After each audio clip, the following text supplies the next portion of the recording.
And here we go. What's up, y'all? Rich Slaton here for the No Tilt League Special Edition. What's No Tilt League? Well, it's some of the best Clash Royale teams in the West competing for a huge prize pool given by Supercell, by Clash Royale, to give you some preseason action before Clash Royale League kicks off sometime in May. If you're just joining right now, hi, my name's right below me. I'm Rich Slaton, caster for Clash Royale League. I'll be here with you for No Tilt. Here's what it's all about.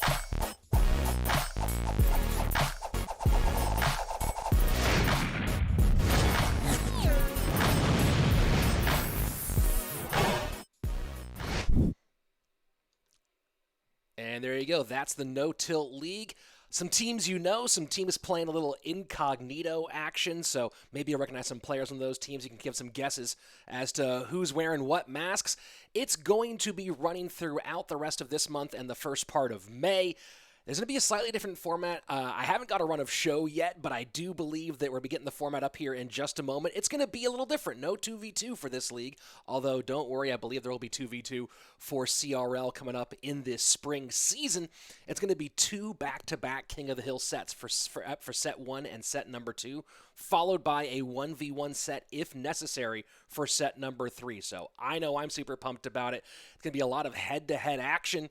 Going to see some of the best players and maybe see some hints as to what might be the meta as we get closer to CRL, especially with the transition happening partway through this season. The first 2 weeks will be here in April, but then we are going to, of course, have an update at some point before this league is over. So very excited to see. We'll get some good first looks as to what it might look like as we move closer to Clash Royale League. Of course, this is no joke. This is not a smaller event. This is No Tilt League. This is big time. These are, of course, all the teams you know. SK Gaming, Team Queso, Tribe, Team Liquid, Cream Esports, Pain Gaming out of Brazil, and, of course, as I mentioned, a few teams that might be playing under a pseudonym, so we'll see what they're doing in those incognito modes. But all the players that you know from CRL West will be here going head-to-head, battling for a big-time prize pool, which we'll get a look at, I believe, in just a couple of moments. If you're just joining right now, we are on both YouTube and MadCat. Of course, YouTube, the home for all my content. And, of course, for No Tilt as well. Don't forget to follow No Tilt GG on Twitter.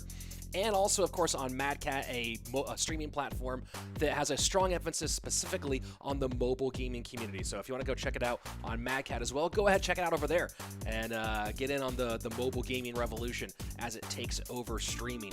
So waiting a moment here, I don't know when we're going to jump into our first match. I'm streaming from Casa Slaton in beautiful Los Angeles, California, where we finally have some sunshine. So I'm just waiting along with you guys for when we'll actually kick off some of these matches and get a little bit more information on what we'll be seeing. Of course, some of the rosters have actually been announced. Some of the rosters have not been announced. Some of these rosters are official CRL West rosters, and some of these are unofficial rosters that aren't quite set yet. So a lot of moving parts. One thing I know I'm really excited about is Tribe Gaming for No Tilt League has added a 5th member. Of course, they have a huge roster with Azealis, Buffmac, TNT, and Jupiter King. But why not in this format add in one more person, and that's going to be Bag. Very excited to see him compete at this level. Here we go. What is the No Tilt Special Edition? Clash Royale is a Clash Royale League, not a Clash Royale League with the 10 best teams in the West region. Here's our regular season going through April 18th to 26th, and then we'll have our playoffs going through May up to May 10th, and as I said before, the format, King of the Hill, and then 1v1. So I'm super pumped about it. By the way, for those of you who are jumping in the chat on one side or the other, our buddy CWA, if you know Clash with Ash, of course you do, I just saw him pop into the MadCat chat. So go ahead and take that link, check it out on MadCat, streaming both on YouTube and MadCat today. So check it out on either side, and hopefully you're here for a good time. We'll be here for 5 matches today. It's going to be a barn burner, gangbusters, wildness from top to bottom. And of course, with this format, King of the Hill, anybody can catch a hot hand, and that's the crazy part. Now, one important thing about these King of the Hill lineups is that if you have 3 players play in set number 1, your 4th player has to be active in set number 2. So all 4 players of your active match day roster have to play on any given day. So you can't just 3-man it the entire way through. So if player A, B, and C are in in set number 1. Player D has to be in set 2, and then you can put in whoever you want in the other 2 spots for that next King of the Hill. But as we've seen before in King of the Hill, anybody can catch a hot hand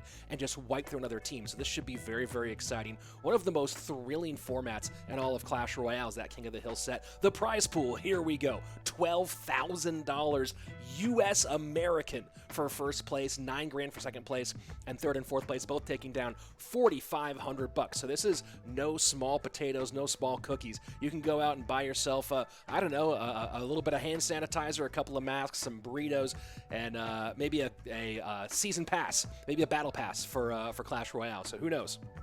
That Royale pass. So that's a lot of them, actually. You can go ahead and get a bunch. This is, of course, the No Tilt League Special Edition. Just slide this one in here before we kick off the season sometime in May for Clash Royale League so that you, sitting at home, staying safe, washing your hands, wearing your masks, eating some stuff you cooked up at home, have a chance to watch some high-level Clash Royale competition. And, of course, all your favorites are here with us, with the teams that we have. Team Liquid coming off of their Clash Royale League World Championship. Will they be in the same form that they were in back in the end of 2019? Diego B, of course, has been on fire as of late. Surgical Goblin has had a couple of big performances, especially in the CWA Cup. And, of course, Igor is always dangerous. And don't forget Canario, a top-to-bottom very dangerous team. SK Gaming has been a little bit quiet thus far, so we'll see what they're doing right now. But coming up first today, kicking off the No Tilt League Special Edition, Team Queso facing off against Chivas Esports. That's right, the vaunted football club from Mexico, Chivas Esports, coming out with an entirely Mexican roster. Very excited to see what they can do against their Spanish counterparts in Team Queso. This is going to be a battle for supremacy on Espanol, so very excited. Here's the Team Queso roster. And you can see a little expanded. You have the main chunks of that roster from the CRL roster, Benny, Ruben, IMJP, and Kuchiku, but adding in Ali and Oyasu. So a little bit of extra mix here for this one. And of course, over on the Chivas side, and again, you can see probably what will most likely be the center of their larger competitive roster, Adrian Piedra, Anaban, Pompeo, and Richard, and then mixing in Kevin and Chino as well. So you can see some of these teams have rosters that are expanded beyond what you might see if and when you do see some of them in Clash Royale League. But we are going to get a chance to see a wide variety of players, and this is a good chance, too, for some maybe lesser-known semi-pro players or players who are trying to break into that last step of the pro scene to really come out and make a name for themselves. You're an unknown player. You come out here and you run through Team Liquid in a King of the Hill. You run through Tribe Gaming in a King of the Hill. Suddenly, you're going to be on the map. So that's one of the really cool things about this no-tilt format. A lot of options, a lot of players who can jump into the mix and really shake things up and make a name for themselves, much like No-Tilt Worlds did just about a month ago. So I'm very excited about it. Hopefully you're very excited about it. Maybe we'll discover some new names you haven't seen before, and of course maybe we'll see the names that can rock and roll, take care of business. So very pumped about that. We'll be going to that match in just a moment. Looking over to the chat here, let's see. Laudy Suarez saying, I'm from Argentina, but I like to write and speak English is very easy. Wow, I didn't know English was easy. I've been told it's a very difficult language. Very, very well done, sir. Over on the Mad Cat side, Queso Diaz. Very excited to see what's happening. Flash on the Mad Cat chat saying he'll be interested to see what Oyasu plays other than 2.6. Well, we will certainly find out. If you're known for a specific deck, especially one like 2.6, playing at the situation, maybe not the best idea. Of course, if you watch CRL East, or if you watch CRL Asia last season, you know that Jack, who is a 2.6 god, has mostly avoided 2.6 in high-level competition because not only people expect it to come from him, but also every pro has played against 2.6 thousands of times, much like you probably have playing at home. So very curious to see if people do go that deep or that shallow into their deck pool rather than diving a bit deeper and pulling out some opportunities. Here we go. Next game coming up. Team Queso and Chivas Esports. Very excited for this to jump up. Oh, yeah, subscribe. Here we go. There's the link for you guys there in the YouTube chat. Go ahead, hit a subscribe. Lots of fun esports content coming here. This will be the primary home in English for No Tilt League throughout the run of this season. And then, of course, other fun content coming to my channel as well. So let's go ahead and jump right into the action. And it's going to be Lava Hound for Kuchiku. And, oh, boy, look at that. Richard bringing out the Goblin Hut. Who's pumped about the Goblin Hut? Absolutely everybody, correct? Of course you are. So Lava Hound left-hand side, Dark Prince high behind, and Poison to take out the Goblins and the Goblin Hut.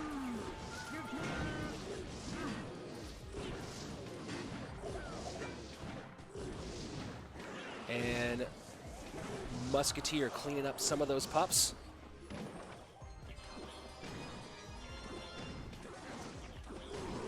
Baby Dragon in response to the Graveyard, so no big surprises here. Goblin Hut Graveyard, pretty central meta at the moment.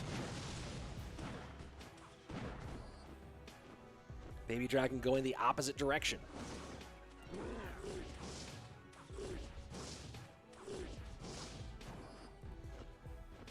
First minute, 15 seconds away, and so far, big chunk taken by Richard out of Kuchiku, and that left-hand tower going to be in a whole lot of trouble.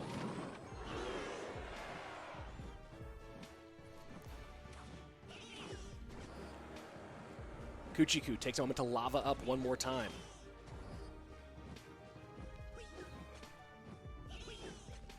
Goblin Hut build as the anti-lava hound.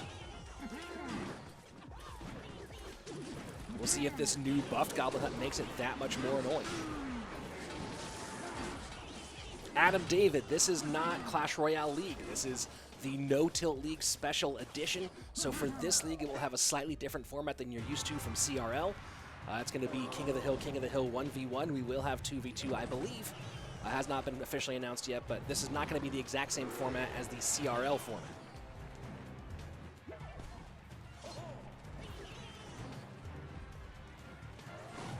I do see some people saying it's a little bit choppy in the OB coming through on the stream. I'm seeing it fine on my end. I will double check that in the break between this game and the next game and see if we can't sort that out just a little bit.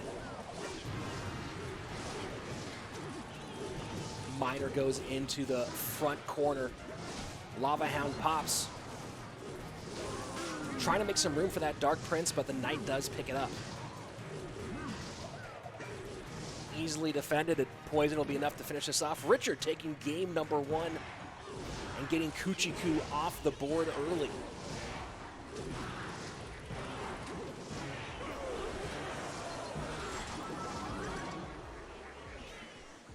All right, guys, give me a moment here. That's game number 1 in the books. Let me see if I can make some adjustments over here on my end. Trying to see if I can make it just a little bit cleaner for you guys. So we'll see if that one works. There's a communication issue going on between the clean feed and the stream. So trying to get that one worked out so it's nice and smooth for you guys.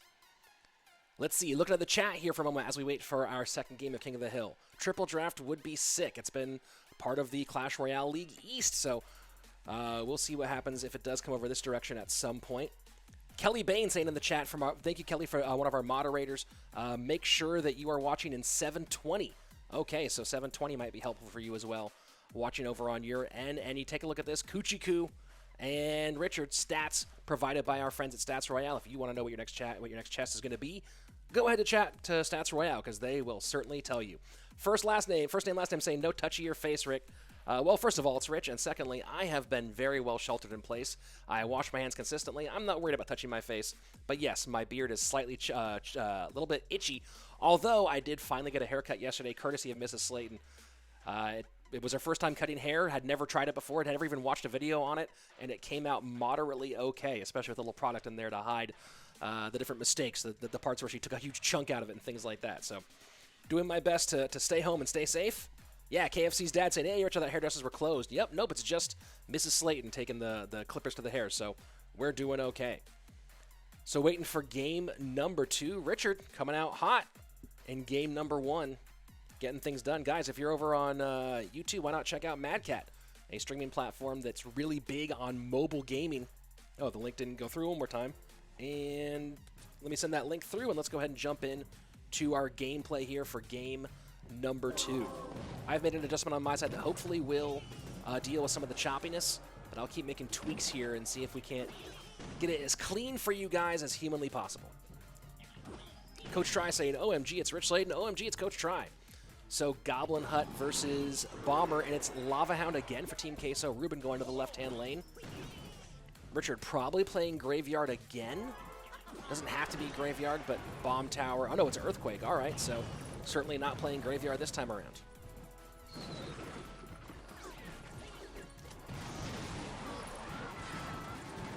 And it's going to be Hog right-hand side. Hog EQ for Richard in game number 2.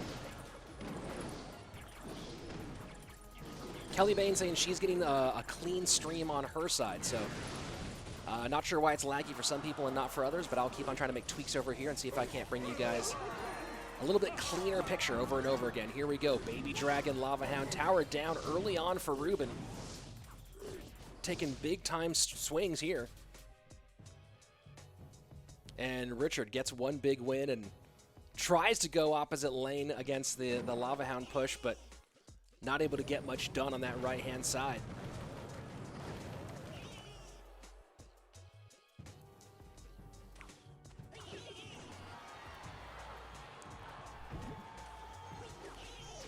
Here we go. Flying Machine cycled in the back against the Hog Rider. Night Witch Lava Hound. Very interesting Lava Hound deck.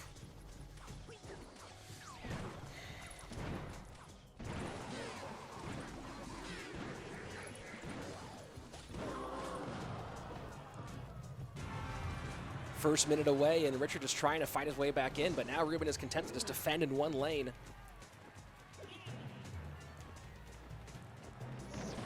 Not going to have much trouble. Yeah, I'm seeing some comments on the gameplay being laggy, so working on trying to fix that the best that I can over on my end, folks. Some of that's coming in, trying to communicate with No-Tilt and get you guys the cleanest feed as humanly possible.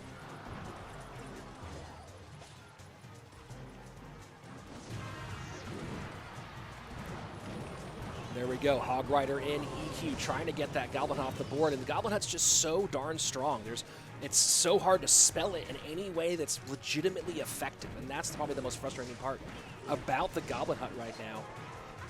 It's just frustrating. You cannot spell it out really well. And here we go, Hog Rider trying to sneak in. Snowball will easily stop that from happening. Ruben winning game number 2, taking Richard off the board. So 1-1 between Queso and Chivas as we open things up. All right, so some people saying the gameplay quality is bad, some people saying it's good. Little mixture back and forth, trying to figure out what the issue is over on my end if I can. So thanks for bearing with me as we try to kick things off here at No-Tilt. All tied up now, and of course, Ruben, if you don't know Ruben from Team Queso, was the guy that Queso was waiting on for a long time. Came up through their development program, came up through Arena Casito. In SLO, at one point went 9 games in a row. Really top-tier player, young rookie coming in, and then finally came and joined Queso in last season. They ended up finishing the regular season at 2nd in CRL West fall season for the fall split, and then lost to Team Liquid to miss out on that spot at World Finals. Would have been their 2nd time at World Finals, but Team Queso with Ruben mixed in, and now adding an IMJP for their official CRL roster. Really, really nasty, and of course you can see as we go through watching more of Ruben today, you're going to see the micro of this player is so top level. He's really good at managing every single interaction, and the way he can do it quickly and make decision-making, his decision-making process in those moments is so clean and so fast and so crisp. So very excited to see Ruben getting back into the mix for this No-Tilt season. Yes, my clean feed quality is set to 720p, everybody. It was set to automatic 10 to 1080. Now it's set to 720. It's not on auto, so just trying to figure out exactly what the communication issue might be. It might be between the feed and OBS, so working on trying to sort that one out the best that I can so that you guys can get the best image of this gameplay possibly. But we're still waiting on game number 3, and Ellis, thank you very much for the donation. Save the pandas. Yes, I do agree. Pandas do need lots of saving, and your £1.99 is going to go certainly a long way to helping make that happen. Here we go.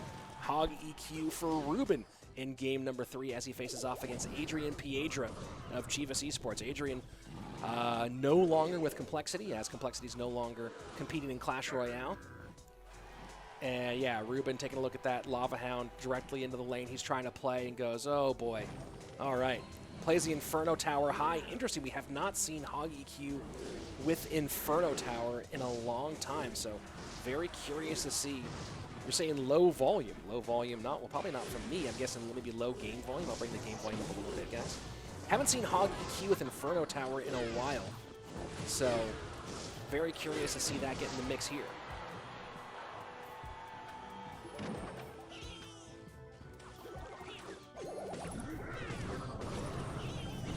EQ in.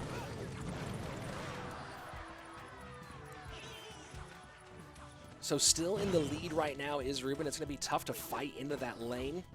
Adrian Piedra can just play Lava Hound on that side. Ruben is going to have to try to find a way to maybe put some opposite lane pressure, but now at this stage, as we're only 30 seconds away from double Elixir, it's going to be really challenging. It's going to be a really interesting situation here for Ruben as we go deeper into it. Does get one hog shot, but now Baby Dragon Night Witch going the opposite direction.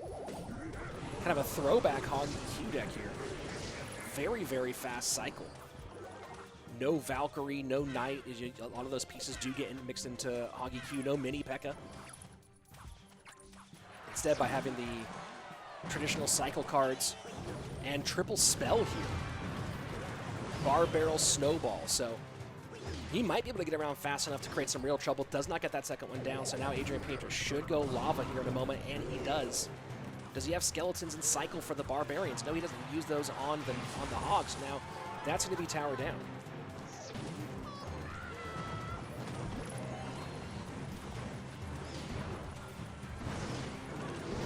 Well, if the general volume is low, I was going to say turn up your volume overall, because the volume's coming up pretty high on my end.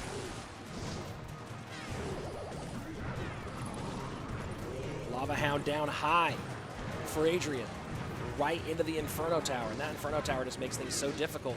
I'm a little surprised. Maybe it's just the cycle that that Ruben's able to get around so fast and put so much damage on the opposite tower, but that Inferno Tower gave him a lot of confidence in this matchup. Here a lot coming down on that right-hand side. Ruben able to stop it for the moment, and that's going to be GG. There we go. Very, very well played by Ruben. And Adrian Piedra saying GG to you as well. Ruben taking his second game in a row. The game volume is rather loud right now. All right. Making some slight adjustments here. If your overall volume is low, I was just turning up the volume on your side. Otherwise, not really sure what I can do to help you in those situations. Let's see. Some questions over on the Mad Cat side. Javon saying, "What's up, Rich? Is this app new?" Yes, this is a new streaming. Mad Cat, for those of you on the YouTube side, is a new streaming platform with a strong emphasis on mobile gaming. So really supportive of the whole mobile gaming world. If you want to check it out, go ahead and take the link I just sent into the YouTube chat. Otherwise, if you're sitting on YouTube, why not throw me a subscription so you can see more Clash Royale esports content, both live streamed and, of course, video content that I'm making pretty consistently. So there you go. Ruben currently 2 wins in a row. 1 win on top of this one would make it a sweep, and a King of the Hill victory in set number 1 for Team Queso. Ruben taking out Adrian Piedra, the new stats view courtesy of Stats Royale. Looking quite pretty over there, of course, and you can see some new additions at the bottom. Fastest rotation and elixir cost. So gets around for just 7 elixir. That's pretty quick. Not all the way down to that 6 you get in 2.6, but the 2.8 hog cycle with triple spell. Very, very cool. Very, very nice work. And now we're going to have one more game coming up. The question is, can Anaban stand up to the power of Ruben? We'll see. Hamish asking, how many live streams do you do every week? Probably, depending on what's going on, between 2 and 4, depending on the action of that specific week. So 2 in a row for Team Queso. Jesus asking, how do I donate money? The Super Chat button, if you have Super Chat set up. There's also a donation link in the show description, if you have the show description below. Rich is always slaying it. I see what you did there, and I appreciate it. Thank you very much to It Is What It Is. So waiting on game number 4 here at No Tilt Worlds. I might have to go and try a whole different browser sometime fairly soon. Here we go. Game number 4, Ruben, with a chance to get the full-on sweep. Am I streaming the SK versus Tri battles? I'm streaming all 5 matches today and tomorrow. So there'll be a lot of Clash Royale coming your way here with No Tilt. Gameplay video resolution low. Solve it. Yeah, we're working on everything we can to try to figure out how to get this clean feed. It's coming in to me at my home and then back out to you guys again. So trying a bunch of different solutions. I can't really do a whole lot while the gameplay is active, because I don't want to go away from the gameplay and do a bunch of stuff and have you guys miss the matches, but continuing to work on it the best that we can to make sure it's as clean as possible. Here we go. Giant Skeleton, Baby Dragon. Normally that would have meant Graveyard at one point. Of course, Giant Skeleton Hog Rider is popular. The guards are an interesting note here, though.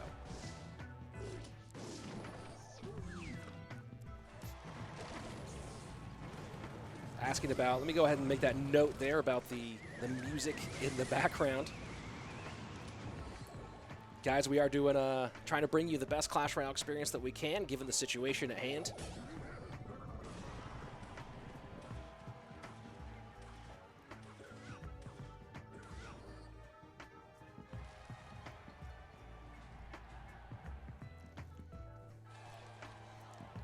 So here we go. First minute and a half of gameplay away, and Anaban in the lead, playing Royal Hogs with Heal Spirit. Of course, a variation of this deck was really popular when the Heal Spirit first came out, but that variation had the Magic Archer instead of the Firecracker. It also didn't have the Barbarians, but you can understand why Heal Spirit's valuable with Barbarians as well. It seems Swarms, the little heftier Swarms, are getting the most value out of Heal Spirit.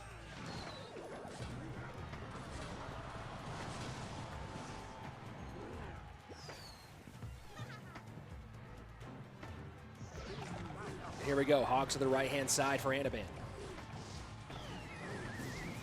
And a pretty simple King Tower activation, although that does potentially pull.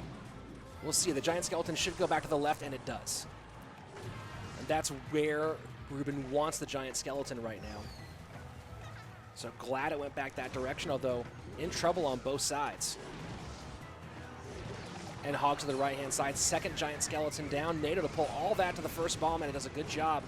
Going to eat a lot of damage on the right-hand side, but that Giant Skeleton, now finally Balloon comes behind. Baby Dragon on that Firecracker takes care of business. Archer might, there you go, take a look at that. Miner comes in, zaps on the tower. Ruben going to go take a nasty win over Anaban. 1, 2, 3, King of the Hill sweep. And that's a great way to start off your no-tilt campaign. Ruben getting the job done. That was a great finish. And you saw Anaban just keeping the pressure on over and over and over again, but it was the Giant Skeleton back around to the second Giant Skeleton that really made things come together there at the end. Got the second Giant Skeleton out. No way for any real response there from Anaban. And then at that point now, okay, we can get the Balloon behind. We can send the Miner over to, or we can have the Baby Dragon take care of the Firecracker. Miner in, zap to reset. Boom, kaboom, taking care of business. Ruben going 1, 2, 3. Not a step lost off of the Spaniard. And yeah, I can see someone saying in the chat, Johan saying, Ruben beating Anaban with Balloon like dab. Yep, absolutely. That's how you get it done. Ruben, 1, 2, 3. King of the Hill sweep to open things up. Yeah, if everyone's saying Ruben equals insane. Guys, every single match today and tomorrow will be here. We'll be here on this stream and on the MadCat stream. We'll be here this weekend. So yes, if you haven't yet checked it out, someone's saying on the YouTube chat, check out the MadCat stream. 2 different places to watch here in English with me. And some people are having no problems with the stream. Some people are having some problems with the stream. I am going to continue to try to troubleshoot this throughout today, and then if it can't get it completely fixed for today, we'll have it solved for tomorrow. So definitely to spend some time working on making this thing look as clean as possible, but please bear with us as we are trying to make this happen remotely. I am casting from my office at home. Baby boy Slaton's in the next room, so just trying to make it all happen as clean as possible. Volume is low. Well, let me go ahead and I can bring my... I believe most people are saying, everyone has different things to say. Hey, Rich, your hair, it could be blue. I understand. Yes, my hair could be blue, but for the moment, it's blonde. So that's going to be set number 1, a reminder of the overall format here for No Tilt League. It's going to be King of the Hill, set number 1. King of the Hill, set number 2. And then in set number 3, what are you going to get? 1v1 set, champion versus champion. So a lot of different head-to-head play here with Clash Royale. Cole from Ontario says, Rich, my parents said they saw you at La Jolla Comedy skit. I've performed at the La Jolla Comedy Store many times. I've been a stand-up comic for 12 years, and La Jolla is one of my favorite places to do stand-up. Joshua with a $2 donation. Good stream, bro. Thank you very much, Joshua. I really appreciate it. Yes, I've been a comic for 12 years. That's what I was doing before casting here. But yeah, La Jolla Comedy Store, one of the most fun places to do comedy in the entire country. Very easy room. People there like to laugh a lot. So a lot of fun down there in the general San Diego area. Set number 1 in the books. Team Queso out to an early lead over Chivas. Chivas definitely has some firepower. definitely has some skills in there, but Team Queso continues to be so unbelievably nasty. And I love the addition of IMJP. Of course, losing Azelius is a big blow to that team, in my opinion. Azelius is going to be a big part of Tribe being successful this time around, but losing Azelius is a big blow. But if you have to lose him, bringing in IMJP, who's such a slobber knocker of a hitter, who just slams you so hard. Big-time playmaker. Love seeing IMJP back in the West after his jaunt over there in Clash Royale League East.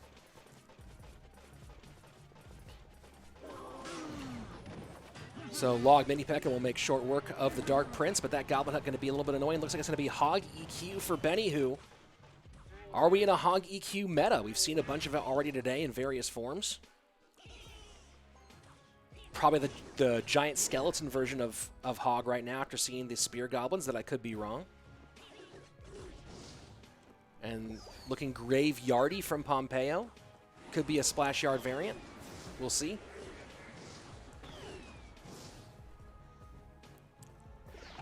And there you go, Giant Skeleton to the left-hand lane.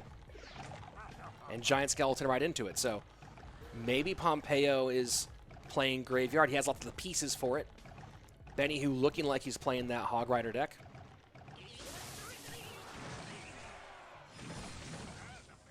And Ice Wiz behind. So 3 splash cards, a Giant Skeleton, Goblin Hut, and Poison. If Pompeo isn't running Graveyard. Bob's your uncle, I'll eat my hat. Which phrase do you want to go with? Mini Pekka going to take out the Ice Wiz. Nice taking off the shield there of the Dark Prince, and maybe we'll see a Hog Rider here, although E-Wiz does make it a little bit interesting for a Hog Rider deck.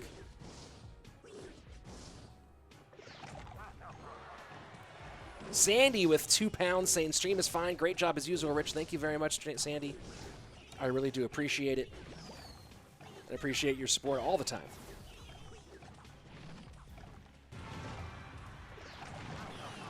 If you haven't yet, go ahead and throw on a sub here on the YouTube channel.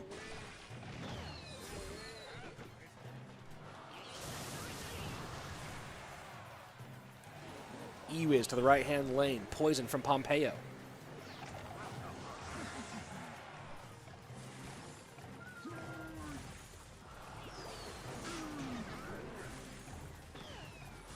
Dark Prince met by the Mini Pekka on the left-hand side. Giant Skeleton pushing across, and Hog does come in finally, so it is a Hog EQ deck. E-Wiz an interesting wrinkle in this one, but of course Pompeo does like to take to the skies on occasion.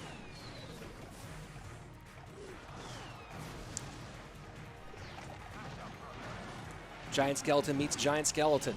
Bones crinkling on the left-hand side.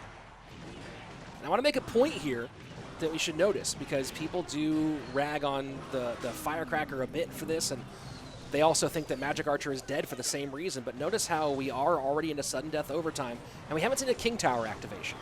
So, in my personal opinion, people who say that the Magic Archer is dead, whoa, CWA, Clash with Ash with a $20 dono. Rich Slaton is my daddy, best caster. Wow. Wow, well, son, welcome to the stream, and thanks for your support. Really appreciate it. As I was saying about the Magic Archer, and here we go, King Tower activation, finally. So look at that, NATO, not even worrying about the Firecracker version. But down to 1475 left-hand side, 1487 right-hand side. The Magic Archer can activate King Tower more easily, obviously, but as we're seeing with the Firecracker, you have to have that opportunity. And if you're playing Magic Archer in a deck where you can prevent that opportunity, I think it's still viable. Maybe people disagree with me, but Magic Archer and Firecracker both have their places in the meta, in my opinion. Hog EQ to the left-hand side. Earthquake and Hog trying to get that Goblin Hut off the board, and will get one Hog swing, 10-28 to the left-hand side. Benny, who does have pressure on both lanes, but currently is slightly behind, 10 HP behind on the right lane, and a Graveyard, of course, can slice that tower up in mere seconds. Goblins, Log, Firecracker, everything to keep this Graveyard from shredding that right-hand side. 668, Hog Rider down, Goblin Hut. Is it in cycle? Look at that tornado from Pompeo. Will it be enough? EQ does get some damage, 845, and now Pompeo having to play a lot more defense here on this left-hand side. 2 Firecrackers down for Benny, who, as we hit the final 22 seconds, we might be going into a lowest tower situation, and Benny, who goes with the hog in the middle. Far Goblin Hut to pick it up. Benny, who might be able to cycle spells a bit more here, though. Is he going to go log to the left-hand side or save it? He does take one Spear Goblin shot. Pompeo in a good position here. Poison gets down. Log, EQ. What's going to get the race done here? 289 versus 277. Pompeo doing it by 12 HP. Tick, tick, tick. Poison Tower. Pompeo just barely getting the win there. Very, very well played. And Chivas takes game number 1 of that next set. GG, well played, Pompeo. And Andre, thank you very much for the 10, whatever those are. I do appreciate them. Any currency is currently wonderfully appreciated. Thank you very much. And very excited. Man, that was a nice close finish, and that's why we love Clash Royale. Obviously, close finishes. And you got to wonder, a lot of that spell power was forced to be spent on the right-hand side with the graveyard. You know, one log that had been cycled on the left-hand side, one little extra bit of pressure could have changed that game entirely. Really, really brutal sometimes when you see what gets done when you're trying to you have to spend so much on defense. So here we go. Benny who behind loses by 1 to Pompeo, 12 HP, and splash yard with Goblin Hut. Woof, woof. That's a rough one on that right-hand side.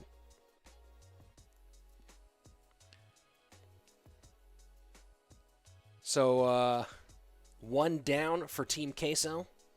We'll see if Pompeo can keep the structure going. KFC's dad saying the no-tilt format layout looks so good. Absolutely, it looks gorgeous. Love the color scheme. Love the layout. No-tilt bringing you some real pretty pictures, that's for sure.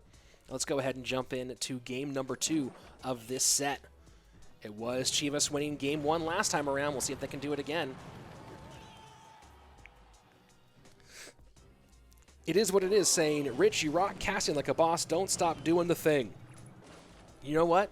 Just because you sent that $10, I won't. I'll keep doing that thing. Ewiz comes in and easily takes care of the Skeleton Barrel Bats push on the right-hand side. Skelly Barrel, the biggest winner of the Buff Olympics in the last time around. Personally, I don't hate it as much as some people do. Certainly has led to more small spell play in head-to-head play, so that I find that interesting. Savage asking who swept in King of the Hill for Team Queso. That would be Ruben. Ruben took the sweep in set number 1. Over on the Mad Cat side, will Immortals play in CRL? Immortals no longer in CRL, but some of those players, I expect you will be seeing them in this upcoming season. Here we go. 1640 right-hand side. Ruben in the lead against Pompeo, but does lose that courtesy of those little spear goblins.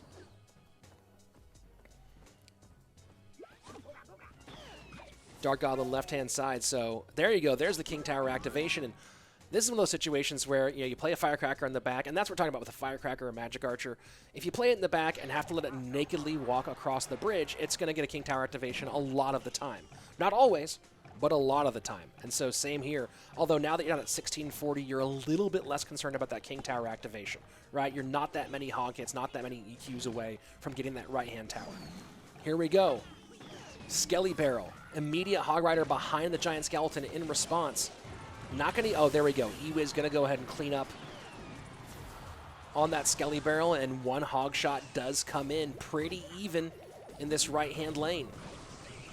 Bar Barrel, Dark Goblin keep any damage off the right-hand side for Pompeo. Skeleton Barrel in one more time. Poison to take care of those spears. Log will clean things up, and now Hog behind for Ruben. Pompeo, what does he have? Nothing in cycle at the moment, so that's going to be 2, maybe 3, just 2 big hog shots on the right-hand side. Firecracker cleaning up a little bit. Nice protection with the spear goblins by Ruben to keep that Firecracker alive, but Bar Barrel makes that a moot point. This time we're seeing the Goblin Hut high out of Pompeo. And a cycle of the EQ from Ruben. Miner does come in. Ruben probably has the E-Wiz ready for this one. Yes, he does, and picks up both the aggro from the Miner and takes care of those skeletons. 401 to 785 right-hand side. Spear Goblins E-Wiz working on the Knight. That E-Wiz going to go nowhere. Ruben should have his log ready for this one, and Miner goes right to the mini P.E.K.K.A. for Pompeo. Not exactly what he wanted out of that situation. Maybe he should have gone to the back there, but either way, done deal now. EQ on the right-hand side. And that should be enough here. Quick cycling from Ruben to get back to his next spell. 28 HP, just wants to get that EQ down. Has to be careful here. Those skeletons could steal this one away from him. Will the Hog get there in time? And it doesn't. 28 HP. Oh my word. Oh my word. Ruben seemed like he had that thing absolutely locked down, finished, kaput, and Pompeo just pulls the rug out from under his feet. Brutal finish there. And you saw, I was a little nervous about that log cycle. He had to defend at least one more time, and Ruben maybe got a little bit too aggressive there at the end.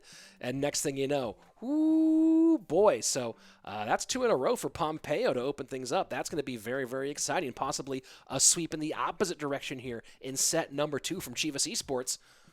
Man, this is a great way to kick off No Tilt League Special Edition, running all the way through here to May 10th, where our finals will take place. Of course, I saw someone ask it in chat. Let me answer the question right now. In the group stage, every team will play each other team once. It'll be a full round robin during the group stage, and then the top 6 teams move on to playoffs. The top 2 teams will get a first round bye. The next 4 teams will play in the first round of playoffs, but it will be a bracketed playoff format, a 6-team bracketed playoff format. And there you go, Pompeo getting his 2nd win in a row. Man, that was a finish. That was a finish. Gotta love it. Mary Rodriguez saying, my fiance has been playing on his new account for 2 days and is already king level 7 and tanks level 9 kings. Oh, well, I don't know what the rest of that message was because it got deleted. So there you go. I don't know. Maybe the rest of the message is something I should have been reading. I have no idea. Here we go. Balloon for IMJP and going to be Royal Hog's Heal Spirit. You see now the Musketeer has slid in a little bit. I still think the Magic Archer is good in this deck. Maybe the pros think I'm wrong and they know better than I would. Oh, and a failed NATO. A failed Tornado for IMJP. That's 3 Elixir. You might as well just go ahead and throw in the gutter and spit on. Nothing worse than a failed Tornado. How many games have we seen lost because of a Tornado misplay? It seems like it's the easiest card to make a silly mistake with. Unbelievable. And now Pompeo with an early lead. Of course, it's early. It's minor loon. Of course, this deck can always steal a win very, very quickly, but you don't like giving up that much damage and that much elixir this early on.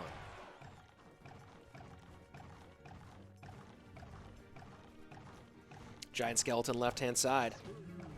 Tesla going to come out maybe. There we go. Heal Spirit behind. Man, the synergy of Heal Spirit and Royal Hogs is so insane, and it's almost single-handedly. And there we go, King Tower activation does happen. Heal Spirit has almost single-handedly put Royal Hogs back in central meta, and I do like that a lot. I think that Royal Hogs being viable is good for the game overall, and they're not overly dominant. They're not everywhere, but the Heal Spirit, really a cool change in the overall Clash Royale meta.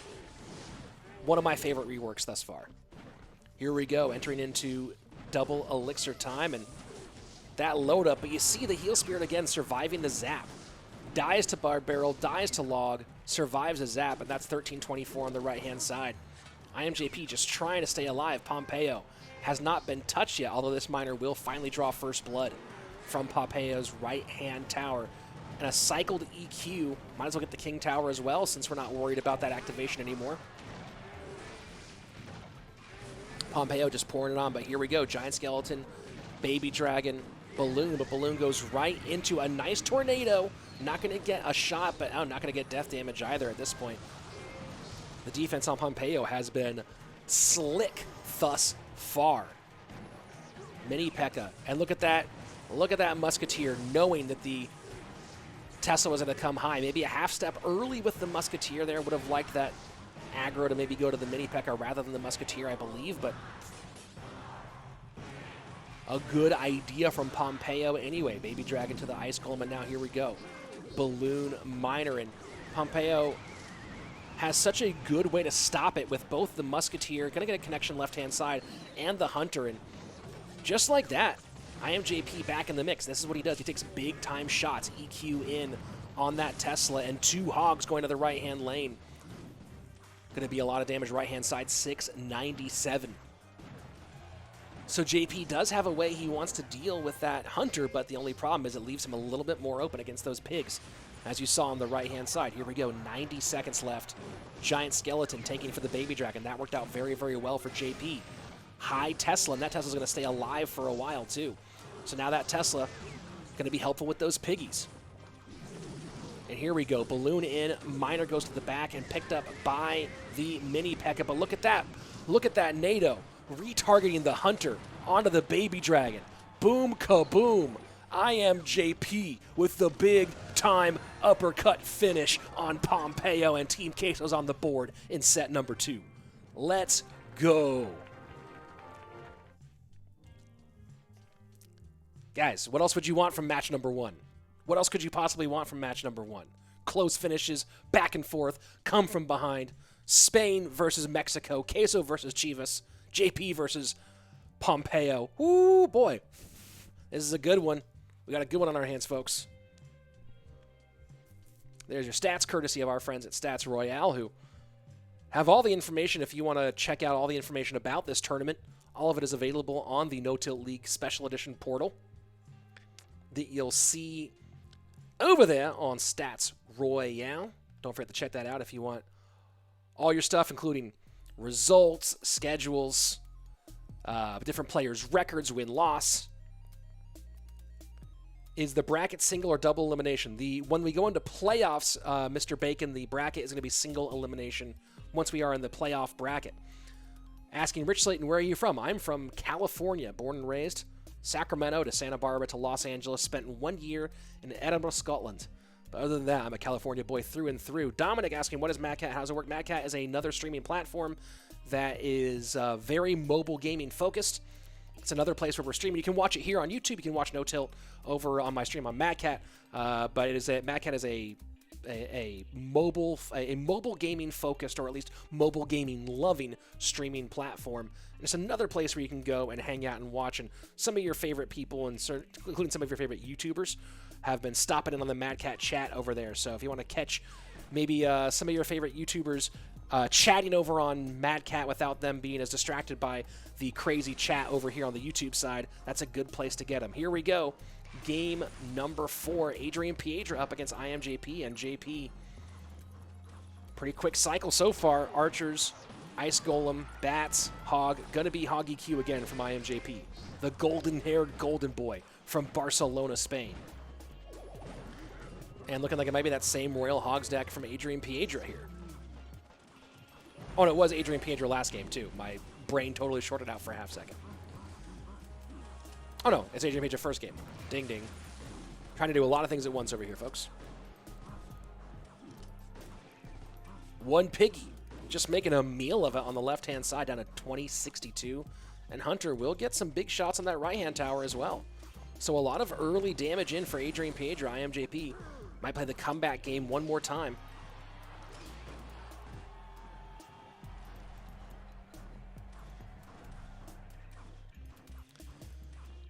Both players slowing down a bit. And you see Adrian Piedra logging there. They're not going to do much against the Bats. I don't know if you know this, Adrian, but the Bats fly. And logs don't. Spooby HD saying they should make Heal Spirit into a spell. That might be the best comment I have seen. Thank you for your $2, and thank you for currently the leading comment of the day. They should make Heal Spirit into a spell. High quality, high level. That's the comment memes I want to see.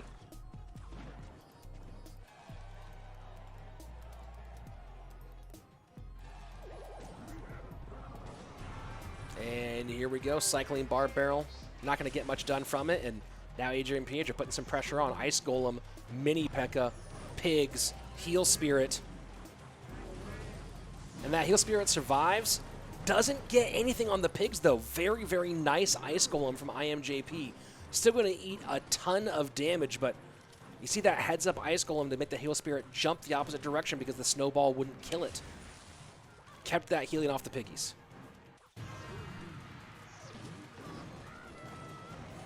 Inferno Tower high this time, but leaves one Piggy alone.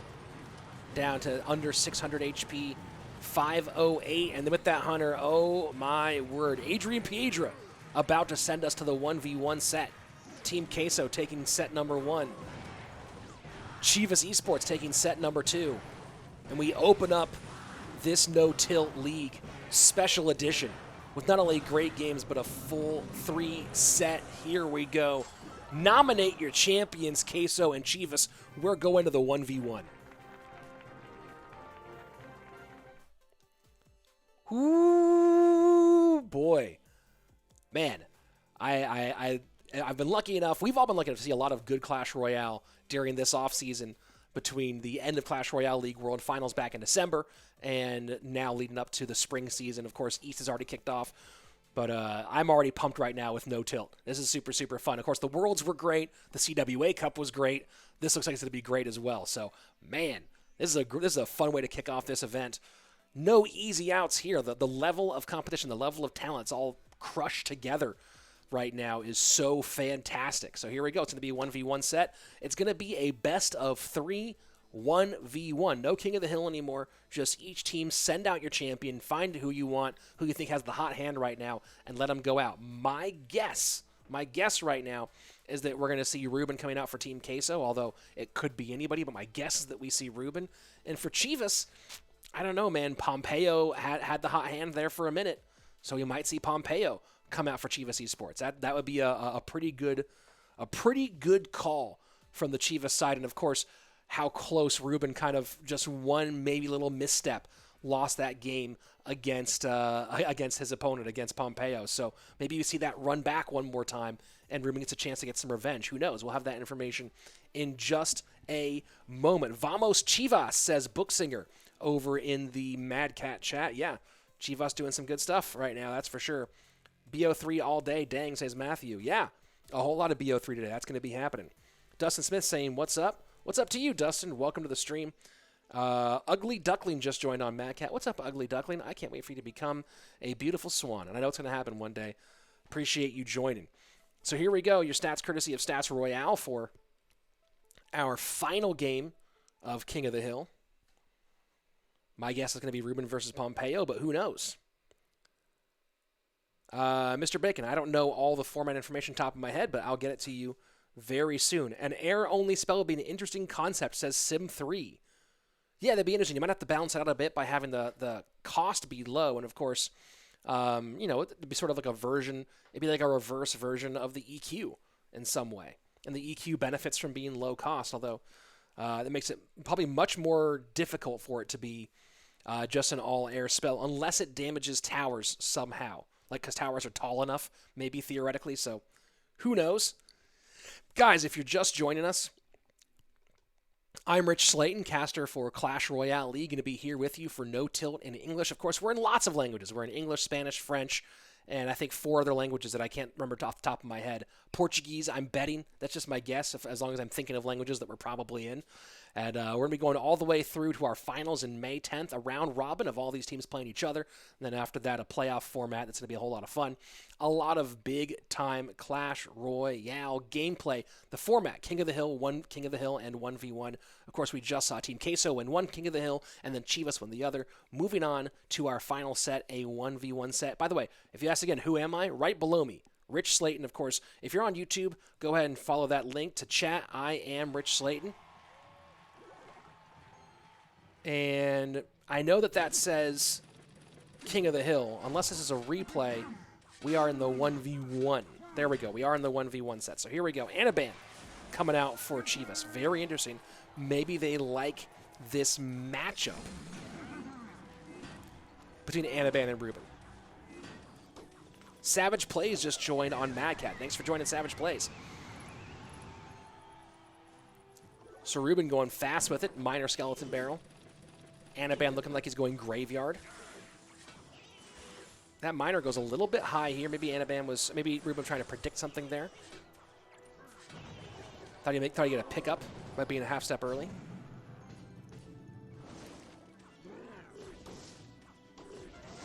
And that will be easily cleaned up and a lot going in the opposite direction. Does Anaban pull the trigger on Graveyard this early?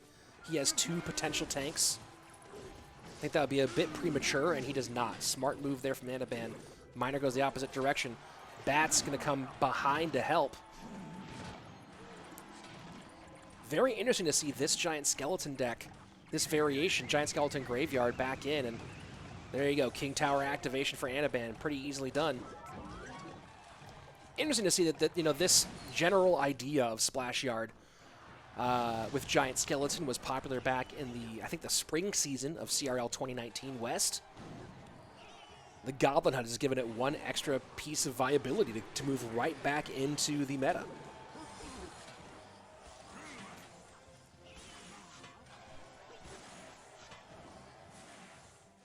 First 2 minutes away, and so far it's been all Ruben. That King Tower activation could play a pretty big role, though. Will certainly help a bit with those skeletons, will help a lot more with that miner. Skelly's taken care of by the Dark Prince and the Baby Dragon. So now Giant Skeleton, Dark Prince, Baby Dragon. And look at that tornado from Anaban, an early nado. Taking everything off the board here. Going to let that miner go, I believe, and go for the Graveyard. Yes, he does. A nice kite here. Doesn't quite pull it all the way off. Trying to kite a little bit more. That's a really, really rough push there for Ruben to defend. Going to eat a lot here. Anaban back in the mix with 20 seconds left in regular time.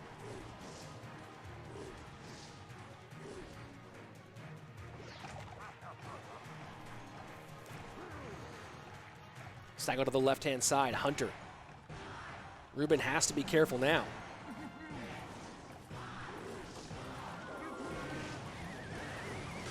And that nado just doing everything to keep anything off that tower. Anaban with a pile on the board right now. Miner in and picked up by the Ice Whiz easily. And Giant Skeleton on top of that. This is looking really bad for Ruben here in game one. Looking really, really rough for the young Spaniard. Anaban going to pull the trigger on a Graveyard here.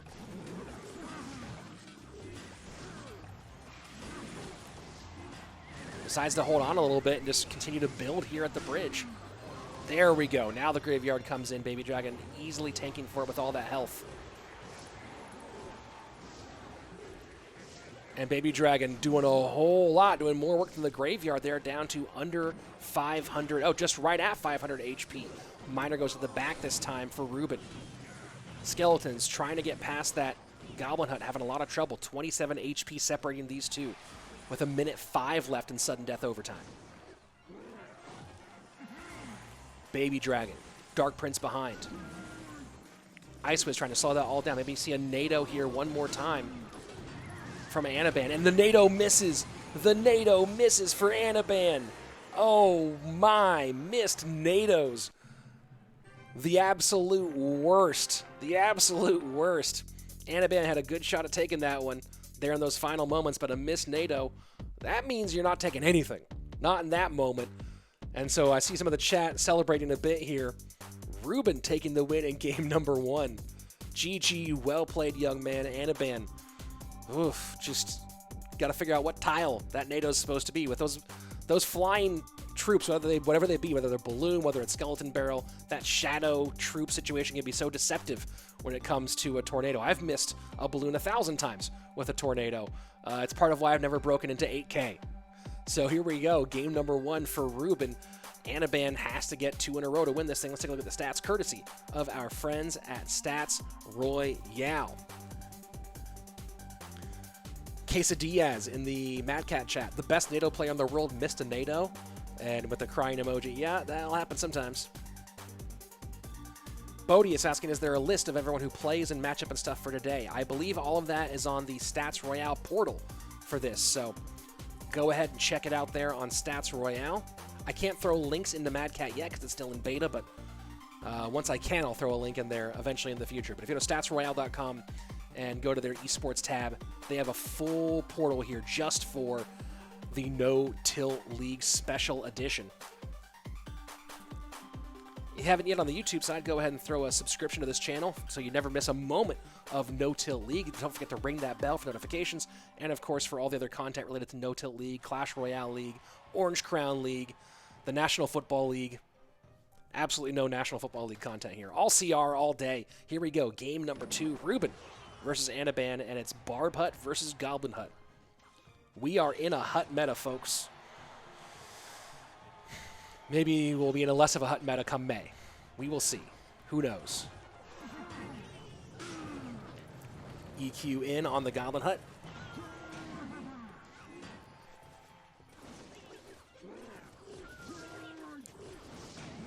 And looks like Ruben's going graveyard this time.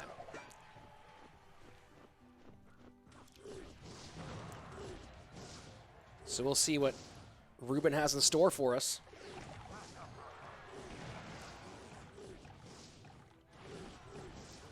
But certainly looking more and more like that as time goes on. Guys, if you're saying the sound is low on your side, I would suggest turning up the volume because my sound is pretty high up and pretty well calibrated overall. The game sound, voice volume mix, I can adjust a little bit, but overall, the sound output is just below the red line, which is right where you want it.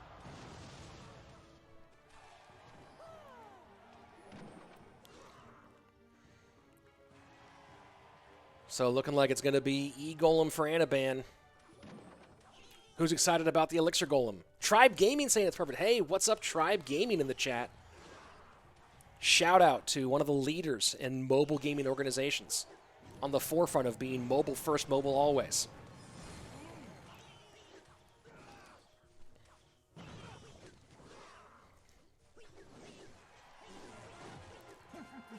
Dark Prince in the back. Ice Wiz in the front.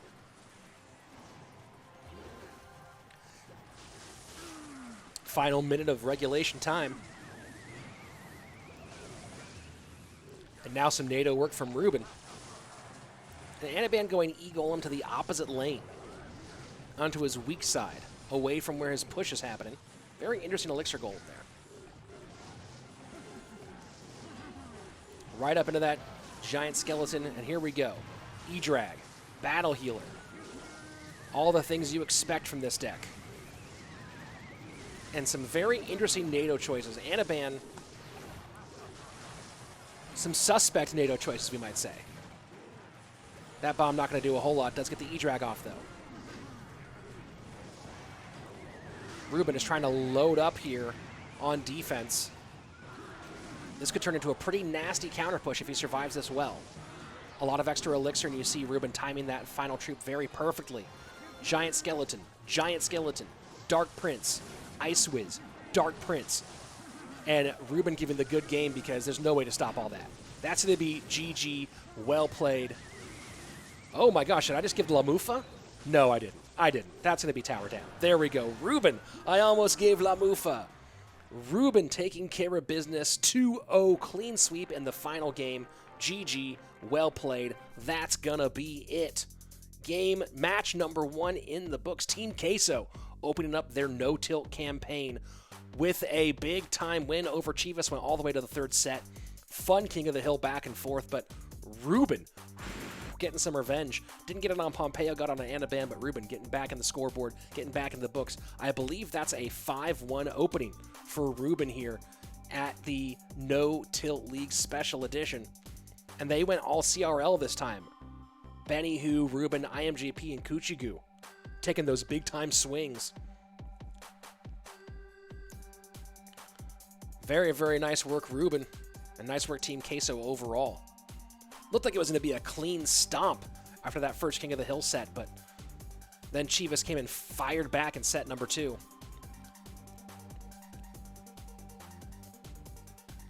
We're going to have I believe we take a 5-minute break between matches, guys, so I'm going to try to see if I can clean up this video just a little bit during that break. So we'll see what happens. I'll do my best to work on that one. But for now, the confetti flies, your winner, Team Queso, opening things up. If you haven't yet, go ahead and throw a sub here on YouTube. And if you want to check it out over on Mad Cat, we'll be over there a little bit as well. Chi-Town Gino saying Ruben with the hard carry. On the other side there in the Mad Cat chat, oh, Lucky13 just followed. Thank you very much. Vanquisher saying, Rich, can you tell us a funny Clash story?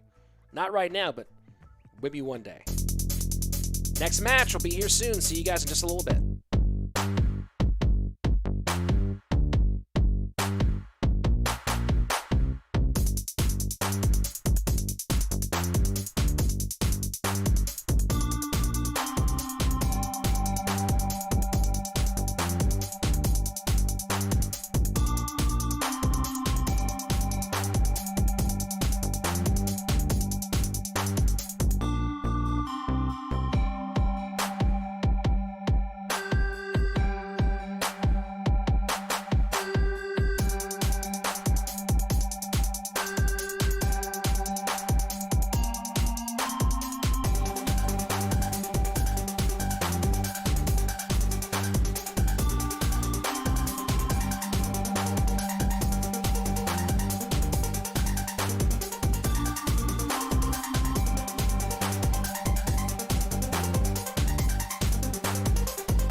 Who else thinks the music for this thing is absolutely fire?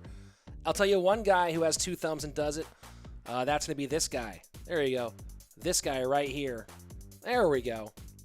This guy right here has 2 thumbs and thinks this music is absolutely fire. Hey guys, welcome back. Match number 2 of No Tilt League Special Edition coming up in just a moment. And yeah, it's going to be a fun one. Tribe against SK Gaming.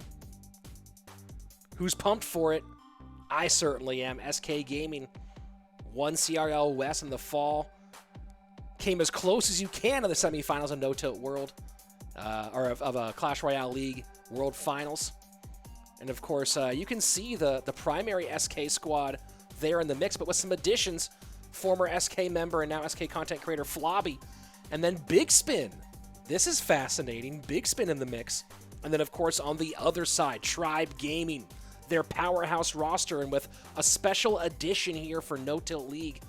It's a special edition for the league, special edition for Tribe Gaming Bag, who's had an amazing run in 2019 and 2020. Bringing that fire, bringing that heat. So we'll see if he can continue that level of gameplay here in the No Tilt League Special Edition. Very, very excited, guys, for this one to kick off. And yeah, made some adjustments during the downtime, so we'll see if that fixes the problems for some of you. I know some of you are having fine, had no issues with the cleaning feed. Some of you are having big issues with it. So I'll continue to make little tweaks and adjustments here to make sure, try to bring you guys the best quality humanly possible. Man, Tribe and SK, this is a fun one. Little preview here of 2 of the certainly like top-ranked squads coming into this next season. Tribe Gaming, you know, Tribe Gaming kind of stuck with the same idea for 3 seasons, built around sort of the same overall concept for 3 seasons, and just through a mixture of challenges couldn't quite get it done. And this season they just scraped the plate clean, started from scratch, brought in Sean Kim, who I'm very excited to see as a coach, and then just went for big-time signings. Went and got Buffmac, who was probably the most sought-after free agent of this offseason, and that's a huge contract. And then Azealis from Team Queso coming over the Tribe after having a great 2019, and then bringing in TNT and Jupiter King. Sharp move here from the coach, so we'll see if that continues to pay off. So here we go. Game number 1, King of the Hill, Jupiter King versus OP Sam.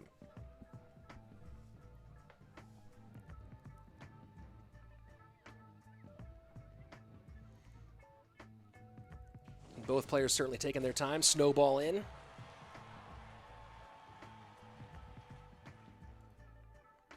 Gonna make a small adjustment here. See if this cleans things up a little bit on your end. And it's 3 Musketeers for OP Sam.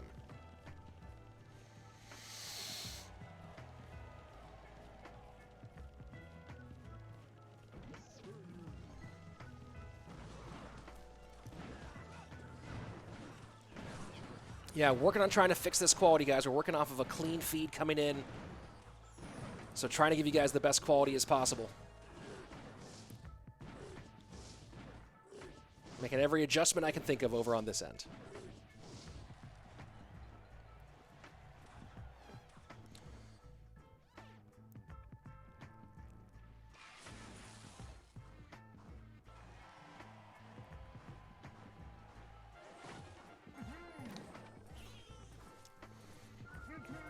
Goblin Hut to the left-hand side. 3M Royal Hogs Heal Spirit.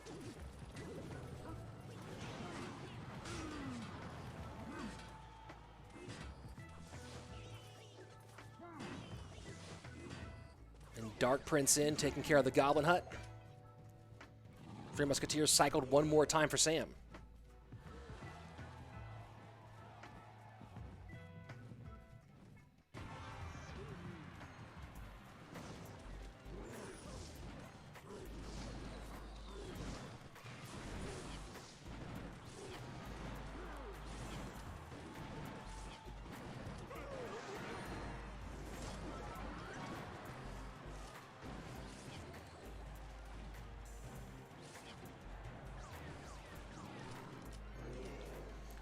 Three Musketeers again for Sam into the Lava Hound, and maybe this was why Sam went 3M.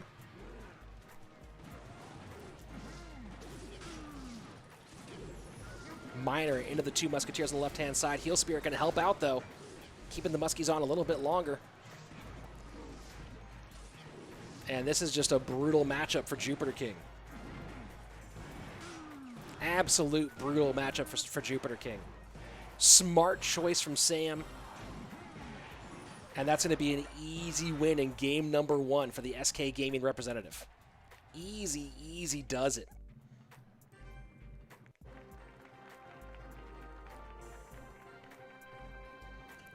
So there we go, game number 1 in the books. Guys, trying to solve the frame rate issue, not really sure what's causing it.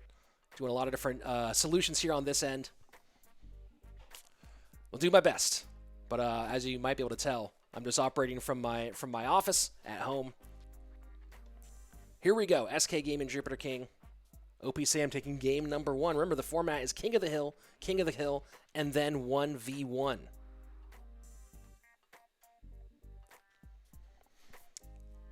If you don't know how King of the Hill works, it's going to be, of course, 3 team members for each team. Each player has just 1 life. Once you lose, you're out. First team to eliminate all 3 from the other side and move on. Or first team to eliminate all 3 from the other side, win the set. Better way to put it. A good runner-up for comment of the day. Jupiter looks like he's about to move stuff with his mind. That's a solid runner-up for comment of the day for sure. Icy just joined over on MadCat. What's up, Icy? Thank you very much for joining. Here we go, game number 2, OP Sam. Open it up with a win. TNT up next from OGN Entis. In the past, now with Tribe Gaming. They went to CRL World Finals and ran into the buzzsaw that was Igor's World Finals debut. 5-0 to start things off. It was nasty.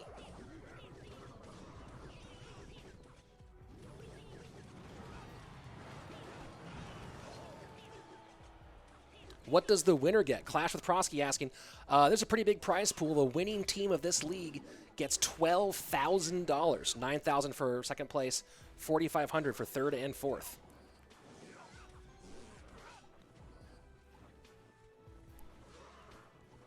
So it's going to be Elixir Golem EQ for OP Sam.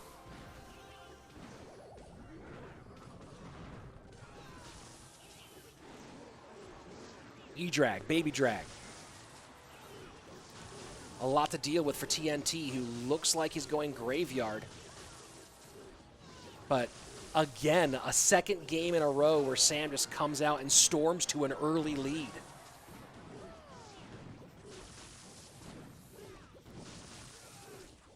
Real nasty. And TNT just kind of looking at it stunned at the moment. Gonna reset here, maybe hope he can get some sort of push in, but it's not gonna be easy.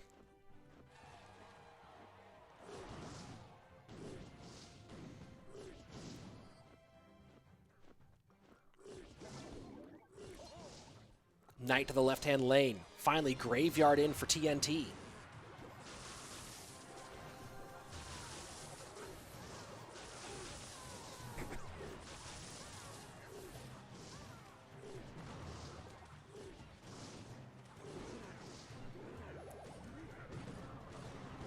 At this point, with 40 seconds left and so much on the board, was it going to be a clean 2 wins in a row for SK Gaming and OP Sam?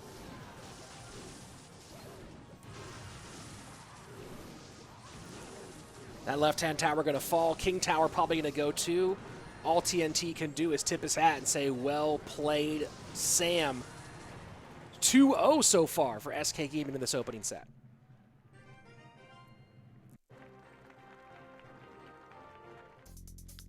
Nice work. Very, very well played from the German representative for SK Gaming. The not quite all German side with the mixture of Javi Catorze and, of course, Sergio Ramos. And there, here we go, stats courtesy of our friends over at Stats Royale.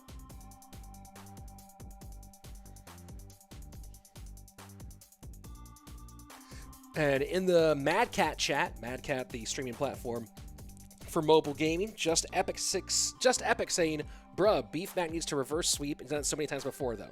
He can do it. Buffmack's certainly capable of getting it done.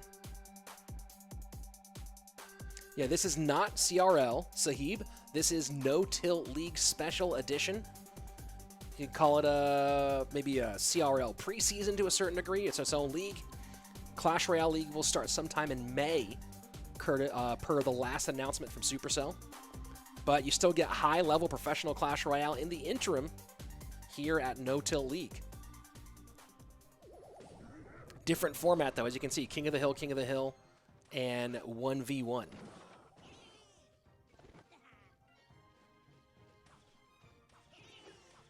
Goblin Hut for Sam.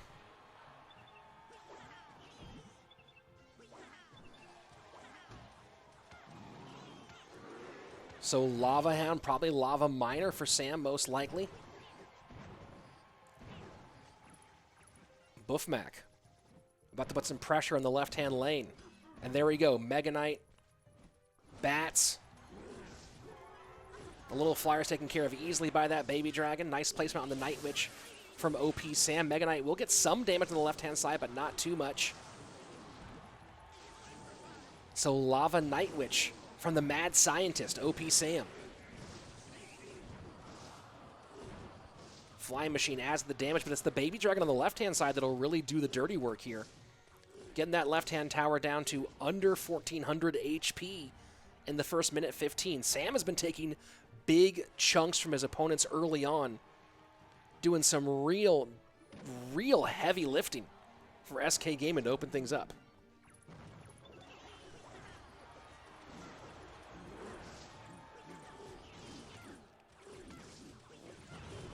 So an interesting Royal Hogs look here from Buffmack. It's rare that you see Royal Hogs these days without the Heal Spirit.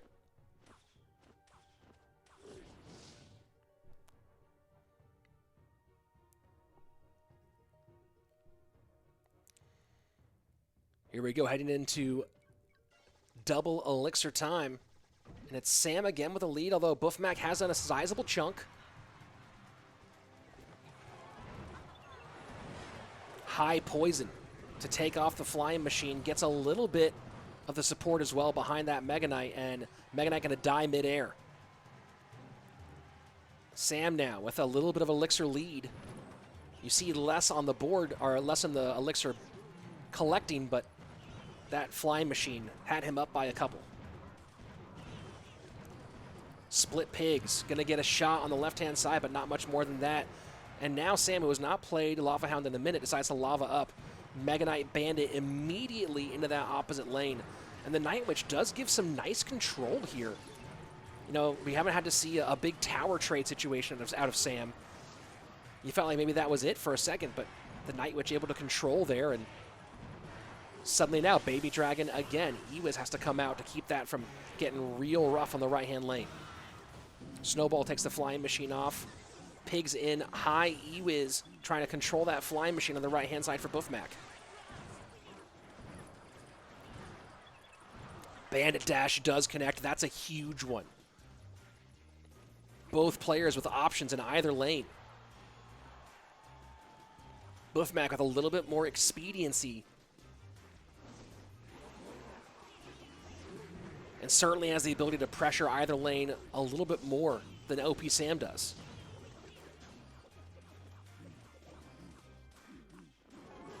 And has to drop the Night Witch. Not what Sam wanted in that situation, but could not afford to let those pigs keep eating from the trough. Minute 15 left. Things looking Buffmack's way in this moment. Is the Goblin Hut going to get back around? I don't believe so. Skeleton's trying to get the leap off the Mega Knight. That might be it. That's going to be it. Buffmack derails the Sam train.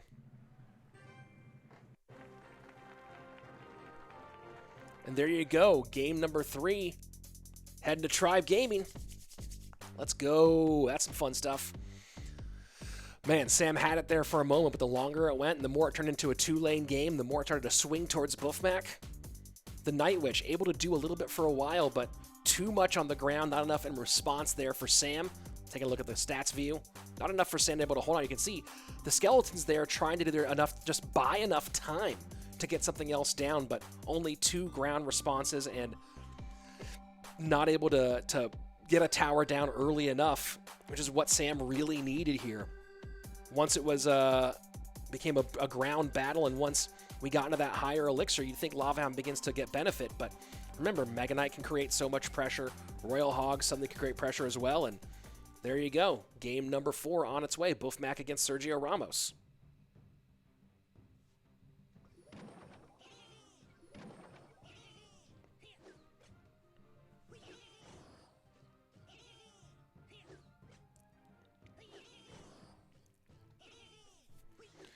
And Goblin Hut for Goblin Hut.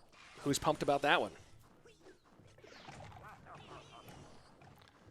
Giant Skeleton behind for Buffmac. Probably Graveyard. Maybe not. Probably. And Sergio Ramos with Cannon Cart Ice Golem, which could also be Graveyard potentially.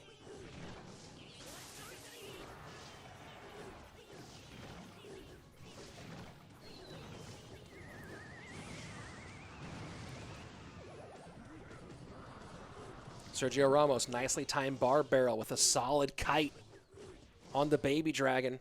Goblin Hut still perfectly healthy, does not take a belch from that baby.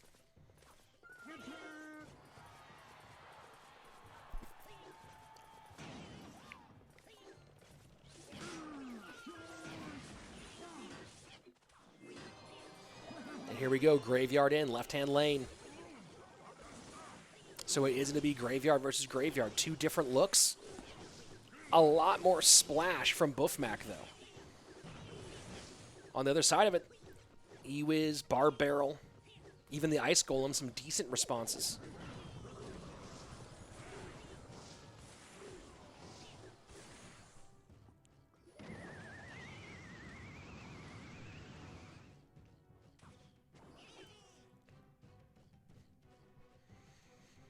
Here we go, settling in as the first 2 minutes are away. Double elixir time about to start. And Buffmac starts up with a Giant Skeleton in the back. Immediate response from Sergio Ramos. Cannon Cart opposite lane behind the Ice Golem.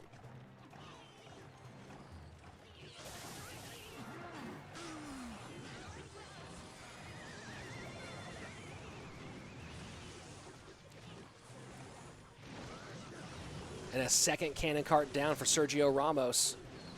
Graveyard dealt with fairly easily on that right-hand side, but it is Sergio Ramos with the lead. And those Cannon Carts are going to be annoying. See, look at that second one pulling the Giant Skeleton over.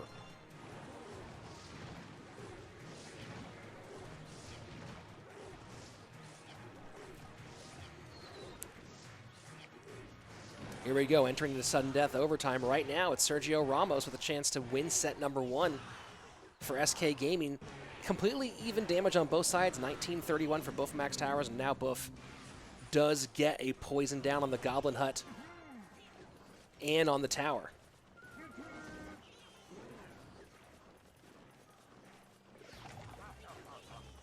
Buffmac loading up at the bridge. Deep in enemy territory. Might we see a NATO here once that Giant Skeleton Bomb gets close? No need, no desire to spend the elixir here. Bomb tower does fall, but now with that, Buffmac, the Englishman, does have the lead.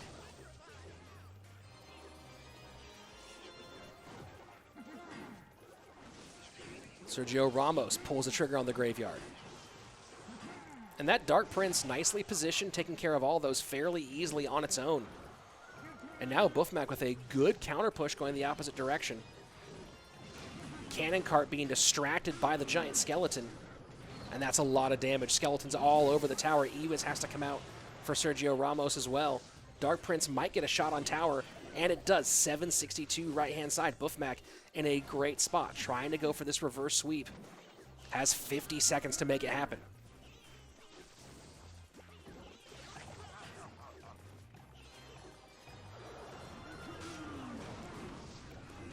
Cannon Cart. Poison goes a little high for Buffmac, trying to deal with some of those troops at the bridge. That Dark Prince might get through. No, a nice Cannon Cart pickup there from Sergio Ramos. Poison just not quite getting those Spear Goblins off the board. 22 seconds left, and it's looking like Buffmac's about to complete this reverse sweep, about to continue this reverse sweep. Send this to game 5.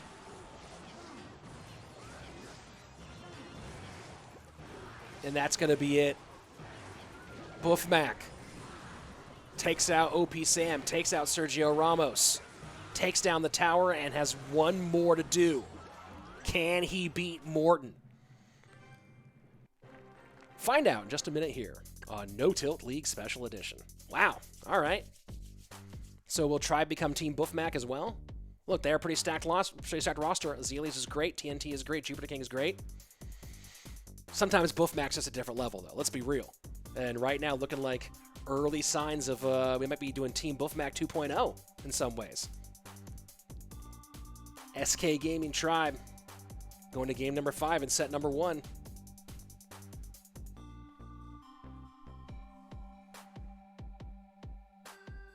Tribe signed Bag is the question. Yes, Tribe does have Bag here at No Tilt League.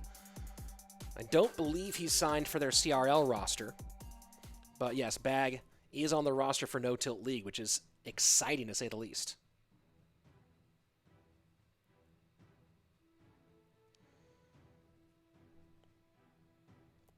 Muda Mixa, loving the word slobberknocker. The term slobber. You know, I love it too. You're right.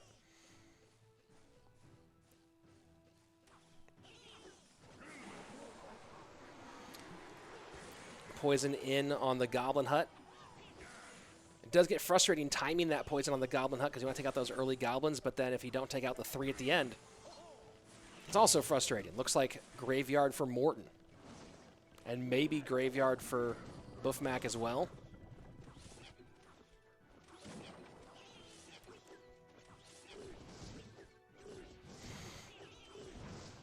Maybe not for Buffmac. We'll see.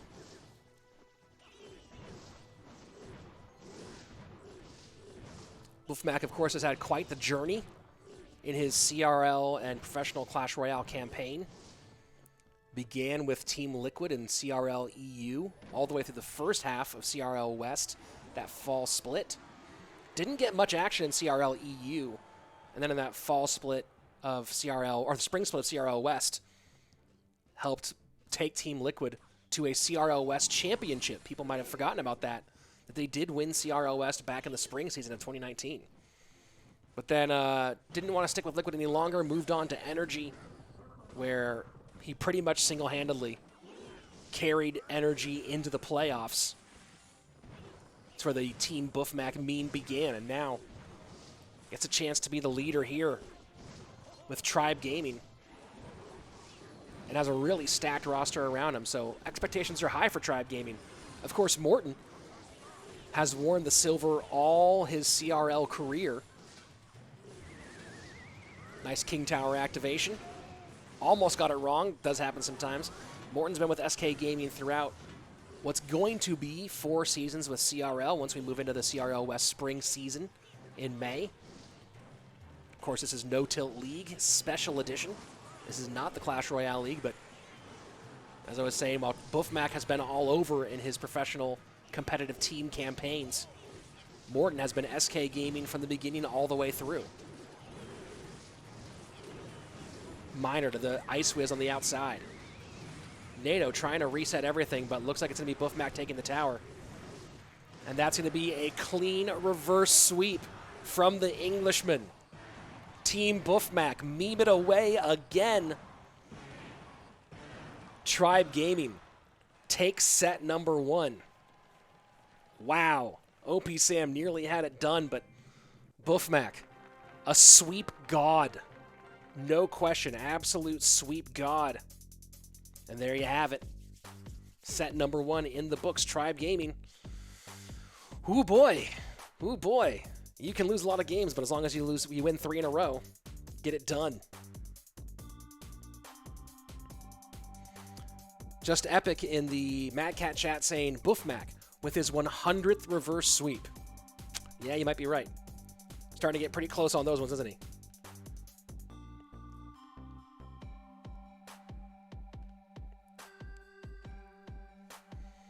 And the big question is, what does SK Gaming do in set number 2? Does Javi come out as part of set 2? They have to mix in a 4th player. They cannot bring the same 3 out.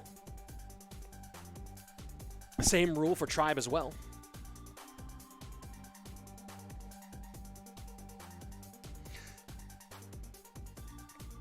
And By the way, if you don't love the music for No Tilt, I don't know what you're doing. I am digging it.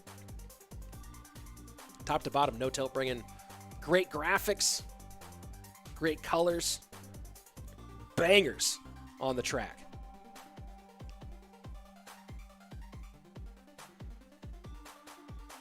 So we should be into our next set here in just a couple of minutes. What just happened there? There we go. I lost the music for a second. There we go. Hi guys, if you don't know yet, look right down below. I'm Rich Slaton, caster for Clash Royale League, also here with No Tilt League Special Edition. This will be running all the way through May 10th. Our preseason is going to be... Oh, I guess we're back over to me. Never mind. The preseason is going to be a round robin. Each team plays each other team one time. The top 6 teams will move on to the playoffs. The top 2 get a first round bye. The other 4 will start in the bracket. It's a standard 16 bracket, not a snake, not a gauntlet bracket, but it's at a standard 16 bracket. And a lot of money on the line here, $12,000 to the championship squad. So this is no minor league. This is the real deal. This is No Tilt League Special Edition. Of course, No Tilt already brought us the No Tilt Worlds back about a month ago. And in all the off seasons from Clash Royale League, we'll be bringing us other cool Clash Royale content. Let's jump back into the action for our second game. What is happening? Why am I not getting the game? Why is it not switching? There we go. Little malfunction there with the OBS, but we are back in action. Yeah, B-Rad is just a content creator for Tribe Gaming, no longer competing professionally. And yes, I was right, Javi 14 getting mixed in for SK Gaming, and Azealis coming out for Tribe. Azealis looking like Lava Miner Barbs. And our first Ram Rider of the day, courtesy of Javi.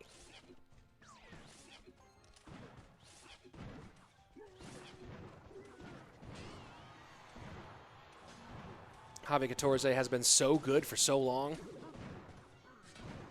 Never been a real ladder guy, has always been a top-tier competitive guy, or has been for a long time. Back in the SLO days, he was okay. He was good, but not great. And then with Vivo, Keed, EK, and Allen, turned him into an absolute beast he had to be. They were playing with 3 for a long time. Javi had to play so much and took that Vivo Keed team all the way to 2nd place at CRO World Finals. It was an easy choice to be picked up by any team once we went to CRO West. Spent a moment with Fnatic in that 2019 spring season and then found his home with SK Gaming. And has pulled off some of the biggest moments, some of the biggest moves during those CRO West regular seasons.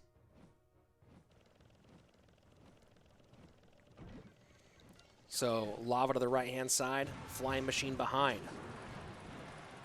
Miner will go to the Musketeer, but picked up by the Bandit. Nice pickup from Javi. And that was just defended beautifully, top to bottom by the Spaniard. And now counter-pushing, Goblin Hut down to pick up the Ram Rider. Javi's currently holding on to a little bit of a lead, though. And nice timing on the log to get those Skellies off, or get the Spear Goblins off as well.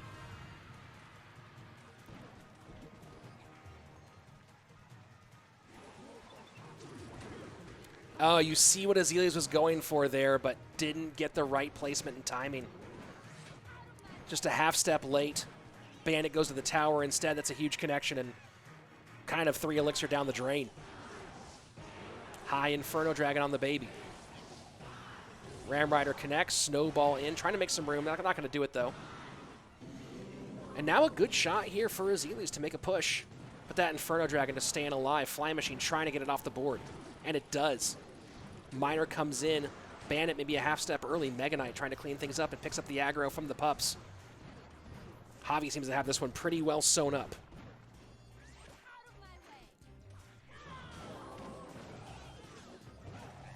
Law gets a little bit more chip there. Ram Rider, poison in. Mega Knight to get the leap, and that Ram Rider should go to tower. I believe there's enough room for it to happen. Yes, it does. No need. Musketeer gets the job done. Javi taking game number 1. Solid win over the Frenchman Azealis. All right, there you have it. Could we be in for the same story we had last time around? Queso took set number 1. Chivas took set number 2, went to set number 3. SK Gaming would love to have the same story play back again this time against Tribe. Do I remember Javi's prediction, lightning on Goblin Cage? Yes, KFC's dad, I made a video about it. That's how much I remember it. If you check out my YouTube channel, go to the Inside the Play, and I have a video all about some of the big moves that Javi pulled off in CRL West.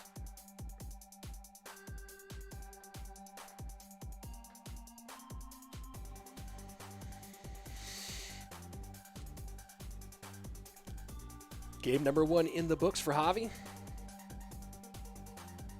Azili is going to the bench. Probably will not see him again today, my guess. If we go to the 1v1, probably will be Buffmac, and then we'll see who comes out for SK if we make it there, but still 2 more wins needed for the German side. A little other flavor mixed in. They're not all German. Here we go. Javi Buffmac.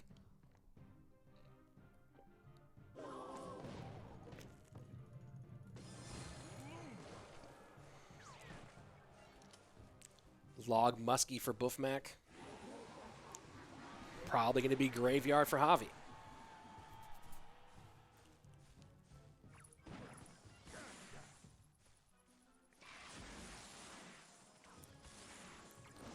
Maybe Balloon for Buffmac, potentially, or Wall Breakers. Heal Spirit makes it feel like Balloon. There we go. Yep, and it is. And Graveyard immediately opposite side from Javi. That Balloon's going to get raged up and connect. Javi comes out the victor, though. Good damage on the tower. Activates his king.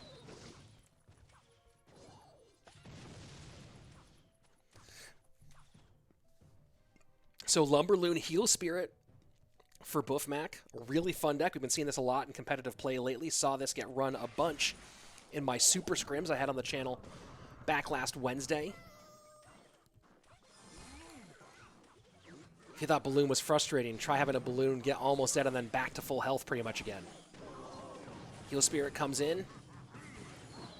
And that Rage should kill the Bomb Tower. Nice snowball in from Buffmac. Not going to get a connection, though. 1505 left-hand side.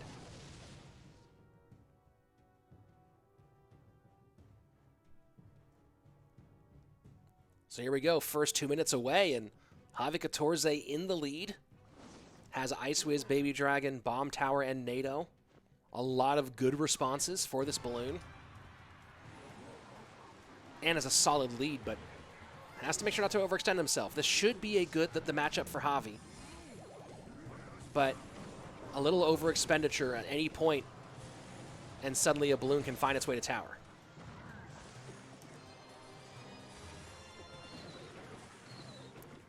Just goes ahead and goes Naked Graveyard right-hand side. Plenty of elixir to do it. Poison in as well. That's going to be tower down right-hand lane. Has to defend one more time. Although Buffmac might get around twice. It is possible. High Bomb Tower. Snowball in, trying to make enough room for that Balloon to get on tower, but with the NATO, not going to happen.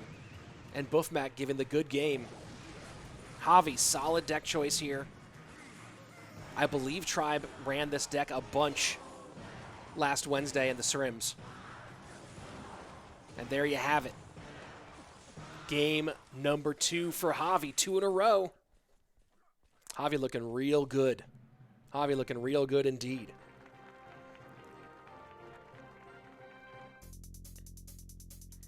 Flash in the Mad Cat chat saying no minor or big spell makes this so tough for Buffmac. Yeah, absolutely right. Sandy saying, doing fantastic, Rich, with a £2 donation. Thank you very much, Sandy. Gotta go, but love you all. Thank you so much, Sandy, for being part of it. Certainly appreciate your support all the way around. Clash Royale Esports in the YouTube chat with the popcorn.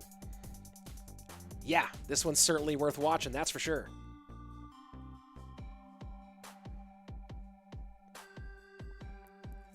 So there you have it. Stats courtesy of our friends over at Stats Royale. Javi gives Buffmac a nightmare of a matchup. That Balloon deck's super fun. If you haven't tried it yet, I would definitely advise going out and playing some games with it. It's a blast, but does not match up well against this Ice Wiz, NATO, Bomb Tower, Graveyard control deck. So there you have it. Javi 14 now with a chance to do what Buffmac just did, although do it cleanly from the front end. It looks like Javi's running Hog, and TNT may also be running Hog. This could be a Hog EQ versus Hog EQ battle. And there you go. Hog does come out right to the Goblin Hut. Snowball in, trying to slow down the Princess a little bit.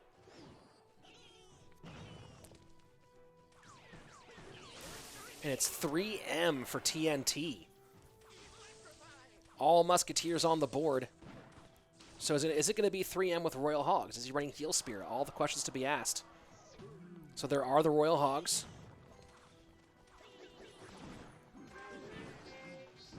And that's going to be a lot on the left-hand side. TNT going to shred that left-hand tower.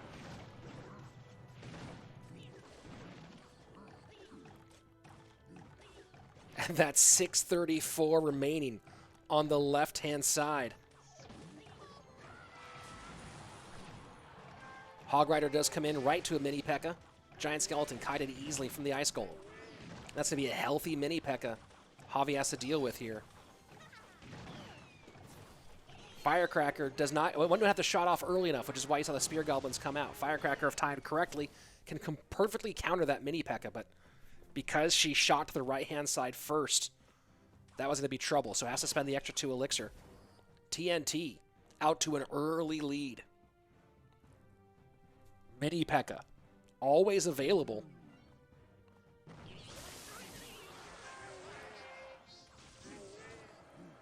And you see Javi really doesn't have any way to completely mitigate the damage of these pushes. EQ in. Now we might see a Hog on the back end of this push. Right, mini P.E.K.K.A. does get to that tower, so now maybe we see the Hog come in right around here. Goes with the Firecracker, now setting up the full push here. Correct? Giant Skeleton to the same lane as these Musketeers. Now, Ice Golem Kite is so annoying. You're like, hey, Giant Skeleton going right towards the Musketeers. Not going to happen, though. Piggy's in on the left-hand side. E-Wiz, mini P.E.K.K.A. Firecracker, Snowball, everything trying to stop this damage, but it's just nearly impossible.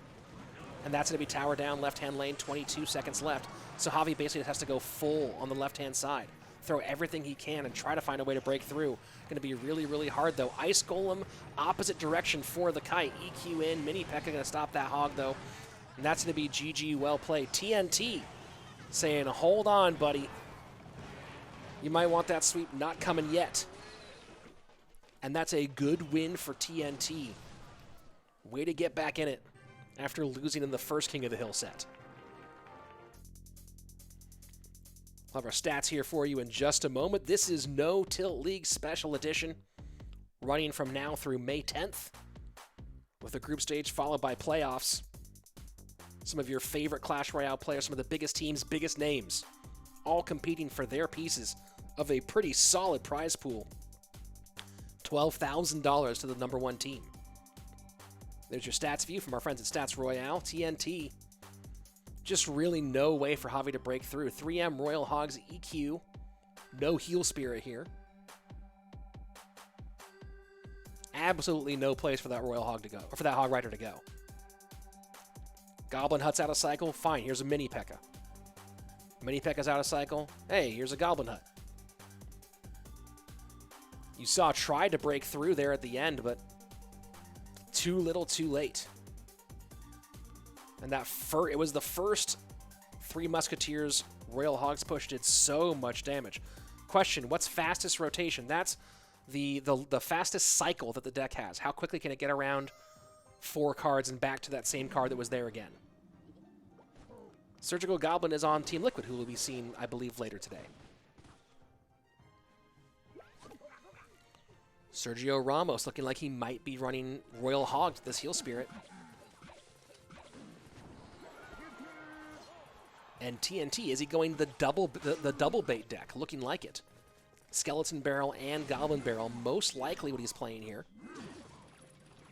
Might just be doing minor Skelly Barrel with Mega Knight, though, but look at this. Now it's Sergio Ramos going 3 Musketeers, but this time with the Heal Spirit. Might be a Royal Hogs deck again.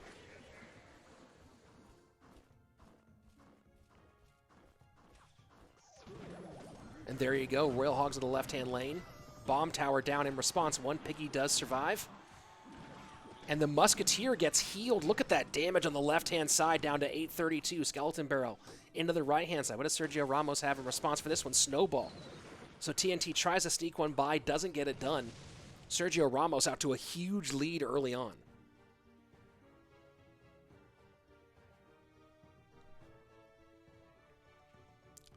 Is Three Musketeers meta again? A lot of comments on chat on both sides about whether 3M is meta again, and right now looking like it's a possibility. Miner goes right to the Dark Prince. Ice Golem easily picks up the bats. Nothing about that push did what TNT wanted it to do. Bomb tower played high, pulls the piggies back up.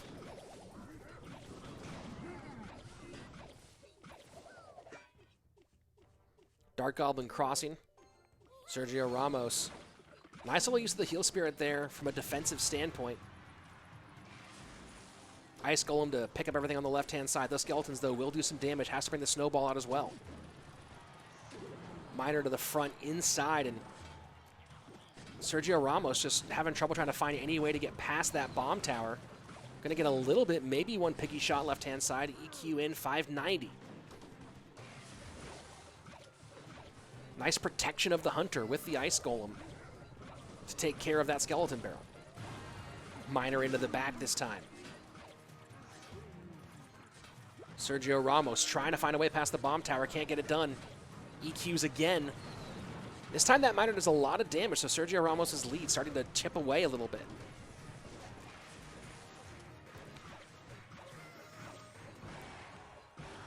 Ice Spirit goes in just to give a little bit of a reset there. Not a reset, but a stop. A distraction against that Dark Goblin. EQ in and trying to go for the juke placement as TNT doesn't get it done. 165 to that left-hand tower. That's within EQ range. Miner to the outside. Sergio Ramos just going to play a little bit of defense here. Get back to an Earthquake and get it done. You see TNT given the good game. Earthquake comes in and gets it done just in time. SK Gaming taking set number 2. We are all tied up going to the 1v1.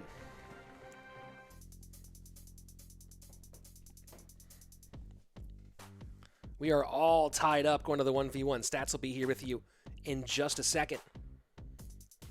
Pretty similar situation in both directions. We didn't get a reverse sweep this time, but 3-1 both ways in the King of the Hill. So now we're going to go to the 1v1. Have to expect that we're going to be seeing Buffmat come out again. SK Gaming, is it going to be Javi Catorze? It certainly feels like that. That seems like it's the hot hand right now in both directions. TNT made a good run of it there, but couldn't get it done. Three Musketeers may be meta again. Certainly feels like it's possible. Could be the case. Who the heck knows?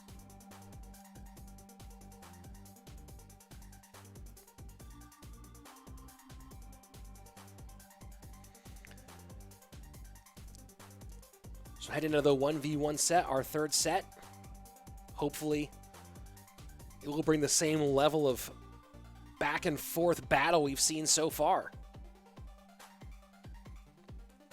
2v2 not part of the No Tilt League Special Edition, although don't worry, I believe that 2v2 will be in CRL West. No official word quite yet, but I believe that's the case.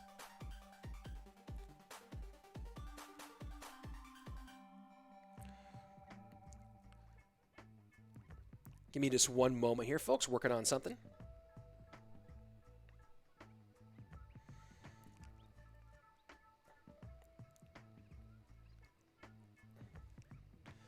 One second here, folks.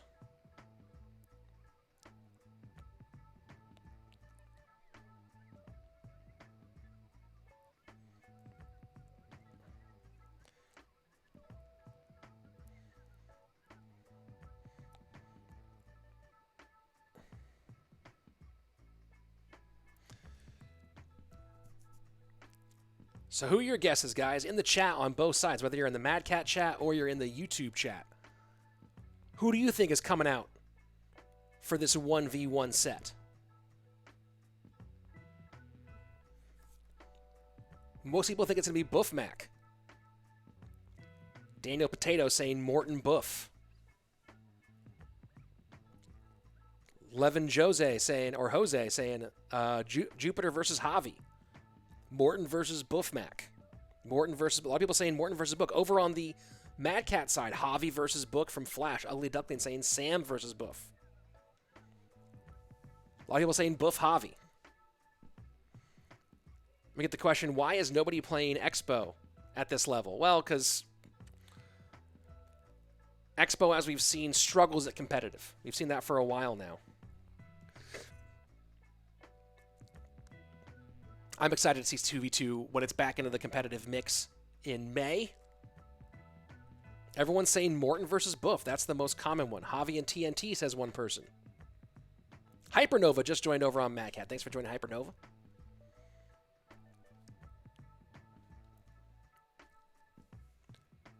Big question is, when will we see Bag? The chat's over. If you ever don't know why I look over, the chat's over this direction, guys. That's why I'm looking over there over and over again to read what you guys are thinking about. Here we go, 1v1, and who's it going to be?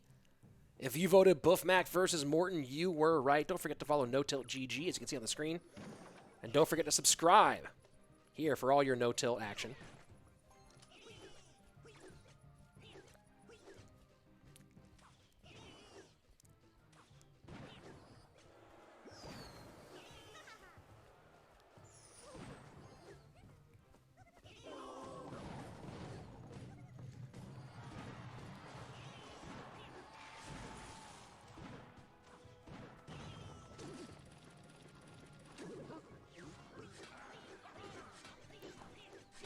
So Morton and Buff Mac.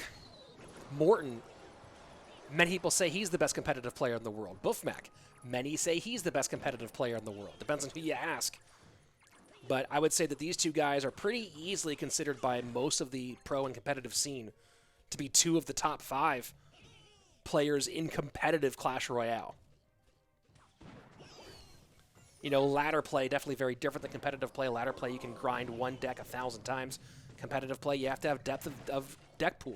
You have to have a much wider view of the game, and it's minor Royal Giant for Buff Mac against most likely Lumberloon for Morton.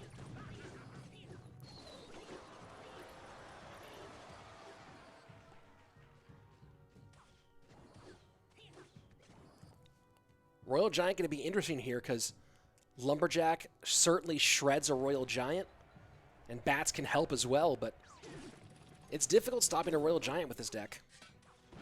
And then how do you pick up those minors? So Buff Mac, lots of ways to create some struggles for Morton in this matchup.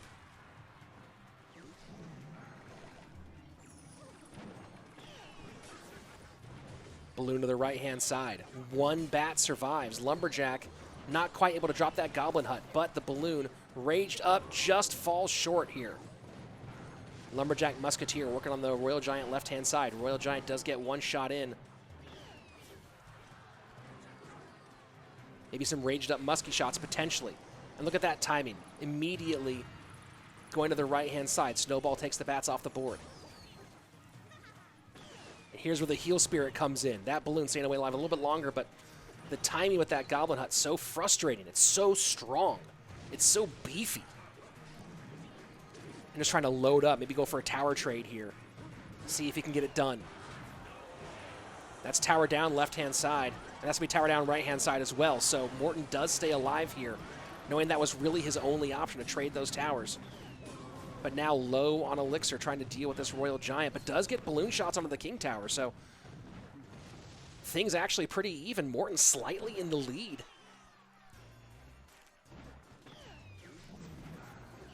Of course, Buff Mac can always go right in the pocket and create some real difficulty for the German. Snowball in for Morton. Does not get the connection, but death damage is going to be massive right now. Buff Mac setting up Goblin Hut in the pocket. No building to distract that Royal Giant, and Buff Mac does not go for a pocket RG. Instead goes for the King Tower side. Miner in as well. Royal Giant does get a couple of shots. Still behind, though. Here we go, Morton. Ice Golem Balloon, right-hand side. Snowball onto the bats. Gets them all off the board. That balloon going to go Princess Tower. Nice pickup by the Goblin Hut.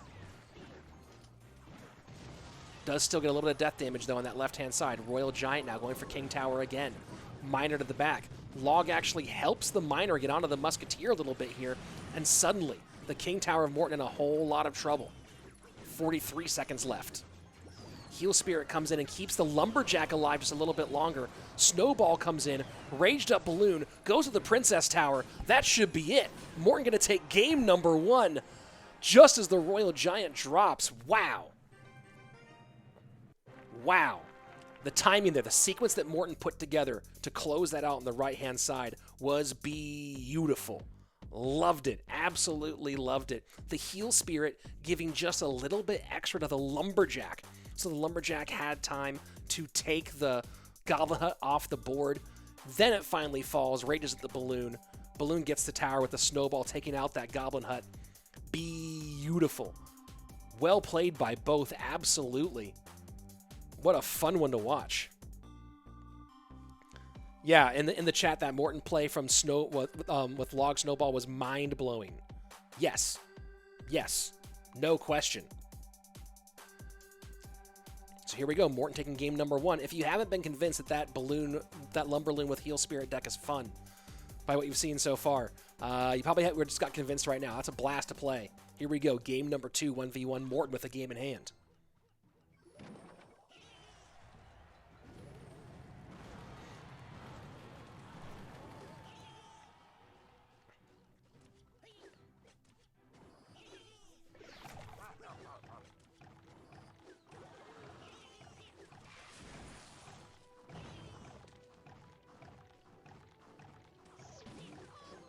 Hog Rider to the right-hand side.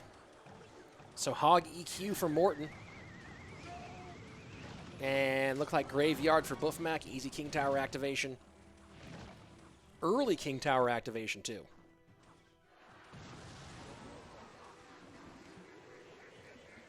A lot of people in chat debating who's the best right now, who's the greatest of all time.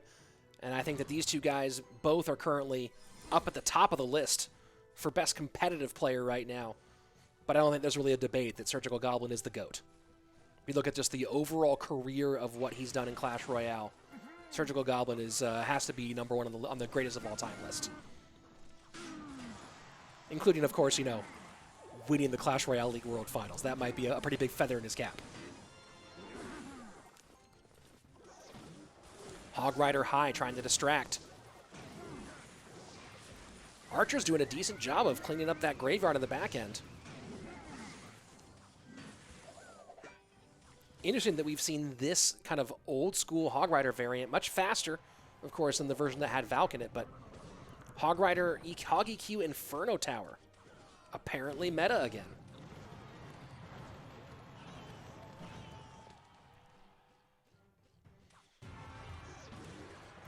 Hog trying to distract and get a little bit of chip damage opposite direction. Morton currently in the lead. Snowball comes and makes a little bit more room. Double elixir time. We'll see if Morton can hold up to it now that Graveyard's going to be a little bit more aggressive. Poison going to take the archers off. Hog Rider doing a good job. And that's what Morton's been doing a good job with in this game so far, is distracting the bridge support with the Hog Rider. Right? Not purely thinking of it as an offensive tool, but also as a defensive tool.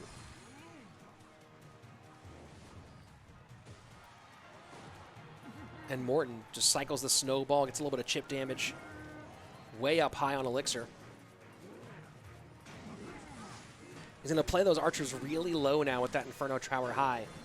Trying to make that Poison not be as effective, get as much value. See, look at that, the opposite side. Poison has to go to the archers, though. That's the right move. Ice Golem will, for a moment, slow that stuff down, but Dark Prince, no, doesn't connect because of the Bar Barrel. Beautiful micro from Morton, but he's in a lot of trouble right now. Trying to figure out some way to break through and play defense at the same time. Plays the EQ as a prediction maybe on an expected Goblin Hut. Goblin Hut, though, does not come down. Buffmac in a good spot. Poisons the archers. Might not be GG quite yet. Oh, that's going to be it. Game, set. Or not game, set, just game. Buffmac sending us to game number 3. Morton did a good job trying to fight back, but once that was in double elixir, really didn't have much of a shot at trying to take this game. So there we go, 1-1. Buffmac and Morton. Who's pumped for game 3? I'm pumped for game 3. It's going to be a good one. Morton and Buffmac, two very talented players, two very different players though, right? Morton, definitely more reserved. Buffmac, very emotive. If you see him on tower, you can see Buffmac really wears his feelings on his sleeve. His whole heart's out there. Morton, though, very reserved, very calm. Both of them with big-time moments, but two very different players in terms of the way they express themselves on the tower. Might be a difference between the Brits and the Germans, although the Brits are known for being a little bit less expressive, too, so who knows? Here we go, Stats View, courtesy of Stats Royale. Heading into game number 3.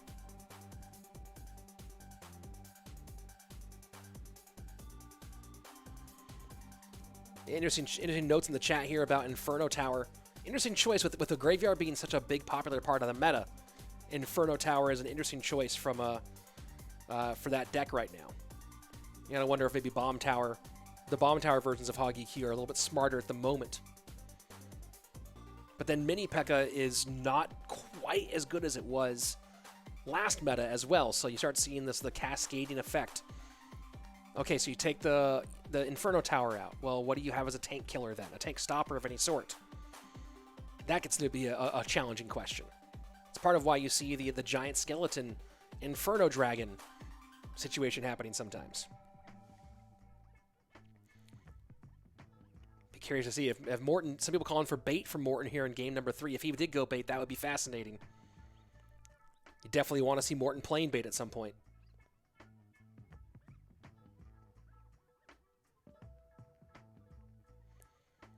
Someone asking, Nicholas asking, Rich, do you play Clash Royale? And if so, how many trophies? My personal best is 6.3 something. 6.3.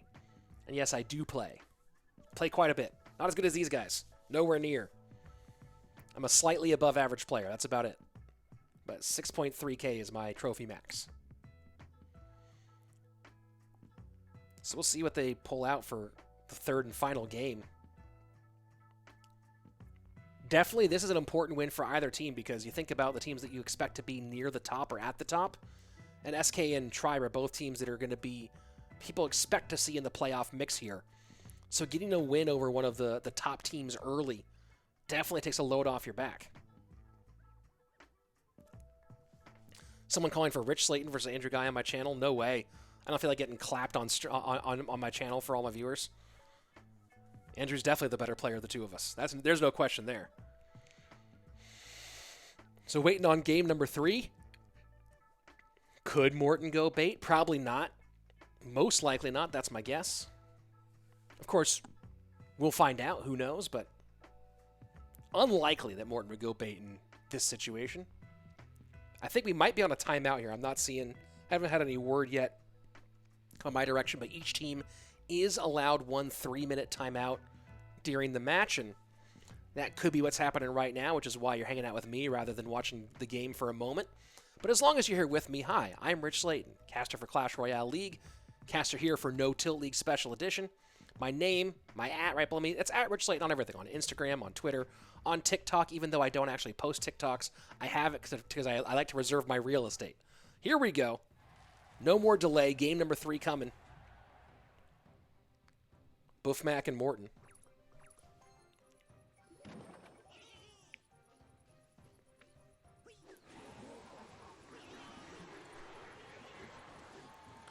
So Goblin Hut for Buffmac. Could be anything. My feeling is Graveyard. And Morton is going Skeleton Barrel, so maybe I might not be going that full double bait deck, but going Skelly Barrel something with the poison. Probably minor.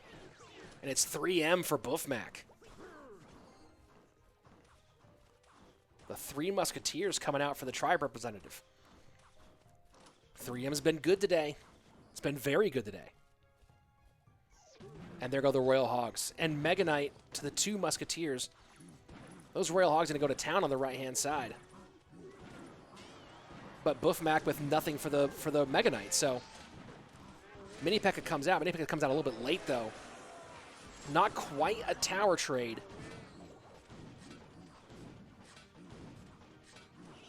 But close enough. That tower should fall fairly easily.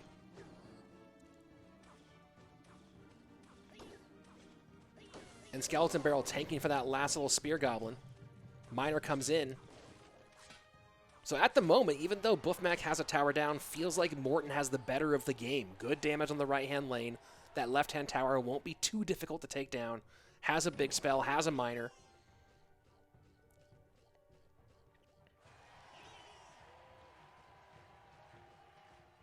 Buffmac might 3 Musketeers here. About to hit double elixir. Nope, goes archers first. And a nice snowball in. Morton's snowballs today have been beautiful. Morton's snowballs today have been picture perfect, and that was another good one. Miner goes into the Goblin Hut. Log tries to move it around a little bit. 2 huts and tower and a bunch of goblins getting taken care of by that poison. Morton throws 3 elixir at the bridge to take care of that left-hand side. 2 elixir, actually. Sorry, with those spear goblins.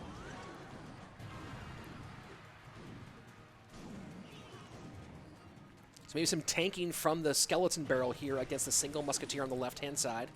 Miner goes to the Muskie. Mega Knight drops, and now it's Morton putting pressure on the right-hand side, letting the Hunter do its job. Second Hunter down against the Piggies. Man, that was beautiful. You see this deck and you think, save that Mega Knight for the Royal Hogs at all costs. And we just saw Morton completely do the opposite. Poison down, GG, well played, beautiful play from Morton. Beautiful play. Twice you see him go against what you think should happen and play the Mega Knight on the, instead of saving for the Royal Hogs, playing it on the Musketeers on one side. And then in both cases works out beautifully for the German player, clutching it up in that third set. My word. Morton is so darn good. And to do that against Buffmac is even crazier. The decision-making, right? That's the interesting thing about what you just saw Morton do. Is in the hands of a lesser player, that Mega Knight is just only going to be going to those Royal Hogs. But instead, make some good choices from Morton. That defense he put on the last side of it, right? With the Hunter high, was still alive, knew the Hunter was alive, knew he was back to a second Hunter, went to the Mega Knight to the right-hand side, went second Hunter down below to defend against the Royal Hogs, knew he could defend and put pressure on offensively. Mwah! Beautiful. And that's SK Gaming taking the second match of the day. We've gone down to the 1v1 set in both matches. This has been razor thin all the way through. And that one definitely delivered as promised. Morton taking up the big-time win here.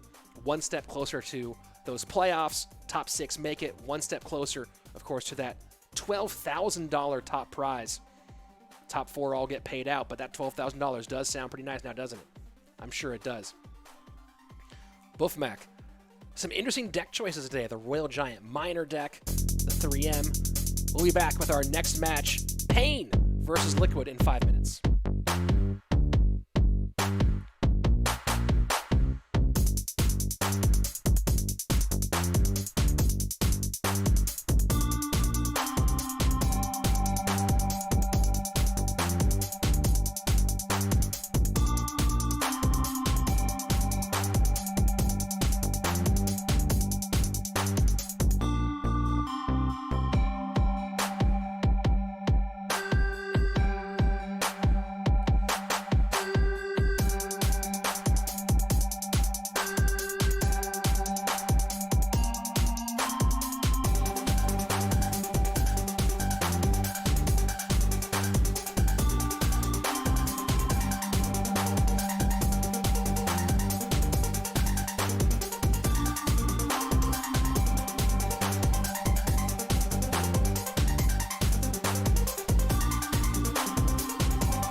And we are back. That's right. What's up, everybody? We are back. Up in a quick, nice little break, ready for match number 3, Liquid vs. Pain Gaming. The defending Clash Royale League world champions facing off against the all-Brazilian side of Pain Gaming. We'll see if Pain has added anybody to the roster for this event in just a moment. Next game is not SK vs. Tribe. Will come back to me until that graphic gets changed back around. Man, are you guys still talking? Are you guys still thinking about the snowballs from Morton? I am. It's still caught in my head. Beautiful snowball play from Morton. Beautiful decision making. That last game, picture perfect. And here we go. Boom. Team Liquid versus Pain Gaming. Coming up next. Clash with Proski asking, let me get your autograph, Rich. Sure. Let's just meet up, make it happen. Here we go, Team Liquid. Do they make changes? Absolutely not. Surgical Goblin, Diego B, Igor, Canario. This is the team that Eric wants, the team Eric loves. And I don't expect to see any major changes on this team for a long time. This is the team that won the championship. Other side, Pain Gaming, coming out with just their 4 from their official announced roster. Surge TS back in Pain Black again. Hanan Kava, Luke Dubs, and Coca RX. Luke Dubs coming back from Cream. And Coca RX, the big pickup, played for Brazil very well during the no-tilt Worlds, and now going to get his shot at a full-on professional contract here with Pain Gaming. Coached, of course, by Alan. Very, very talented coach in his own right. And this will be an interesting one. This is all head-to-head play, and both these teams are stacked in head-to-head. You have to give the advantage slightly to Team Liquid, of course, the way Diego B's playing right now. Diego B is fired up. Was not happy with his performance in the CRL World Finals. Been playing like a madman ever since. So Diego's on fire right now. Canario and Surge are great. Igor, of course, can be anybody on any day, and we saw that in his CRL debut at World Finals. On the other side of it, you know, Hanan Kava has been a 2v2 specialist as of late. Surge TS, probably the hardest hitting head-to-head player on that roster. Excited to see Coca RX maybe get mixed in here. Oh, and we will. He's going to be in the King of the Hill lineup for the opening set. So Surge TS, Coca RX, and Luke Dubs for Pain Gaming. Canario, Surge, and Diego B for Liquid. That's going to be a fun one. That's going to be a fun one indeed. If you haven't yet, go ahead and subscribe to the YouTube channel. Ring the bell for notifications. Never miss a moment of this no-tilt action. Graveyard right-hand lane. Baby Dragon tanking. Going to be interesting here. Surge TS does take one more belch. 1851 right-hand side. With the first minute down. Hey, Clash with Ash in the chat. Everyone say hi to everyone's favorite YouTuber, great member of the community. Stopping by to say hello and catch some great Clash Royale competitive action. Goblin Hut, Goblin Hut. It will be played about 40% of the time. I don't know if that's its use rate right now, but I know the use rate for Goblin Hut is very, very high at the moment. Will it stay that way? Will it stay this high through May with CRL West starting in mid-May? We'll see. And it is Graveyard, a fast cycle Graveyard deck from Surge TS. Look at how quickly this gets around.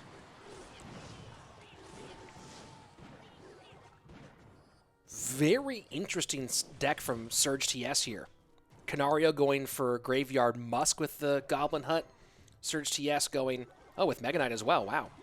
And Surge TS going with this fast cycle Graveyard. Can get all the way around in just 8 Elixir. So if we get into that point where we're already in double, if we get to triple Elixir, the number of Graveyards that he can get around going to be really oppressive maybe.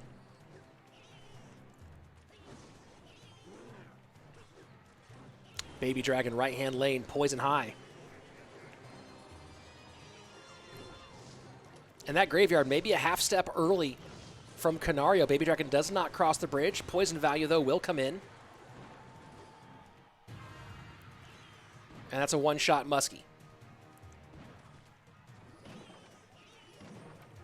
All right, second Goblin Hut down for Surge TS behind the Graveyard Tower. Going to go ahead and pull one on the left-hand side. This is what this fast cycle Graveyard deck's going to do. Graveyard can always switch lanes. This one from Surge TS can do it a lot faster.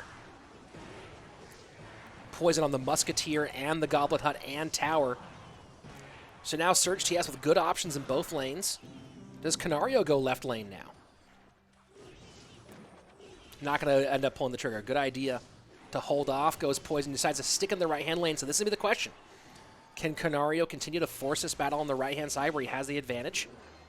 I don't think so. This fast cycle is going to be really frustrating for him. And no Graveyard this time. Just Poison value trying to get the Mega Minion through. Baby Dragon taken care of. And that's going to be it. Game number 1, Surge TS. Speedy GY. And Canario falls. And this is important for Pain Gaming. Surge TS has to show up, in my opinion, for Pain Gaming to have a real shot throughout this event. The other players are good. Luke Dubs obviously has been good for a long time. Renan Kava's a great player. Coca RX has been very impressive. And now going to get into his first real run at professional Clash Royale. But if Surge TS doesn't show up, this team is going to struggle a lot, in my opinion. And right now, Surge TS showing up. Very fun deck choice. Man, that's a fast. Look at that. Fastest rotation all the way around in 8 cards. And you saw that. Canario just could not keep up there at the end. 3.1 Graveyard Cycle. Surge TS taking game number 1. Canario off the board. Surgical Goblin up next. Surge versus Surge. Before CRL West spring season, Surge TS said he wanted to play against Surgical Goblin. Wanted a chance to prove he was the best Surge out there. Well, here's one more shot for you, young man. Against the GOATed. King's Cup 2 champion. Champion of basically everything that was played in Europe in 2017. Was basically Surgical Goblin and Azilius winning every tournament in Europe in that entire year. CRO West champion, 2017 or 2019 spring. CRO World champion for 2019. Surgical Goblin, the greatest of all time.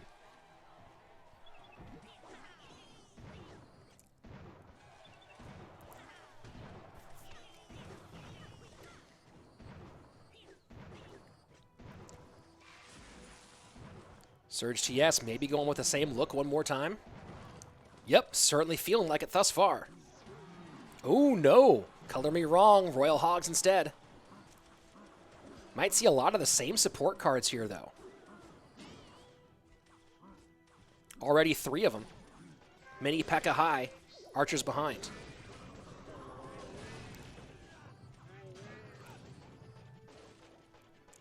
Surge TS ahead by about 140 HP, almost that much on the right-hand lane. First minute away. Surge TS, former teammate of Surgical Goblin. I don't know. I don't believe he ever actually took the stage in his time wearing the blue. That was that spring season where Team Liquid, or that fall season, I believe, where Team Liquid ended up being, yeah, it was the fall for CRL West. Turned into the Surge Canario Diego B show, 3-man team. Surge TS back in black now. Flying Machine does connect. That's important for Surgical Goblin as those piggies go to work on the bottom right-hand side. 11-18 on his bottom right tower. Surge TS at 15-18, courtesy of that Flying Machine. Good protection on the mini P.E.K.K.A. there with the Ice Golem. And that's going to be 2 shots. Tower down. Surgical Goblin choosing to instead try to get a tower trade situation here. Just loading up on that Goblin Hut. But not going to get a tower down here, I don't believe. No. 45 seconds left, and Surge TS in a really good spot. And here come the 3 Musketeers, forcing spell play to be on that left-hand tower away from his weak tower. Forcing expenditure on that left-hand lane. This should be Surge TS all the way. Unless there's a big mistake made here. And that might be it. The mini P.E.K.K.A. high into the bats might be the mistake that Surgical Goblin needed Surge TS to make. That's going to be tower down. Of course, with the Musketeer and Piggies going on the left-hand lane, that might be tower down there as well. 2 flying machines. Surgical Goblin trying to make a case for it. Surge TS trying to play defense low on Elixir here. Wow, poison in, flying machines in. EQ does come out finally. Surge TS shuts the door on Surgical Goblin. Wow. Wow, when you saw that mini P.E.K.K.A. evaporate for a second there, you were like, wait a second, could this be a nasty throw? Surge TS able to hold on despite being very, very low on Elixir. And ooh, boy. Ooh, boy. Opening, though, Canario down, Surgical Goblin down, Surge TS. Here you go, stats view, courtesy of our buddies over at Stats Royale. No EWIS play at all. Surgical Goblin didn't really have a good use for it, held on the entire time. And was able to get that tower on the right-hand side. Man, when that mini P.E.K.K.A. just disappeared, it really felt like that was the opening. And it was the opening Surgical Goblin needed, just could not hold on that left-hand side. It was the 3M creating pressure on that left-hand side just forced enough onto that left-hand lane to open things up for Surge TS. I said it before, I'll say it again. This is what Pain needs. This is exactly what Pain needs to be competitive. Surge TS has a heck of a resume, guys. An absolute insane resume. Definitely a talented player, no question about that.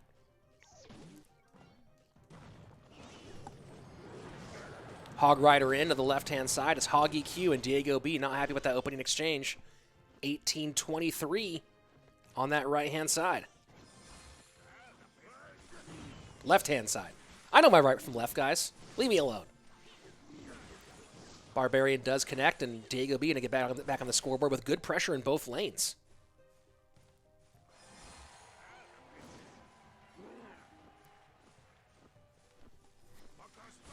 Diego B has been with Liquid his entire Clash Royale League career. Of course, competitively, spent some time with other squads in the past, including Team Queso.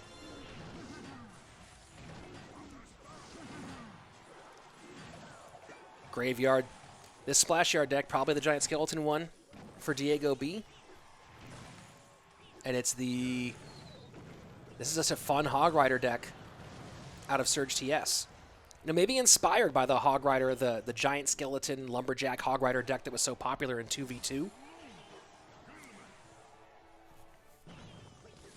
know, Surge TS might be less internationally famous as a competitive player than the guys he's across from wearing that big blue seahorse, but just think about what he's done over the course of his career just as a head-to-head player, taking 6th place in Gamestry Cup, winning 1st place in the Cabrera Cup, 8th place in Moreno Cup, like repeatedly going up against top-tier players in head-to-head play and getting it done. An 8.4K player, and of course has been around competitively for a long time, all the way back to 2017, playing in RPL Americas with Elite Gaming. So Surge TS, no stranger to high-level competitive Clash Royale play and putting on a show here today so far.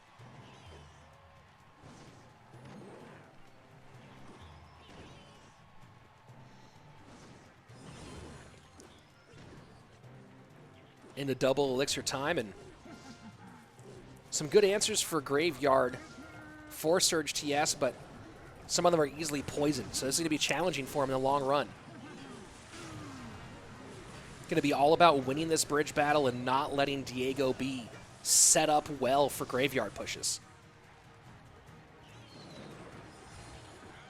And that bomb tower, smart bomb tower from Surge TS. Sticking all that support at the bridge, taking care of it with the bomb, and also giving a defensive option on the Graveyard side of it if one decided to pop at that moment. Here we go again. This is the key for Surge. If Surge TS can control the Graveyard, the bridge battle, he can win this one. EQ in, Giant Skeleton crosses. That's going to take care of the Baby Dragon and the Ice Wiz. Very nicely played by the Brazilian. This is what Surge TS can do when he's at his best. NATO for NATO. This is where the Brazilian gets in trouble. Dark Prince in, Giant Skeleton trying to win that bridge battle again. Stab Goblins in the back, working on that Graveyard, going the long way around, getting to the small side of the Graveyard. Giving up a bit of damage here, but this is good for Surge TS right now. If that bomb goes off early enough, it does not. An Ice Wiz survives this one. So a rough turn for the Brazilian. Diego B with a good chance now. A little low on elixir, though. Spends that poison just to cycle here. Giant skeleton. Trying to set the line high is the Brazilian. Hog Rider goes to the outside. Trying to stay away from that Ice Whiz. NATO pulls it all back together, but look at that tornado. Hog Rider cannot get a shot in, but Baby Dragon picked up by the Dark Prince. Final 45 seconds. Goblin Cage, Goblin Hut high. EQ does not get it. Ice was trying to help on the back end. And now Diego just going Graveyard Poison. Just going, hey, maybe I can steal this one. Getting a lot of damage over on the top there. But not quite enough. Hog EQ in. NATO trying to pull the Hog back. Is it going to be enough? Hog does not get a swing there, courtesy of that Goblin Hut. Bar Barrel trying to stop it. 12 seconds left. Diego B can go another Graveyard Poison. But can he do it and defend here at the same time? EQ in. Hog Rider going to connect. That's it. Surge to yes. Comes up. Line him up. 1, 2, 3. Team Liquid heads on his wall to open up the No Tilt League Special Edition. Woo, boy. Someone get that kid some ice because he's on fire right now. My word. The way that Surge TS controlled the bridge battle there was so clean. Absolutely clean. And that was the key. That was the absolute key. Worked out beautifully. And this is what... I'll keep talking about this because it is the story. Pain needs Surge TS to show up like this. This format, I think, really does benefit Pain Gaming a bit. In some ways, because it gives them the ability to go win some big head-to-head stuff. They've been up and down in 2v2 in the past. So set number 1 going to Pain Gaming. Everyone else taking a break, taking a rest. Very curious to see if they put Surge TS back in the second King of the Hill set, or if they save him for the 1v1. I don't know what the rules are. Can you play all 3 sets? I actually don't remember if the rulebook covers that.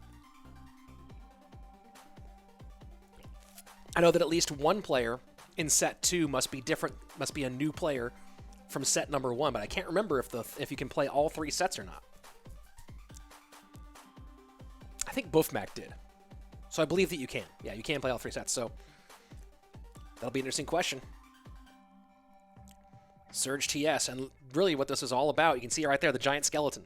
The Giant Skeleton was the absolute key for him in this matchup. Just control everything at the bridge. Don't let it get past. Don't let it get deep into your territory. And you saw, it was rare that any of Diego B's troops really got across the bridge at all, other than the Graveyard. Other than the Graveyard, maybe the Bar Barrel when it slid on through, but most of the time, those tanky troops spent their time on his side of the bridge. That was absolutely critical. And there you go. You just took out 3 of the best. You just took out Diego B, Surgical Goblin, and Canario all in a row. So, well played, young man. Well played, Surge TS, indeed. And maybe a bit of revenge there, too, because Surge TS and Liquid didn't always have the most congenial relationship. Didn't get a chance really to play during that season. I can't remember if he played any games at all. I'll double check on that one, actually, right now, because I have some records. I keep my records somewhere around here. Do I have Surge TS's stuff up here somewhere? I believe I do. Yeah. Yeah, with Team Liquid, didn't play a game, as far as I'm aware. So maybe a bit of revenge there against the team that he really wanted a chance to shine with and never quite got it. And now we go into our second King of the Hill set. And you know Igor's going to get mixed in for Team Liquid. You know Hanenkava is going to get mixed in for Pain Gaming. In what order, who knows? But also interesting to note that these two teams, we've seen other teams kind of flush out their roster a bit, going to a full 6 by bringing in some players who are not part of their CRL roster. Liquid and Pain going straight with their full-on ace rosters, no additions to it. Hanenkava versus Igor, so it's going to be Igor, Canario, Diego B for our second set for Liquid. Hanenkava, Luke Dubs, and Surge TS So moving the guy who just swept to the back end for set number 2.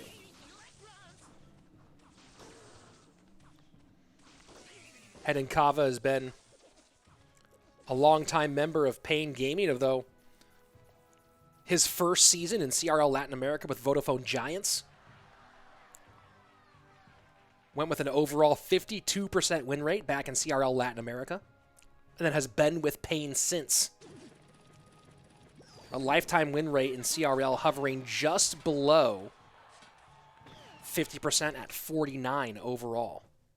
And most of that's due to some struggles in 2v2, where Pain just has not been able to get their 2v2 together. We'll see if he can change that in 2020. Igor, of course. If I need to tell you about Igor, where have you been? What have you been doing? So many #1 ladder finishes, at least 4, the last time I checked. Global tournament #1. First person to ever hit 8K, I believe. And of course, 5-1 record in CRL, all on the biggest stage, all in the biggest moments. And going here with the minor skeleton barrel.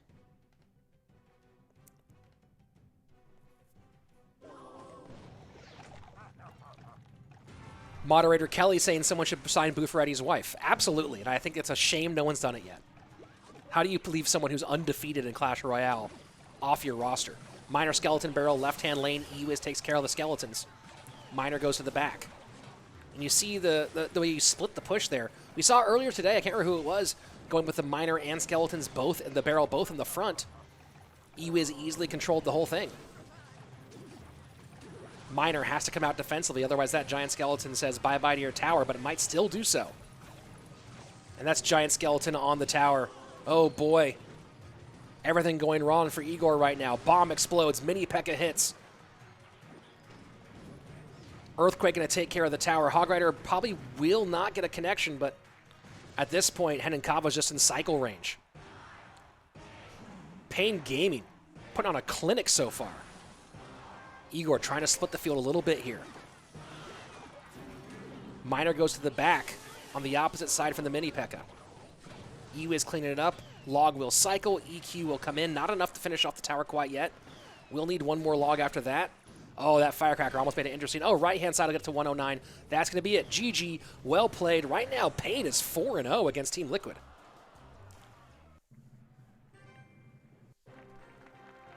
Undefeated so far, Pain Gaming, in their No-Tilt League campaign.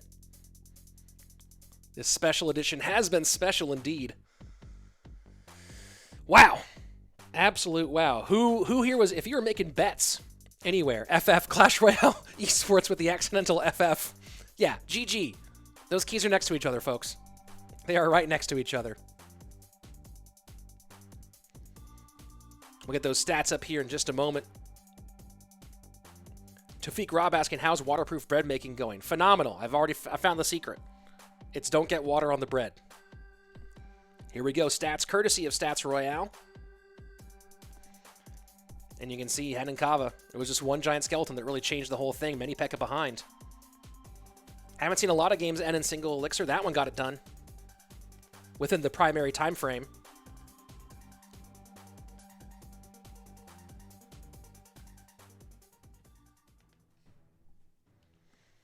Here we go, game number 2.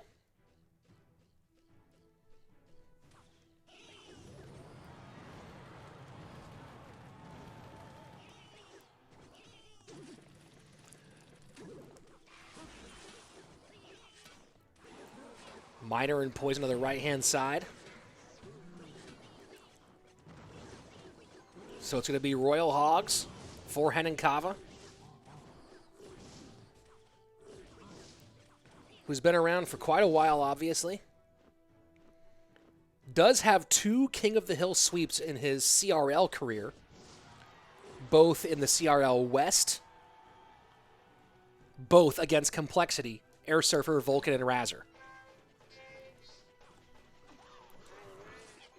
But if you want to talk about Clash Royale King of the Hill sweeps, It's hard to talk about that without talking about Canario. Regular season gameplay, 4 sweeps for the Giant Slayer. 2 alone in the 2019 fall season. The kid's just so darn good.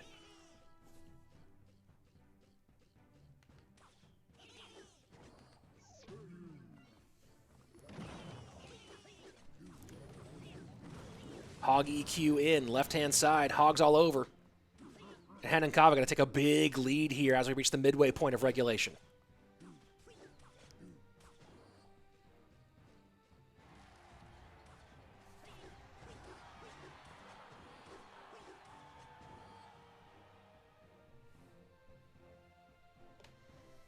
So 8:19 left-hand side as we go into double elixir time. Canario going to go finally with that Lava Hound into the same lane. And Barbs get the surround on the mini P.E.K.K.A. And 3 Musketeers just right at the bridge. No fear. Hanenkava just going straight at the big beastly flyer. Ice Golem to protect the one single archer at the top. She'll take care. No, goes down. Hanenkava low on elixir too. Has to go mini P.E.K.K.A. to pick up the aggro. And now goes with the Goblin Hut, but Baby Dragon will get 2 belches on the left-hand side, 1161. Canario certainly in this one now.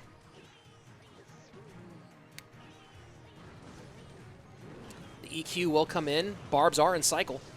There they come. And now Hanenkava has a lot to deal with. Lava Hound. That's going to be poisonable. Easy poison there. Easy snowball. Canario stays patient and stops the bleeding, finally getting some blue on the scoreboard, is the man from the Canary Islands. Canario taking the win. And Liquid definitely breathing a sigh of relief right now. If you like what you're seeing, go ahead and give a sub here on YouTube. Also, streaming on madcat.tv. The link is there in the chat as well. If you want to go check this out on a streaming platform that is dedicated to making mobile gaming a major priority. Check it out on MadCat as well. Or hang out here on YouTube. Either one. Stats view courtesy of Stats Royale. Go to statsroyale.com to find out what your next chest is. They will tell you. Is it a legendary chest? Is it a lightning chest? Who knows? They do. Go ahead and find it out there, statsroyale.com. Canario taking out Hanenkava. Hanenkava was all over him up until the elixir started flowing faster. Once that purple stuff started coming in, Canario made a couple good defenses, and the run that really put the nail in the coffin was Goblin Hut down. Barbarians were so far in cycle. And next thing you know, boom, all done. Pigs get eaten alive. Lava Hound, Baby Dragon, Barbarians, poison and cycle. You 3M directly in, and easy poison value there. And that looks like 20 euros from Sahal John. I can't pronounce this, the last name. If you give me a phonetic, I'll tell you. But Sahal for 20 euros. Dude, thank you. I think that's euros. The font might be a little misleading. But Sahal, thank you very much for the support. Really appreciate it. Every dollar that you donate here goes to buy pizza. I promise you that. Every single one. So if someone makes a $1,000 donation, I'm going to get real heavy real quick. Here we go. Luke Dubs finally playing after waiting around for a while today. In the mix here against Canario.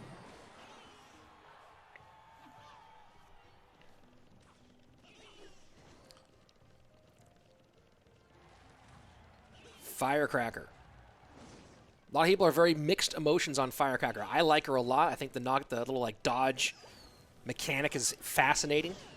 Some people don't like that they feel like they need a very specific way to deal with her, but I like her a lot. I think she's a really interesting addition to the whole Clash Royale universe.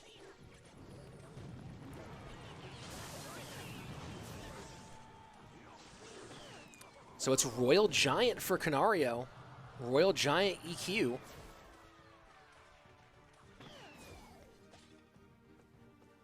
First 90 seconds away, and this time Canario in the lead again.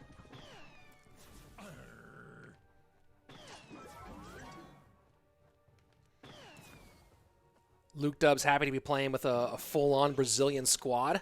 Hasn't had the chance. Was with Red Canids, which might have been a Brazilian team, actually, in CRL Latin. I could be wrong there. And then last 2 seasons in CRL West with Cream Esports, where really never hit the heights he hit in CRL Latin America. In Latin America, CRL Latin, he had a win rate overall of 64%.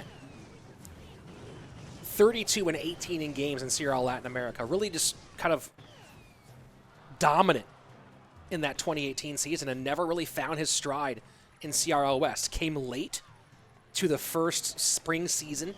Had an amazing debut with winning 2v2 and King of the Hill, sweeping King of the Hill by himself. 5-0 carry for Cream in that first debut, and then since then, never really got it together. 43% overall win rate in the spring, 47% overall win rate in the fall.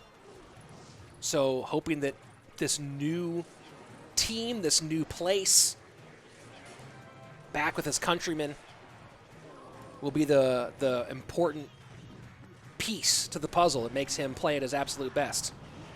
Right now, though, trying to fight off Canario's Royal Giant play, and second Royal Giant shot in, and Canario now in spell cycle range. Log EQ won't quite get it done, but will certainly be close. Graveyard in. Guards in defense. And it goes Royal Giant high while he's defending on the back end. So the log will stay here in case he needs it. Not gonna, there he goes. He does play the log. Oh, but here we go. High with the Goblin Hut. The EQ getting it off the board. Will this Royal Giant get a shot? And it does. Tower down. Canario, 2 up, 2 down. A chance to get the sweep and send this thing to the 1v1. Ooh, boy.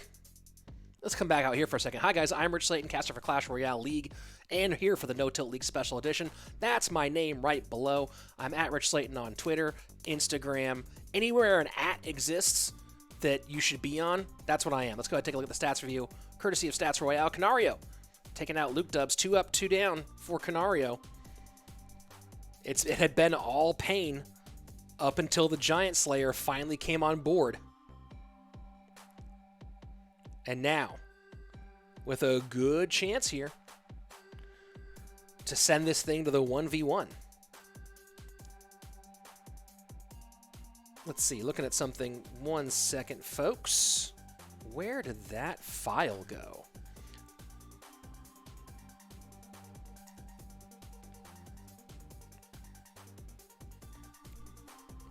I believe Coca RX is the last man in the lineup for this one. Oh no, it's Surge TS. Never mind. I was like, it's Coca RX. No, it's Surge TS coming out for game number 3, coming off a nice sweep. Loki saying, I'll give you my whole bank account if you make B-Rad play 1 game with Expo. Done. Let's go get him. Someone kidnap B-Rad for me real quick.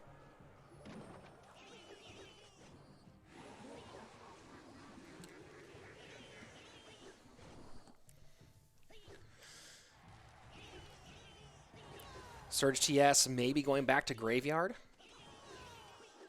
Canario maybe going to an E-Golem deck.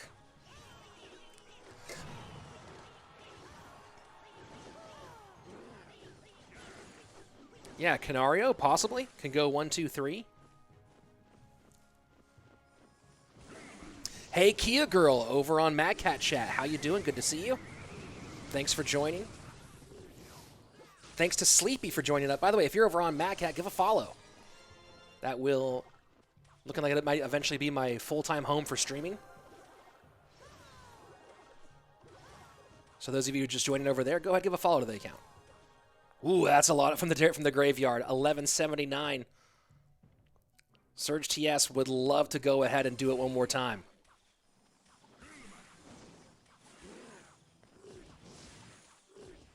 Clash Royale Esports with the subscribe. There we go. I think they've already subscribed, but I do love the shout out there from the whole team. And thanks again to Clash Royale Esports for making this possible, providing the prize pool for this one, and of course doing a lot to make Clash Royale 2020 amazing for esports. Oh boy, that's going to be tower down left-hand side. Bye-bye tower. This E-Golem deck can flip flip the table on you real quick. We'll see.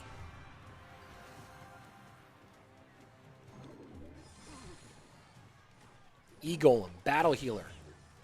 Electro Dragon goes away. And Tornado pulls all that up to the top.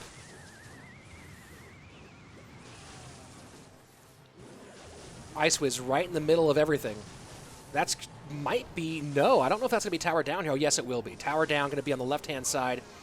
And suddenly, Canario right back in it, 30 seconds left in regulation. Surge TS taking a moment, goes Goblin Hunt into that right-hand lane. Just a half-second delay there trying to make a decision. Ice Golem to the right. And this, the annoying thing about this E-Golem deck is when you feel like you have everything defended and then that NATO just pulls all your defensive troops right into the mix, and then Battle Healer, E-Drag just start chewing on you. E-Golem in the pocket now. Goblin had to pick it up. Ice Wiz again for Surge TS. Canario trying to put the pressure on. Poison high from Surge TS, trying to deal with those support troops the most. Bar Barrel Knight high. 2 Battle Healers, though. You got to get one of them off the board. That Battle Healer will make everything a nightmare. And there you go. That's big for Surge TS. Once you get 2 Battle Healers down, it can be real difficult to deal with. 90 seconds left. And Surge TS trying to just put some damage on the tower. Get a little value on the back end. Canario setting up. As we get this triple elixir, we're going to see 2 elixir golems on the board at the same time. He might try to cycle back all the way around, get double elixir golem, double battle healer down, which will be a nightmare for the Brazilian. And NATO's all that over to his side. Bye-bye Ice Wiz, bye-bye Baby Dragon. And the EQ going to open up a path here. Bar Barrel onto the Ice Wiz. Turning the Ice Wiz the wrong direction. Second Ice Wiz down for Surge TS. Can he take advantage of the elixir that comes in? So far, I haven't been able to. Graveyard down, Knight in the pocket. Just trying to put pressure on his opponent. 30 seconds left.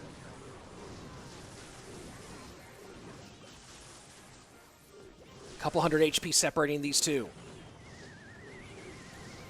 The second Battle Healer is down for Canario.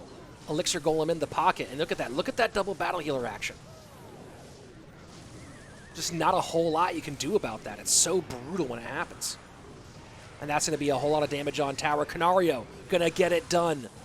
Surge TS comes out with a sweep. Canario says, I've done it more than you. And comes out, bam, bam, bam. Hen and Kava down. Luke Dubs down. Surge TS down. We're going to the 1v1. Oh man, this music gives me hype, doesn't it? GG, well played. Canario might have gone with a deck that you don't like very much, but it certainly did get it done. Needed something to stop Surge TS from running roughshod all over Liquid. And he did it. Surge TS put up a heck of a fight, but once it was a single lane battle, just really hard to get past those double battle healers when they start to stack up. And now we're going to the 1v1. Will we see this run back again? The Giant Slayer doing it. Earned that nickname in Season 1 with G2 back in CRL EU. Canario really put his stamp on the entire world of Clash Royale Esports back in that first season. In case you forgot about it, a 75% win rate in CRL EU for that fall 2018 season. Went 8-3 in 2v2, 8-4 in King of the Hill, and an astounding, just hold your breath here for a second, folks, 17-4 in best of 3 1v1 sets. 8-1 in sets, 17-4 in games. Had a 75% win rate in 44 games in that first season. Only lost 2 of 14 sets.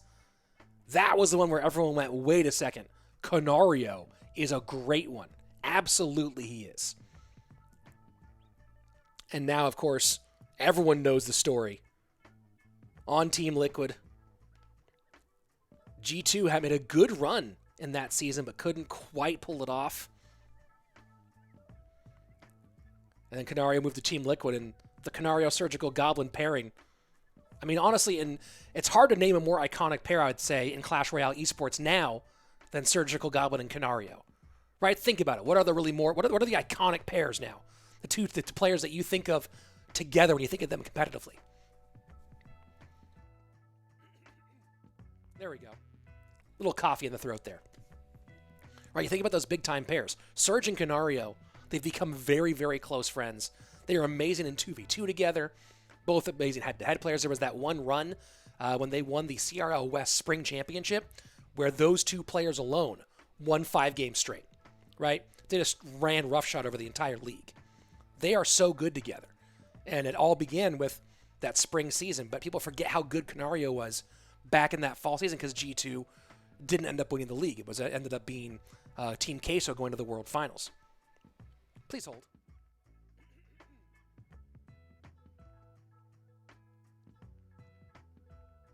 All this talking just by myself can get things a little bit clogged up there. So you think about that, right? Like if you have Sam and Morton is like the other is the other big duo, right? RF and Aw Crap, that's a great one too, right? Talking about iconic CRL duos, AC and RF, Sam and Morton, Surgical Goblin and Canario. But what Surge and Canario have done together, right? CRL West Spring Champions, CRL West Fall Runners-Up, CRL World Champions. And this is interesting. Not what I expected. Luke Dubs coming out in the 1v1 for Pain. I really thought we would see Surge TS, but they go with Luke Dubs.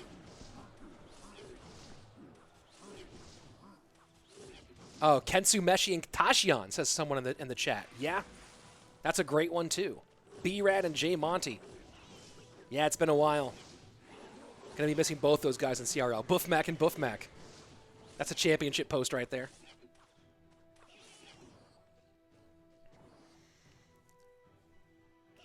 Luke Dubs and Canario, very interesting.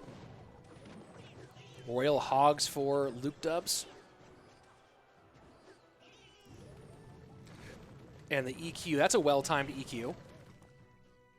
Would have liked one tick maybe on those Spear Goblins, but everything can't be perfect. And the Royal Hogs run right into the barbs. Ooh, boy. And whether it's because he's not being cheesy or whether it's because it was rotation, Canario did not open Lava Hound, but you expect that Lava Hound to come out sometime, probably in double elixir. Props to anyone playing Lava Hound who doesn't play it until double. Big shout out on behalf of everyone else who plays Clash Royale. Goblin Hut picks up the Baby Dragon. The Baby Dragon. 1436, left-hand side for Luke Dubs. Slightly ahead of the 1382 for Canario. Don't forget to follow @NoTiltGG on Twitter and subscribe to the channel. Meek and Booyah Reiki Jones, that's a good one. Oh, Buffmac and his brother Tom, that's a good duo too. Colton and Razzer, that's a great one. That's a great one to throw in the mix too in the conversation.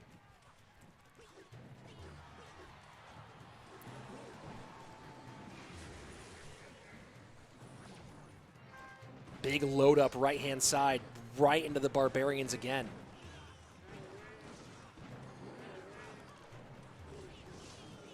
Canario, two things he does very, very well. Number one is decision-making, right? It's very rare you see him make bad choices. And you see there, he was decided to lava up, knowing he could defend whatever came to the right-hand side because he hates holding on to those barbs. Second thing is he fights really well from behind, and that decision-making is a big part of it. He's great at come-from-behind wins. Right now, currently with the lead here against Luke Dubs in this game, and looking like he's about to finish things off in game number 1. Poison down. Barbs will easily take care of those piggies. Snowball as well. Tower down. Canario wins game number 1. Is Buffaretti in the chat? Oh, Buffaretti and his wife. That's also certainly an iconic duo. No question there.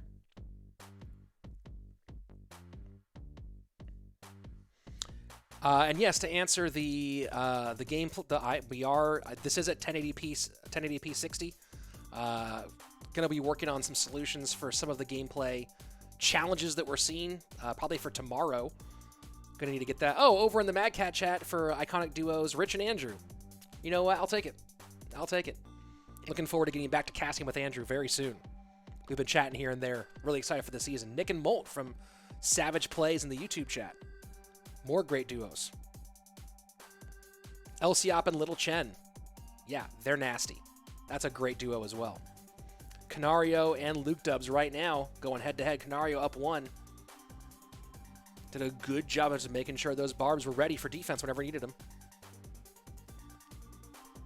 And if you're looking for your favorite YouTuber Clash with Ash, there's the link. He's over in the chat on Mad Cat right now. So if you ever had a question you wanted to throw at Ash without hundreds of others jump into the chat, go ahead and check this out on Mad Cat.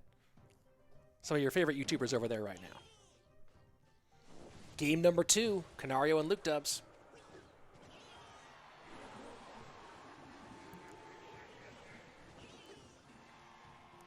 Man, I would not be the one needing to win 2 games in a row against Canario to get the win. Playing from behind against Canario feels like trying to fight a tiger when you don't have any hands.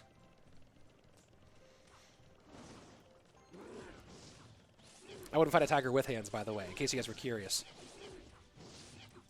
So it looks like Lava Miner again, potentially, for Canario.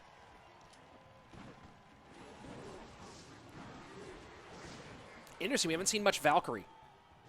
Luke Dubs bringing the Valk into the mix.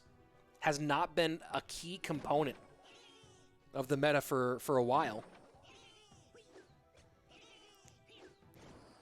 Hey, some people joining what CWA is saying on the Mad Cat side. Welcome to the Cool Kids chat. Coach Tri just joined over there as well. A lot of fun people in the mix over on that side.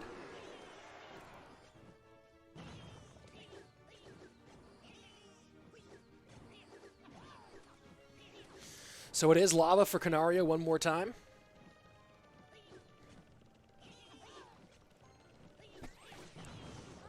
Luke Dubs really taking his time here. Valkyrie high to pick up some aggro. Musketeer behind.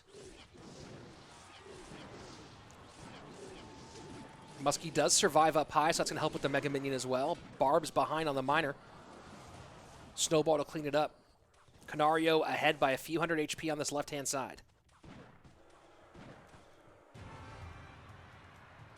Someone saying Solo Man and Higher is another great duo. Absolutely. If you weren't fans of WDGM before World Finals, you better well be fans now. Graveyard met by poison. Not a lot of damage. But Luke Dubs hanging on. About 114 HP behind. 36 seconds left in regulation.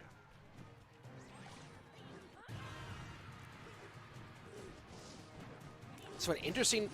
This has been Pain Gaming with 2 very interesting graveyard decks today. The fast Psycho one from Surge TS, and this one with Barbs, Valk, and Muskie. Really interesting as well. And stops that push fairly well, and now a lot going in the opposite direction. Canario goes high with the Snowball, tries to stop the support from getting across the bridge. Musketeer going to the Barbs. That tower going to be under 800 HP after all the ticks come in. Oh, no, 805. Very, very close. Canario choosing not to lava up right now. Might just play defense and play miners and try to get poison value. We'll see. A minute 42. And does go ahead and get lava now to protect that Mega Minion. And try to stop all that at the bridge best that he can. Poison on defense against the Graveyard. Has to save it. Musketeer surrounded by the Barbs, but Valkyrie can help with those Barbs as well. Luke Dubs sets up another Musketeer. Miner to go in to the Muskie. This is a big opportunity for Canario. Barb surround.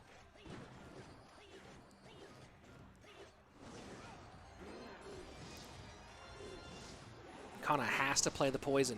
Still going to take a couple of skeleton shots most likely. Oh, and look at that. Barbarian does not touch. Canario going for the last, possibly the last Lava Hound of the game. We'll see. Miner goes into the back, not to the Musketeer. Has to stop that Valk from connecting. But that's going to be it. Tower's going to be down, left-hand side. Luke Dubs ties things up.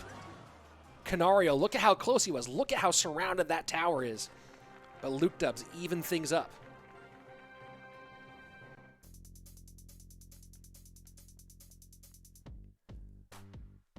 And there we go, game number 3. Yeah, I will promise not to answer any chat that gets spammed. If I don't see your chat, guys, I remember I am also casting, switching, trying to do with chat, trying to look at notes and things like that all at the same time. Game number 3 coming up.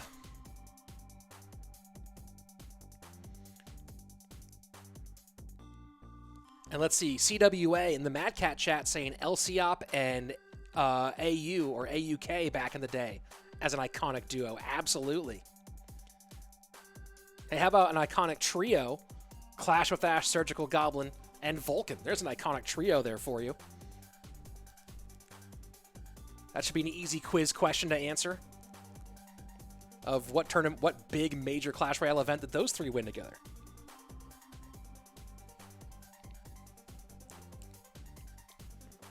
Viva la Sparky in the chat on both sides.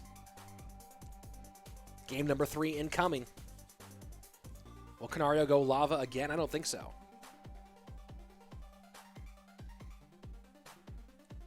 Yeah, King's Cup 2, Viva la Sparky. Here we go, game number 3. This would be massive for Pain Gaming to get one of the hardest outs done early on in this round robin.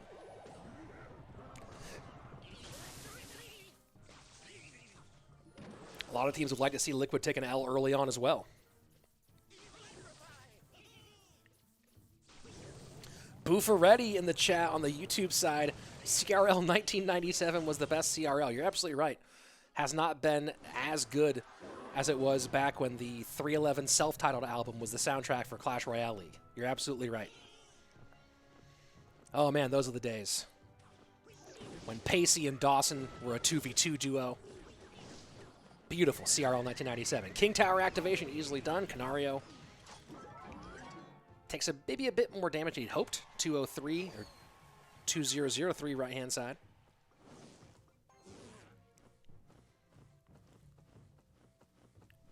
E-Drag going to the right hand side. So Canario, when I see an E-Drag, what do you think it's going to be? The likelihood that it's not Elixir Golem. Very, very low.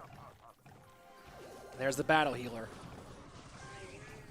Bar Barrel goes right into the Mini P.E.K.K.A. Giant Skeleton, E-Wiz, Mini P.E.K.K.A. Log with a perfect timing here. And that Log pushing back the Battle Healer just a little bit. Giant Skeleton, I don't know if he will get there.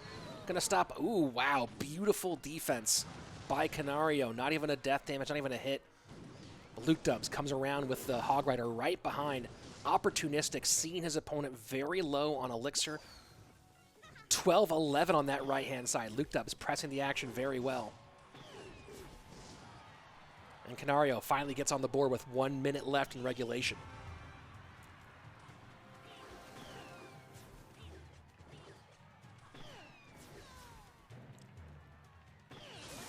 Why are you healing yourself, Battle Healer? You're not doing anything. Here we go. E-Wiz. Behind the Hog Rider. Bar Barrel stopping the E-Wiz in the backfield. And here comes the Mountain of Hell. Battle Healer. E-Drag. E-Golem. Name a more frustrating trio. I'll wait. Giant Skeleton does take the Battle Healer off. That works out well for Luke Dubs, but not until a lot of damage done first. This double Elixir is when this deck gets really nasty, and gotta wonder if Luke Dubs has got enough of a lead to really contend here. No real way of redirecting or anything with that Elixir Golem. No buildings, no tornado. And now that EQ comes in. Hog Rider trying to distract, but that should be it. Baby Dragon not on tower. Mini P.E.K.K.A. just trying to hold on here. EQ in, Hog Rider down. Does Hog Rider get a shot on the tower? It does not. 458 right-hand side. And EQ will get it done, though, for Canario. That's going to have to be GG. I do not see any way back in. Canario with the high stinky cheese, taking out Luke Dubs. Holding on at the very end. Oh boy. Oh boy indeed. Team Liquid with the win here all the way at the end.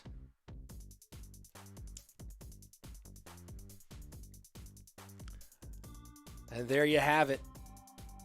Canario doing its work. It's his.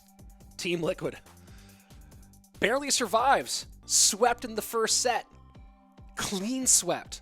Looked like they were in a whole lot of trouble. Canario comes out in King of the Hill second set and goes, yeah, no, I'm getting it done. Canario comes out and lays down the law in set number 2. And then what's he do again in the third and final set? Luke Dubs plays very well. Canario, great game 1, loses game 2, and then game 3 says, well, I'm gonna pull out a deck that is gonna frustrate everything you do. And with Bomb Tower being less prevalent, this Eagleum deck I think gets a little bit of a buff, to be honest. And no buildings whatsoever. No buildings, no tornado, no real way to deal with that on the back end. And twice now, Surge TS couldn't stop it. Luke Dubs couldn't stop it. The E-Golem Battle Healer Lightning Electro Dragon deck comes together and pretty much just grinds down on Pain Game. And we'll be back in a couple of minutes with our next match. Be back in just a moment.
Welcome back, everybody. I'm Rich Slaton, your host, here in English for No Tilt League Special Edition. And coming up next, well, what is that?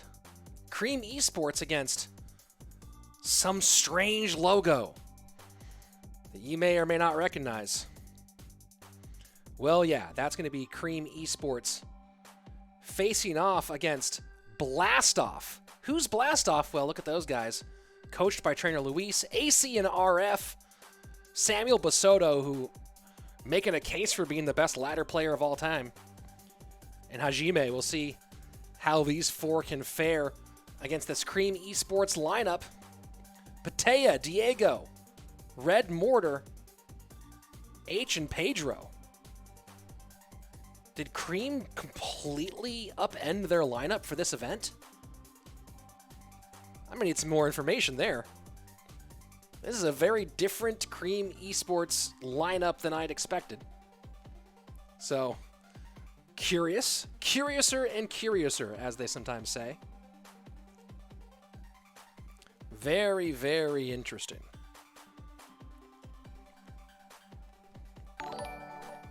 Oh, Buffaretti, thank you very much. Coming in hot. The husband of the undefeated Mrs. Buffaretti in Clash Royale, coming in with a $10 donation. Thank you very much, buddy. Really do appreciate it. Loki saying Mad Cat's not available in Croatia. I don't know why, but it's sad. It's in beta, so it might not be available everywhere. But you know what is available? This YouTube stream, which is why we're on both right now, so that you can get it where you are. People who want to try out Mad Cat can try out Mad Cat, and we can all enjoy some Clash Royale esports together on this beautiful Saturday morning where I am still. No, it's Saturday afternoon now. Wow, the time flies. 1:22 in the afternoon here in Los Angeles, California. And so it's Saturday morning somewhere, I think, still, right? Maybe in Hawaii it's still Saturday morning. I don't know how time works. Here we go. Jumping into our first matchup, AC against H.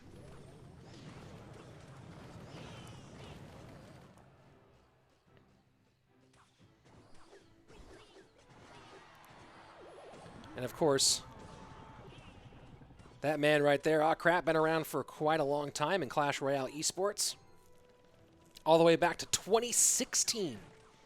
That's right, 2016. You remember that there was Clash Royale in 2016? He does. RPL Americas 2 with Silent Gaming. Been competing for a very, very long time, of course. Part of the only ever CRL North American champions.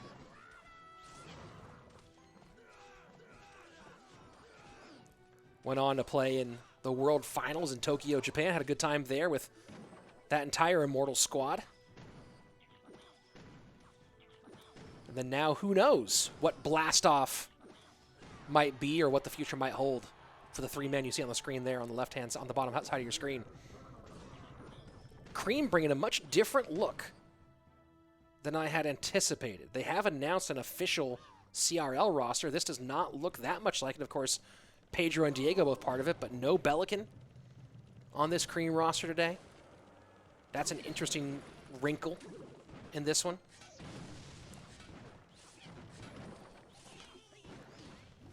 So very curious about what's going on here with a very different roster. No Yurai as well.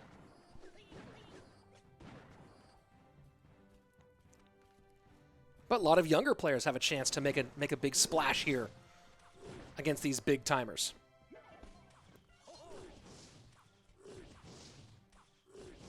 So it's going to be Hog Cycle, probably Giant Skeleton there for H. And AC, looking like Lava Hound. We just saw Canario work wonders with it. There we go. LeBlanc to Noir saying, qui parle français? Je ne parle pas français. I took 3 years of French in high school. Remember very, very little of it. Où est la bibliothèque? You know, that sort of thing. Lava Hound gonna pop. Miner not in cycle. Pups will get a little bit more damage on the right-hand side. 14-17. Hog played in the middle. And look at how far that Goblin Hut goes still. The range of the EQ can't stop you, but Hog Rider goes in the opposite direction, taken care of by the Death Spawn Goblins. Look at that. AC perfectly plays that one. Baby Dragon high on the Musketeer. It's distracted by the Mega Minion. Miner coming in, goes right to the back, going to tank for a couple more pups, I believe. Hog Rider runs right into the barbs, and they are timed and placed perfectly. So AC now pulling ahead in sudden death overtime. Baby Dragon down on the Musketeer. Poison will finish it off. 1-3-3-7, an elite score on the right-hand side of Akrap's tower. Hog Rider does not connect, 1098 now. 90 seconds left in the game. Lava Hound high, mini Mega Minion behind.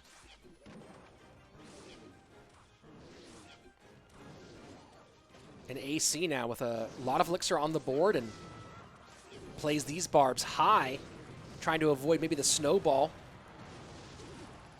Miner going to go into the back, it looks like. There we go. That should be GG. Well played. Welcome to the big league, son. AC's been here before. Game number 1. Going to blast off.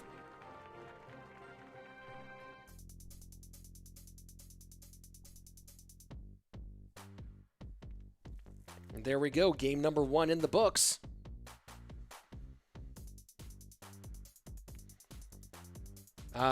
Sim asking in the Mad Cat chat, can you pick only 4 players for one match or use all 6? I actually don't know. I read the rule book late last night. I don't remember what the story is there. Oh, Belican can't play due to Orange Crown League rules. Interesting. Oh, because OCL does play on the weekends as well, but they only play Sundays. Very interesting. Okay. So AC getting it done in game number 1. Blast off. Going sky high to a good start.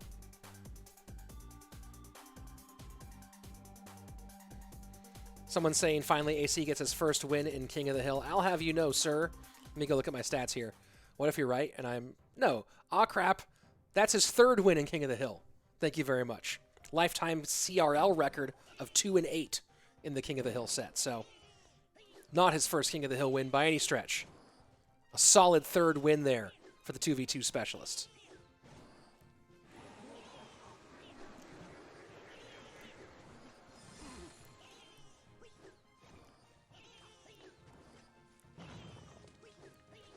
So Ice Whiz for AC. Maybe going Graveyard this time around.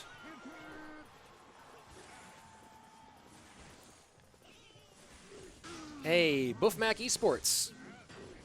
Yeah, because we do a stream delay for a wide variety of reasons. So maybe don't throw results in the chat. GG's.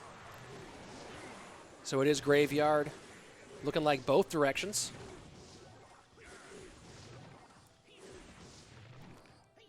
Did I wish Akrap a happy birthday? Asked Hypernova in the chat over on Mad Cat.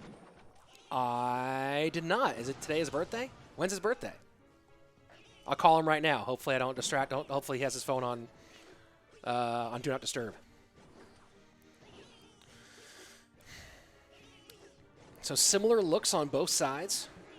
Diego E drawing a big chunk of first blood. Going to be under 1,500 HP on that right-hand side.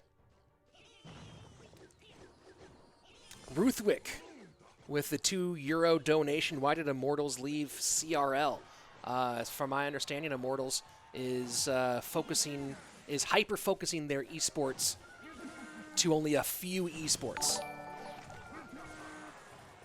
So they're just really bringing it down to just a couple of things they're going to really put all of their effort into, and I wish them all the luck with that one.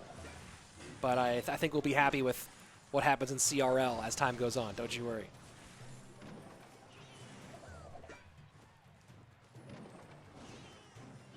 So far, no way through for Aw Crap. Diego done a pretty good job so far. Continues to keep the pressure on.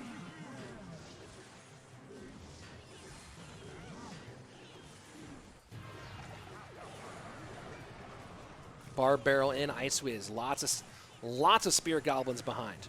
Notice Diego making a smart call there with the placement. Not going double behind the tower, but you see one in front, one on the inside. No place for a Poison to get super value on 2 of those at once.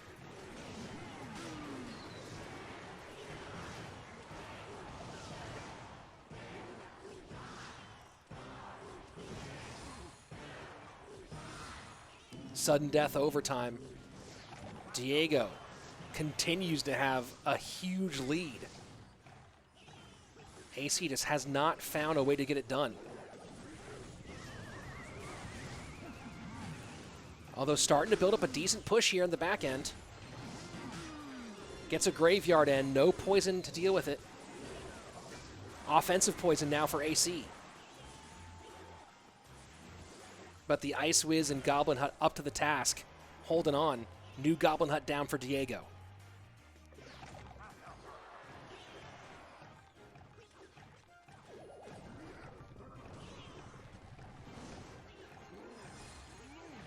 You can't really afford to switch lanes in this situation, which is frustrating for a graveyard player when you're behind. Often a good way to steal a win. Can't do it here, so AC just trying to pile on in this lane. He's been winning the exchanges at the bridge, though, and that's what he needs to do to get back in this one. Suddenly, not far behind. Giant Skeleton to pick up the aggro. Doesn't have his poison and cycle, I believe. So Dark Prince to play some defense. Giant Skeleton hanging back here for a minute as well. 41 seconds left. Early graveyard. Poison goes to the G Hut. Maybe thinking he can get back to another graveyard with this Giant Skeleton. Baby Dragon working on those Spear Goblins. Graveyard in for Diego. Ice Wiz in the back. And now Crap goes to the graveyard as well. AC trying to defend. Diego putting the pressure on. That looks like it. That's going to be it. AC comes out, gets one, does his job. Diego does his. Even now. Cream and Blast Off, 1-1.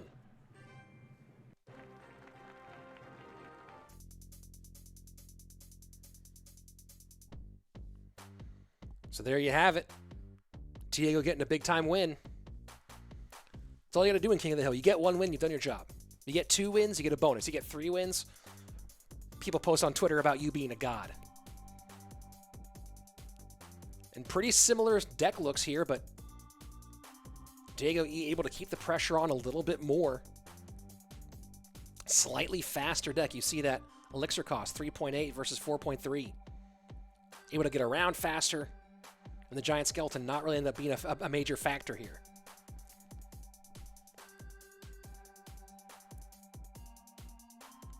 My thoughts on Triple Draft and CRL. Still reserving my thoughts, Nathan. I would like to see a situation where we can watch the actual draft take place.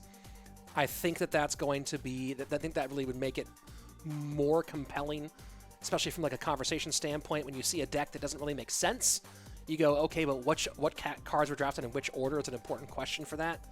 I have to do some catch-up work on my CRL East. I've been busy with all my Clash Royale and other esports jobs as of late, but still holding on to my final feelings on that one.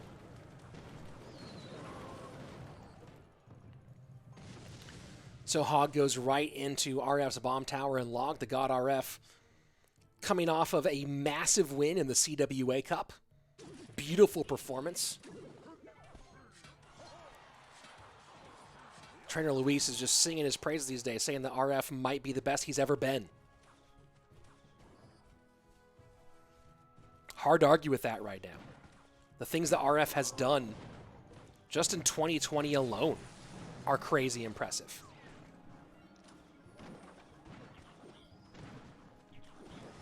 And here we go, playing Minor Muskaloon. He played well with this in the CWA Cup. And going to be Hog Rider one more time, coming in for Diego, opposite direction.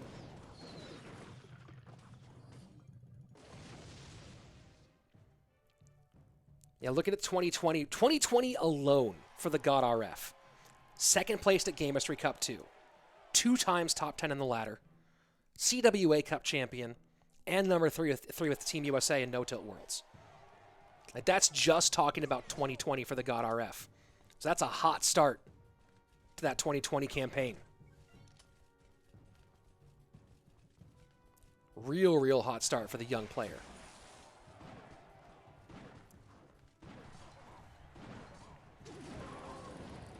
Miner into the Musketeer, easily picked up for Diego with those stab goblins.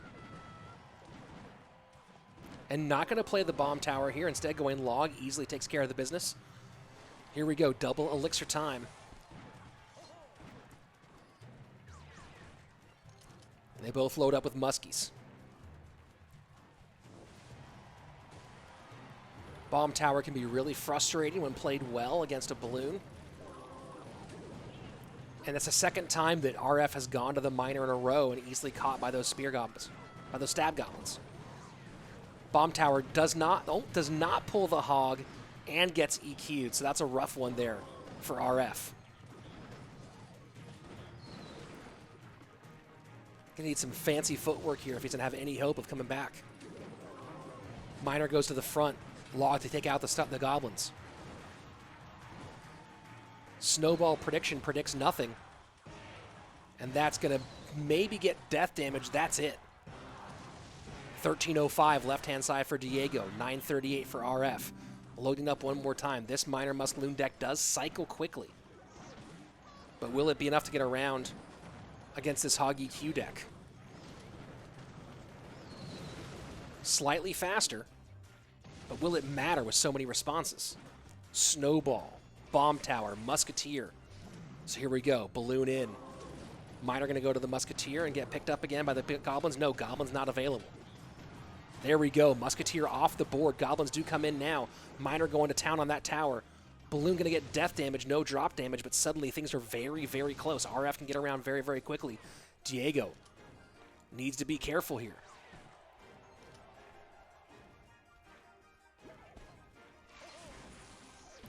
And now loading up on defense. Might we see an EQ? Yes, we do, but the bomb tower goes high outside of the Earthquake. Nice play with the log and the high bomb tower. Well defended here by RF. Can he turn it into some offense now? That Musketeer would get a shot, so RF has to play the Muskie behind.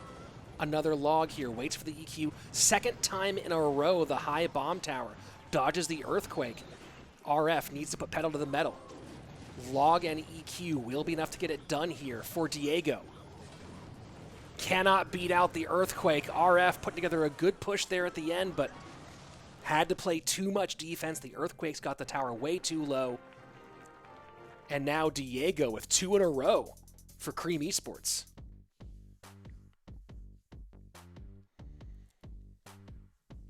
Yeah, I do know that there are some frame rate issues for some people, guys. I don't know I can do much to fix it today, but we'll be spending some time this afternoon after the stream is over working on trying to figure out how to fix those issues. RF just a little bit faster, but doesn't get around quickly enough to get it done. Had to play too much decent defense.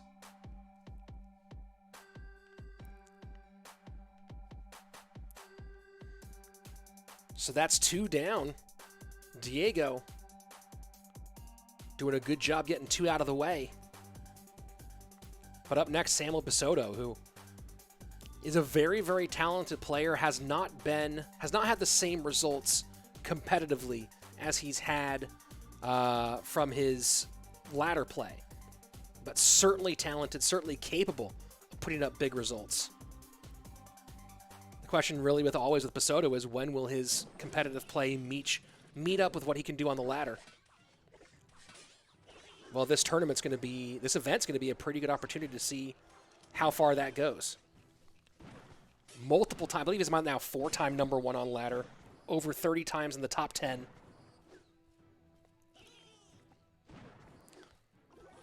But had a rough go of it in his debut in CRL, 38% win percentage. Competitive is different than ladder. That's an important thing to think about. Although some of the best players who've come in as rookies have come in from ladder play. Igor, Lapacati. 2 guys who came in as young players after being ladder stars.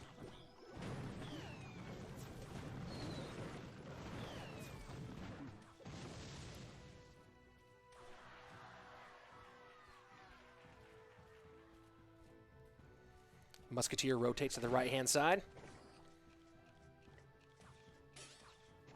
First minute 15 away, and Basoto going Miner Muskaloon. Is this that same RG Miner deck we saw earlier today? No, it's not.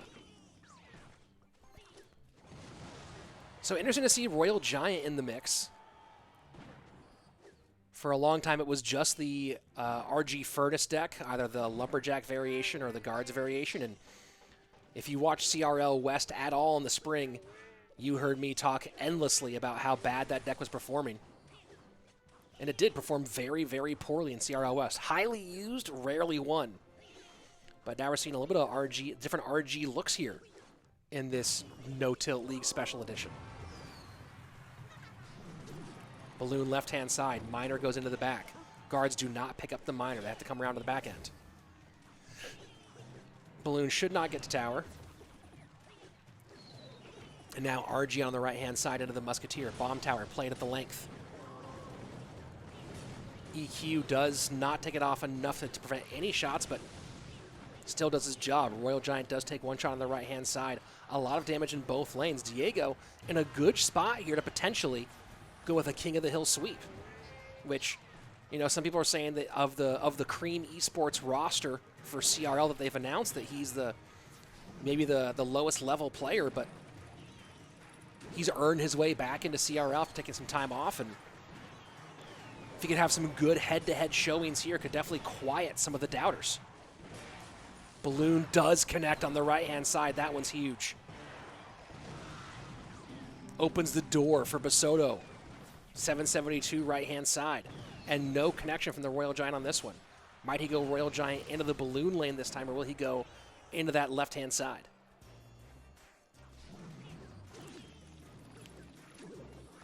Miner goes to the front this time. Smart play by Basoto. Not staying predictable. Balloon will not get death damage now, so big moment here for Diego. A couple shots from this RG could change everything. One does get in. 406 on that right-hand side. Not quite in spell cycle range. Close, but not quite there. Spell cycling too hard right now could definitely be a problem against a Balloon deck.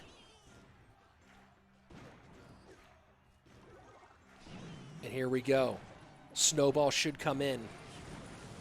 EQ to nothing. There you go. High with the bomb tower. Can he stop the Royal Giant shot? And he does not. Royal Giant takes it. Diego comes out. King of the Hill sweep. It's been sweep, sweep, sweep here so far. Over and over and over again. A lot of fun here, guys. It's been Sweep City. No-Tilt Sweep Edition. Sail Basoto, Miner Muscaloon falling twice for Team Blastoff. Cream Esports with the advantage, of course, no one's been able to go and just run roughshod over their opponents. We've seen sweeps, but then we've seen sweeps in the opposite direction.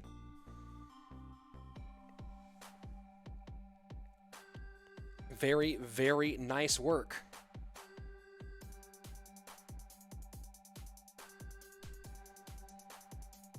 If you haven't yet, go throw a subscription here on the YouTube side.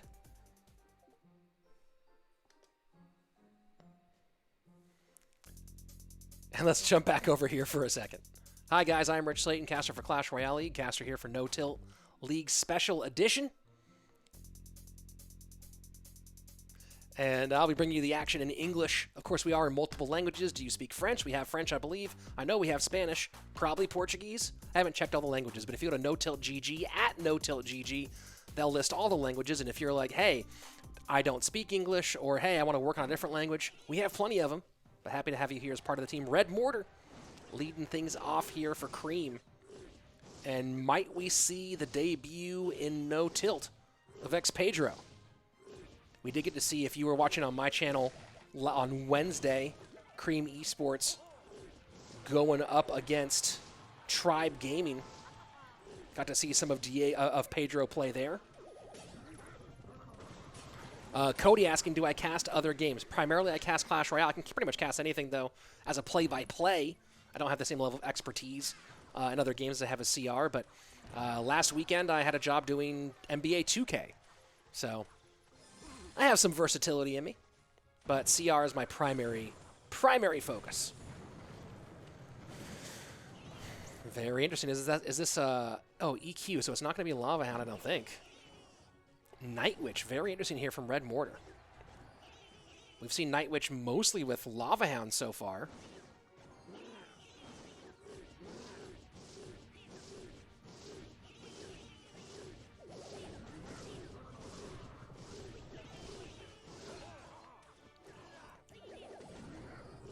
Hajime may be coming out here with the potentially Graveyard deck. Looks a lot like it.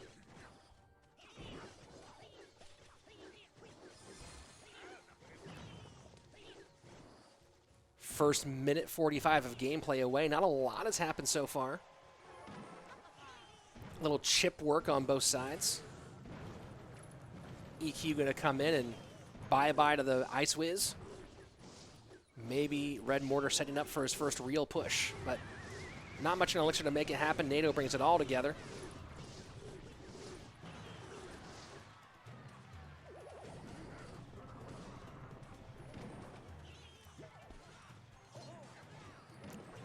So Goblin Hut, Goblin Hut, Goblin Hut. Hasn't been as oppressive today as we've seen. We have seen a decent mix, and there you go. Here comes the Golem. There was a time when Night Witch only meant Golem, but not the case right now. Of course, if you're playing ladder and you see Night Witch, it's going to be Golem almost every single time. And again, I don't know if it was cycle or that he's respectable, but Red Mortar waiting until double Elixir to play Golem. Good on you, son. Good on you indeed.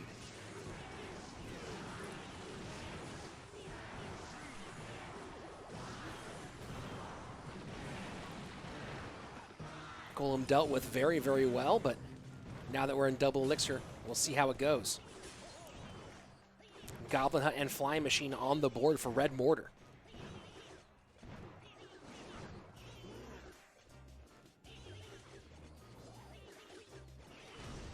And now second Golem down for the Cream Esports player. Ice Wiz, NATO, Goblin Hut, lots of tools here. The question really is going to be, does Hajime play in this same lane, or does he go for an opposite lane Graveyard play? He has the Barb Barrel, so he can push that very quickly. But then you lose the value of all that damage in the same lane. So tough choices here for the Blast-Off player.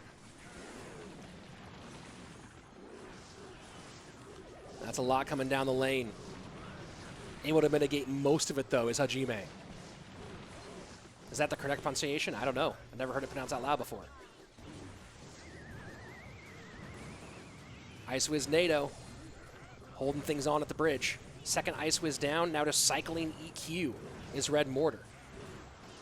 And gets that Barbarian on the tower. Here we go. Finally pulling the trigger on the Graveyard with 43 seconds left. Triple Elixir. This is when Hajime can make his move, but does he have enough? He's given up a lot of damage, down to 763. And the Skeleton, the last one, does not get on tower, so here he needs to hold on and get a good push the opposite direction. 29 seconds left. Ice Wiz Baby Dragon trying to hold the line here at the top. You're not going to be seeing any more Golems, I don't think, from Red Mortar. Has to play defense.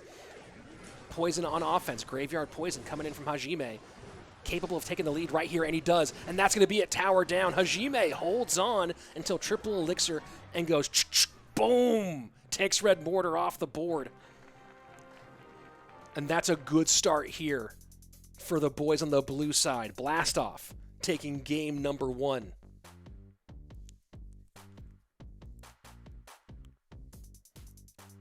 Hajime, is it Hajime or Hajime? I see different people saying different things in the chat. Either way, he's the winner. Taking game number 1. Will we be going to that third set again today? We've been there a bunch. So taking a look at Hajime, who's and I think it's Hajime when I see he's a Japanese player. 8.5K personal best. Number 1 on the ladder back in October. Number 4 in April. Some experience in the Royale Crown Cup with Nova Academy. You know how Trainer Luis likes those ladder players? Well, here's one more. Moving on to game number 2. Diego. Can he continue the form he had in the first one? And a bowler. I'm going to, you know what, just on bowler line, I'm going to say it's a bowler graveyard. I don't know. When I see bowler at this stage, I think the only thing I can think of is bowler graveyard.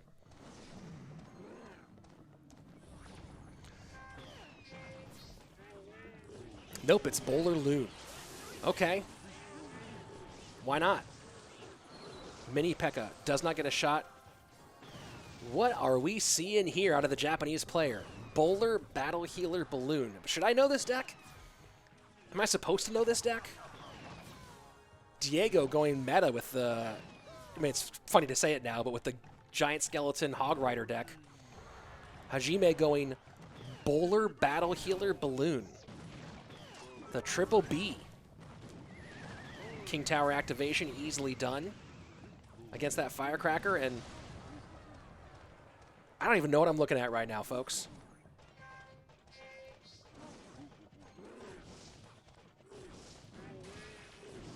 Yeah, on the Mad Cat side, Tan Turtle saying, I think it's Hajime.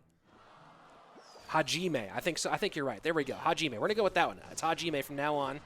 I will take no answer unless he comes to me and says it's different. Hajime it is. And playing Haji great at the moment. Bowler? What are we looking at? Is there an Eagle in here too for some strange reason? Electro Dragon, Battle Healer, Bowler, Balloon, NATO. You have Bowler and Baby Dragon and E-Drag, all some decent NATO synergy, especially the Bowler and the Baby Dragon. And Hajime just holding on here. Hog Rider to the right-hand lane. NATO's all that into the middle. But the Mini P.E.K.K.A. escapes a freeze. This is a freeze deck. It's a Bowler Loon freeze with a Battle Healer. Solid defensive freeze, but defensive freeze pretty much always means, oh no, we're in a bit of trouble. Especially when it's won that late. And look at that Battle Healer bring herself right back into the mix. 15 seconds left in regulation. Now that the freeze is no longer a surprise, can Hajime get past this? Fighting from behind on Elixir. No really great kite options. Bowler can pull to the middle against that Mini P.E.K.K.A. That's a nice counter. Hog Rider in. Has to NATO that most likely. NATO to the middle, and Bowler will get it off the board. Can Hajime break through? No, zero. No big spell, no small spell. The only real direct damage he can get is a freeze, which obviously is not a great direct damage spell. Bowler trying to hold the line here. Not quite in death damage range. EQ putting some more damage on the right-hand side. Diego E might be able to steal this one away, especially with that Hog Rider shot. Has the EQ and the log. Final minute 15. The Battle Healer keeping that balloon alive just a little bit longer. Is that long enough? It might be. The freeze coming in a half step late. Is that close enough? It is. Hajime with the Bowler, Battle Healer, Loon freeze deck. Has anybody else's brain shut down right now? Has anybody else just had a brain aneurysm trying to figure out what the heck was going on there? Wow. Okay. Well, Hajime, certainly a talented player on ladder, and pulling out all the stops here against Cream Esports in his debut, his big-time professional debut. Someone in the YouTube chat saying, Darren saying, so sub healer in for Lumberjack and E-Drag in for I-Drag during that toxic freeze meta. This was the deck. Yeah. Just a little off meta, says Kelly. Clash Royale Esports with the claps. And Hajime with a great debut so far. A great debut so far. Good job, young man. And one more would be even bigger. It's Sweep Saturday, folks. Can Hajime make one more? This is why King of the Hill's fun. This is why you like King of the Hill. Because anybody can come out and just go ham on it. Hajime, though, probably with his hardest out of the day. Pedro. Love to see him officially on a CRL roster for this season. Announced by Cream earlier this week. Finally getting a shot here. Saw him in CRL East last season. Was planning on CRL East this season before all the hoopla shut things down and made him unable to travel. And Hajime, early damage again with the Hog Riders. Hajime means beginning in Japanese. Well, now I am a Japanese expert. Thank you very much. So probably going to expect a Heal Spirit in here once we see the Barbs and the Royal Hogs from Hajime. Of course, could be wrong. Pedro going Graveyard. Pretty quick cycle. And that EQ going to get some Barbs on tower again. Hajime just going swinging big over and over again. Although I don't know if I like those bats. Going to get some more damage on the tower. Maybe I was wrong there. But going to 0 in that moment. A little risky.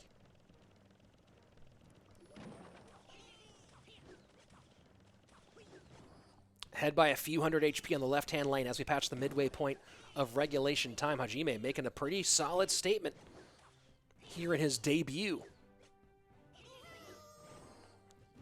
And there you go. The Heal Spirit is part of this deck. Smart. And that goes all the way coast to coast to the tower. 619 left-hand side left for Pedro as we move towards double elixir.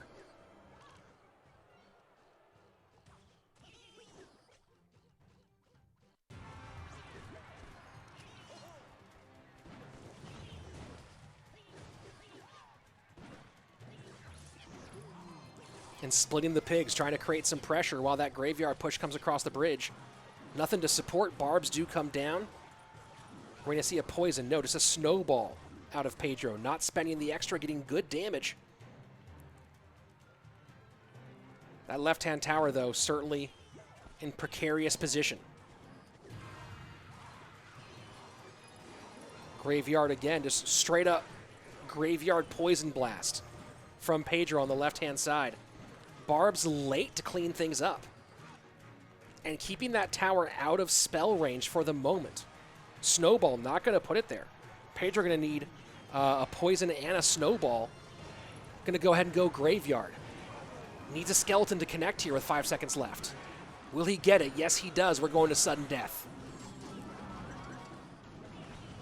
Those earlier split pigs looking great out of Hajime. You can see the damage on the right-hand side, courtesy of those ones.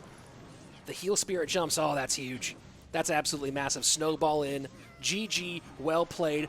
Great professional debut from Hajime. Great beginning to go with the translation from Hajime.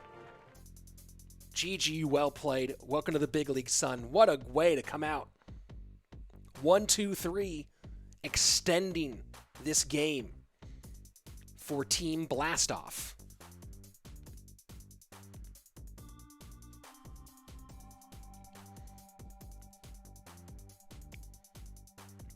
People in chat saying he got my attention. Yeah, Tofik, absolutely. Has my attention as well. Hajime is my religion. Loki, might be mine now too after seeing that. Over in the Mad Cat chat, Sim3 saying the weirdest deck from 2020 yet. E-Drag, Bowler, Balloon, Healer, Freeze, Tornado. Go ahead and join the Mad Cat chat. It's a lot less crowded over there if you want to.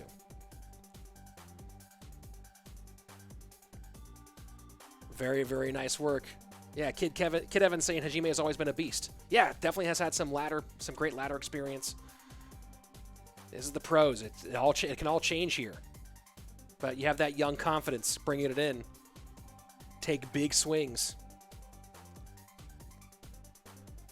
And there we go. We're going to go to the 1v1 set here in just a moment. If you're on the YouTubes, go ahead and follow me. Give me the sub here on YouTube. We'd really appreciate it. Make sure to ring the bell so you don't miss any of this no-tilt action. No-Tilt League will be here every Saturday, Sunday, and some Fridays now through May 10th. And for the vast majority of those broadcasts, you'll be here with me on my stream. Hopefully I'll have some co-commentators occasionally, so it's not just me talking for 4 to 5 hours. Unable to arrange it today, but hopefully some days it'll be different.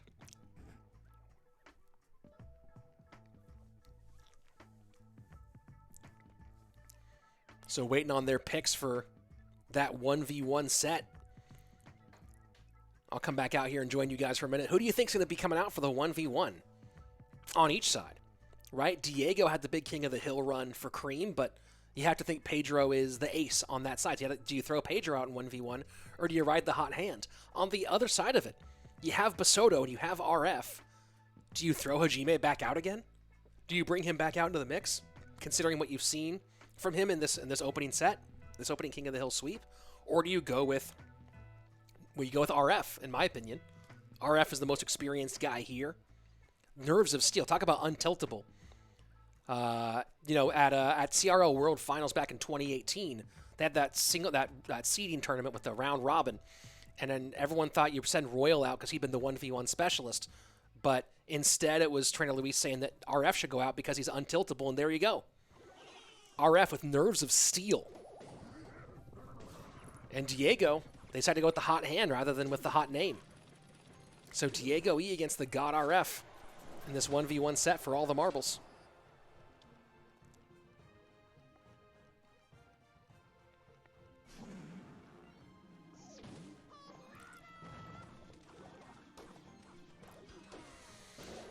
So Hog EQ for RF gets that first shot in on the left-hand side. Minor Skelly Barrel Mega Knight for Diego.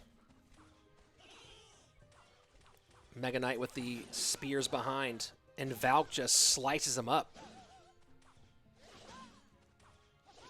Don't see a ton of Valkyrie, but we've seen a fair bit today. First time seeing it in Hog EQ, though, I think. This is kind of a throwback Hog EQ deck, but Valkyrie's certainly going to be more valuable than other options against a Skelly Barrel. So, I wonder if maybe RF and that team over there at Blastoff had an idea of what Diego might come with.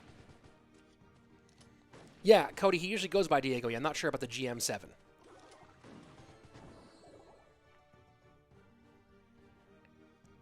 So first 90 seconds away and pretty even. Slight lead for Diego on the right-hand lane. RF talks about this a lot. RF believes that when you cycle Bar Barrel, always cycle Bar Barrel at the top unless there's a defensive reason to cycle it in the back. But he believes in putting pressure with that Bar Barrel. So you see there, forcing Diego E to do something in response to it.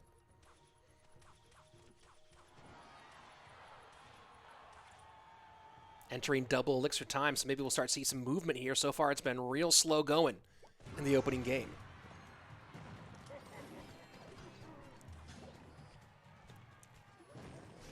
Mega Knight Hunter, left-hand side. Bar Barrel comes out to deal with the Skelly Barrel. Inferno Dragon just runs right through that Mega Knight.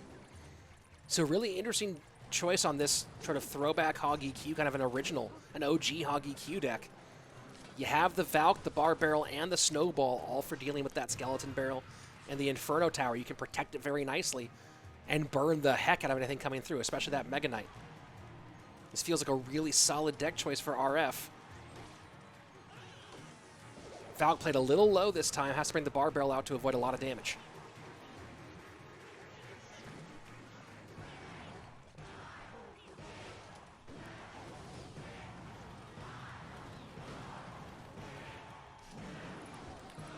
Skelly Barrel in one more time.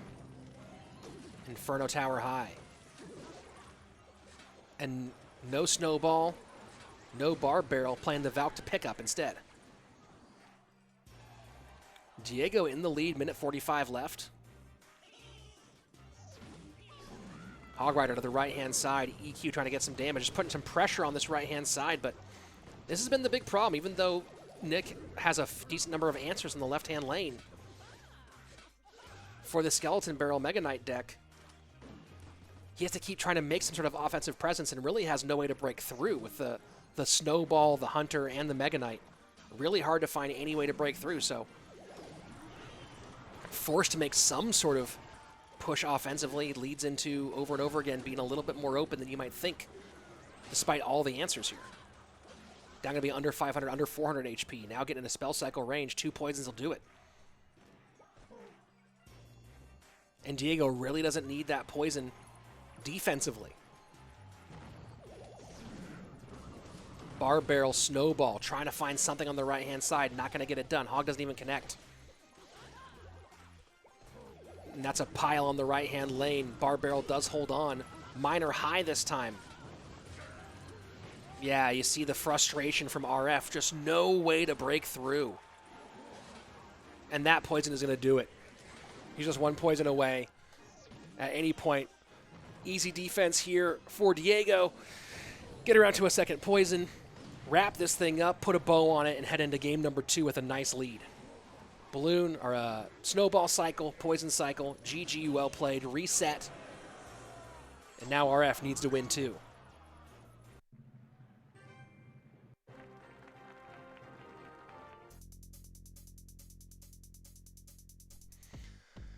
So Diego E.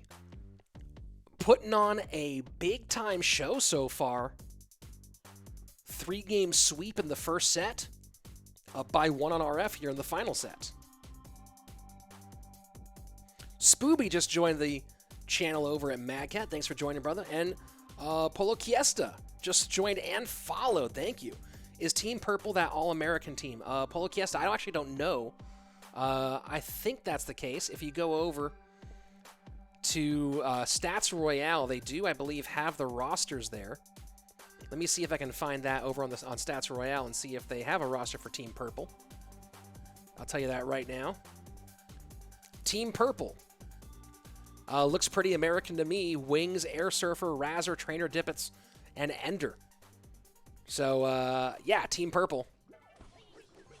Excited to see that squad come out today. And they'll be facing off against Galaxy, who we've seen in a few different competitions, coached by Drexen. They've had 3 players pretty consistent and rotating the 4th in and out, so we'll see what they bring today. I believe they put in a new 4th player today for this, or a new 4th player for this event. So we'll see. I'm trying to remember who that is. I think they mentioned it on Twitter earlier.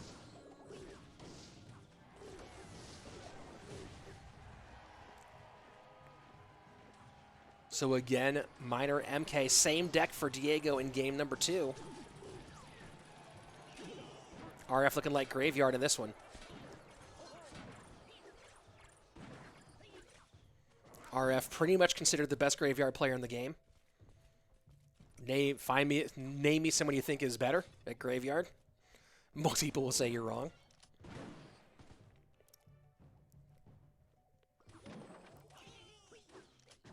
Hunter gets nothing.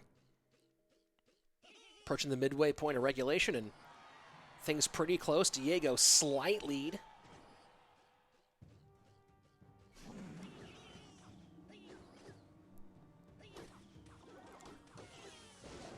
Snowball in on the skeleton barrel.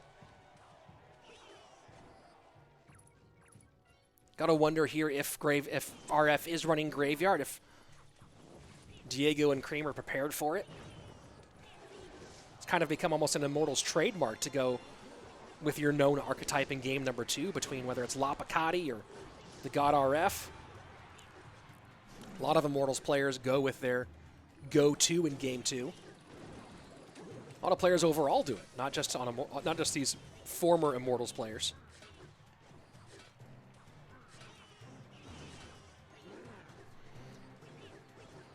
Not much separating these two as we get into double elixir time. We'll see how many Graveyards RF decides to pull out before we get the triple. Depending on the defensive situation, maybe one more. Defends this pretty well. Diego ahead by just over 200 HP on this left-hand side. The right-hand side has seen nothing yet. Snowball into the Spear Goblins, making some extra room for that Graveyard. Bats have to come out. RF putting a heap of damage on the left-hand side. 809. Plenty of elixir left on defense. Mire going to come into the back. Skeleton's there a mile early to pick him up.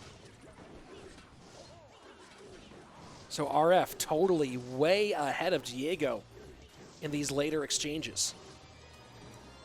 Graveyard comes down. Bats get poisoned off immediately. That should be a GG. Well played here. I don't know if Snowball's available. Oh, that was the... Was there both poisons from both of them? Because Bats popped, and then we saw the Graveyard not come in. I thought it was just one poison.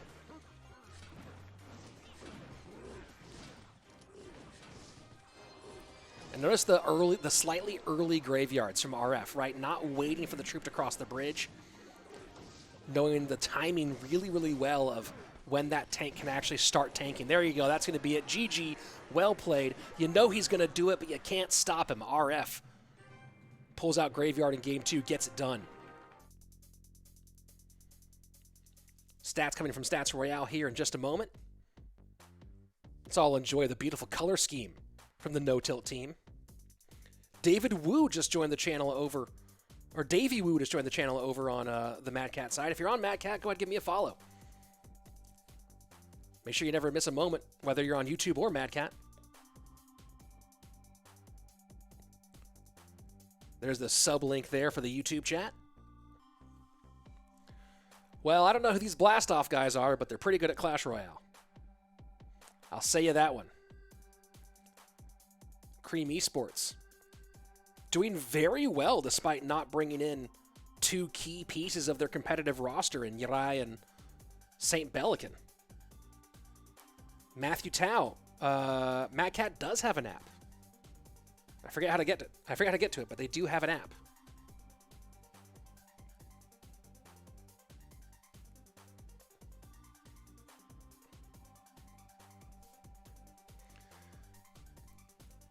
Booksinger, thank you for joining over on Mad Cat as well. Sam jumping in the mix. Guys, here we go. Another game 3 in 1v1.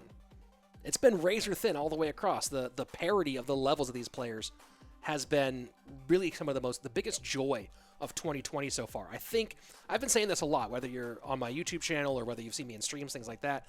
2020 current situation notwithstanding, and even with that, honestly, has a real chance to be a banner year for Clash Royale Esports. The support that the CR Esports team is giving overall, both to Clash Royale League and to outside initiatives, has been amazing. You've seen a bunch of stuff here, whether it's my channel, Revel's channel, streaming all over. We know we've had CWA Cup and No Tilt Worlds, now No Tilt League.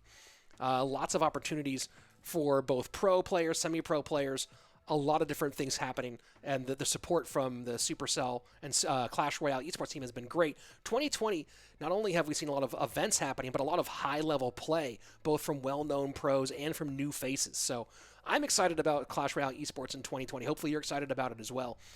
And, of course, whether you're following me on Twitter, which I'll go ahead and throw that link into the YouTube chat right now, following Esports Royale on Twitter, which is the home of Clash Royale Esports on Twitter as well, not to mention at NoTiltGG, who is putting on this event. Lots of different things lots of different ways for you to find great Clash Royale esports at all times throughout the year. You don't have to wait for CRL all the time, although of course we are all waiting for CRL because it's so exciting. But I think 2020 has a lot of chances to be a great year, not to mention just the amount of stuff happening, but also the level of gameplay. We've seen it so close.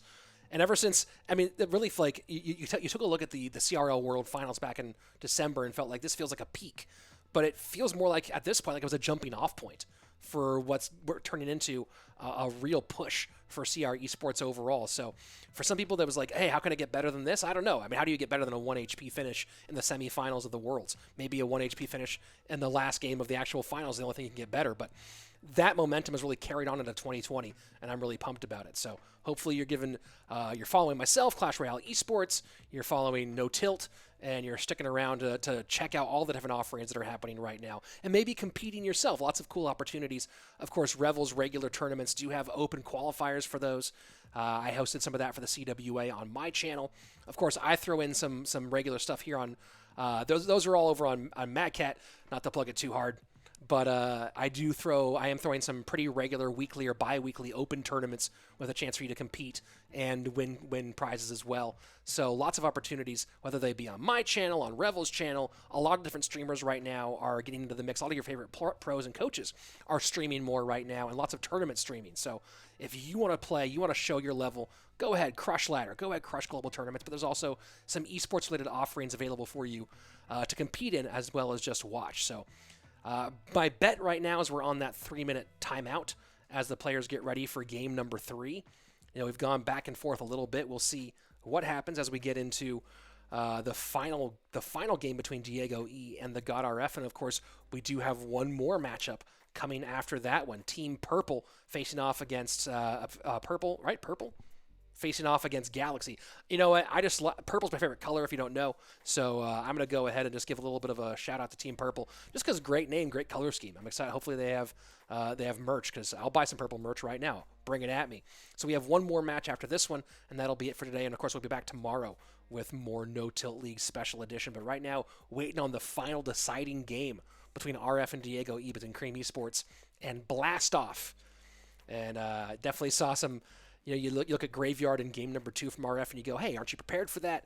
But sometimes even when a player, you see, let's go back to the CRO World Finals. You can prepare for a player for a certain deck and still just they outplay you or you make a mistake. Here we go, jumping into the game, talking about that OGN Entis match against Team Liquid, where Dandelion had counter against Igor in game number 2 of King of the Hill against that Mortar deck, but Igor's just that darn good with it.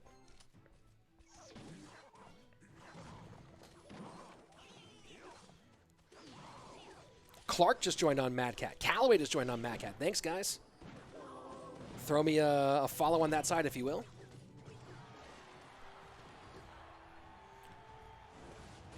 Davey Wu saying, Saike, is it Saike or Xiaoke, former pro from CR Asia, is up there with RF on a graveyard level. Maybe. Juan wins. Thanks for joining on Mad Cat.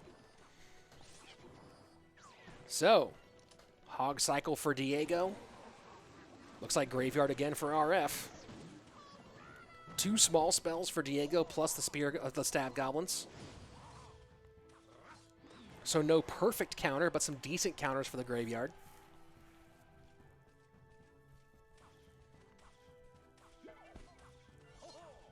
Knight for Knight, left-hand lane.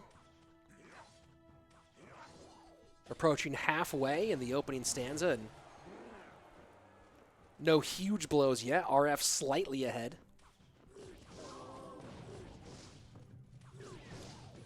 And Diego hitting 10, so cycles long. A lot of slow play so far. Neither one wants to get too aggressive. Of course, the longer this goes, the better it is for RF. You get deep into those later moments, and that Graveyard's going to be a lot more powerful, coming a lot faster. Diego E certainly playing some of his best gameplay lately. Hey, Ralph, thanks for joining over on Mad Cat. Appreciate it.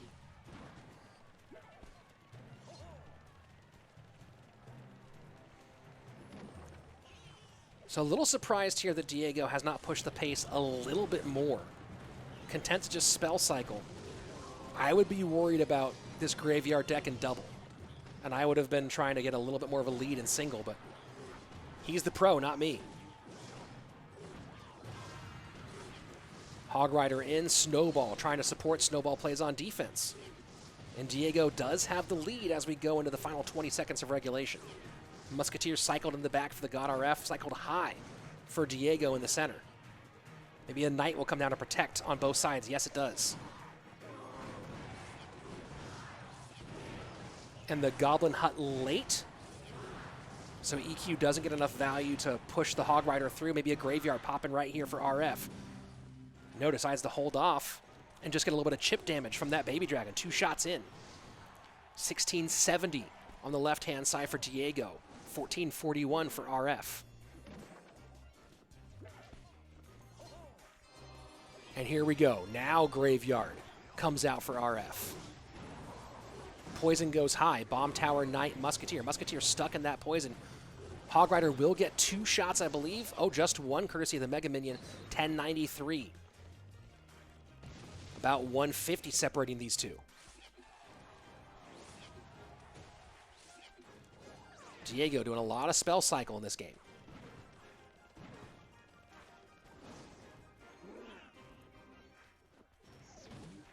Hog Rider in.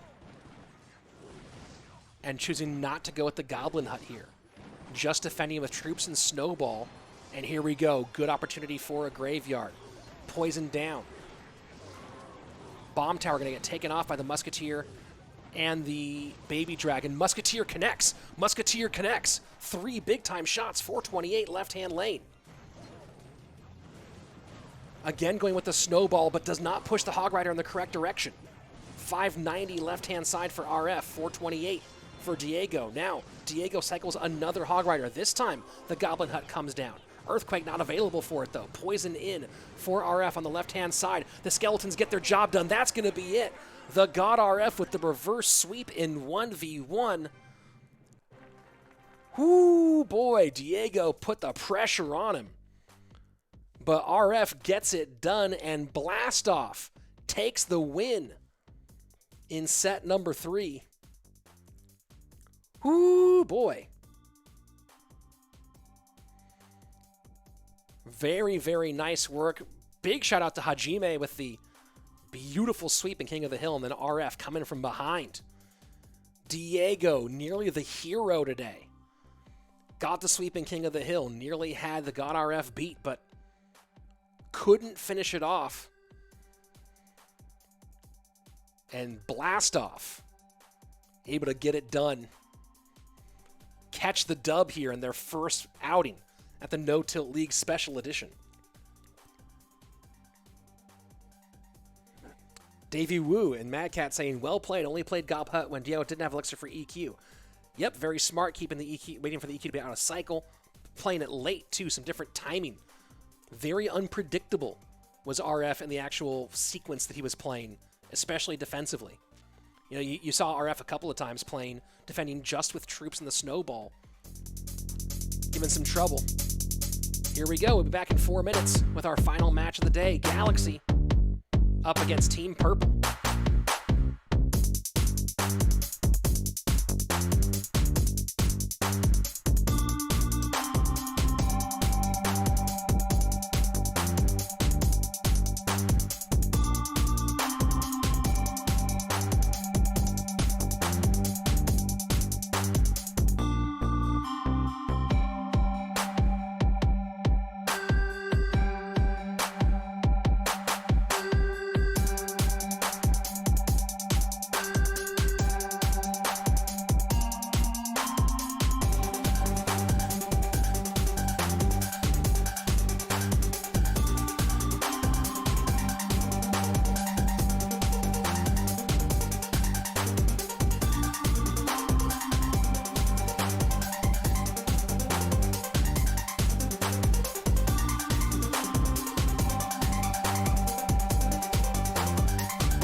here we go. Final match of the day to kick off the No Tilt League Special Edition. Has my voice gone all the way yet? Maybe. Am I doing this again tomorrow? Absolutely. But coming up next, Team Galaxy against Purple.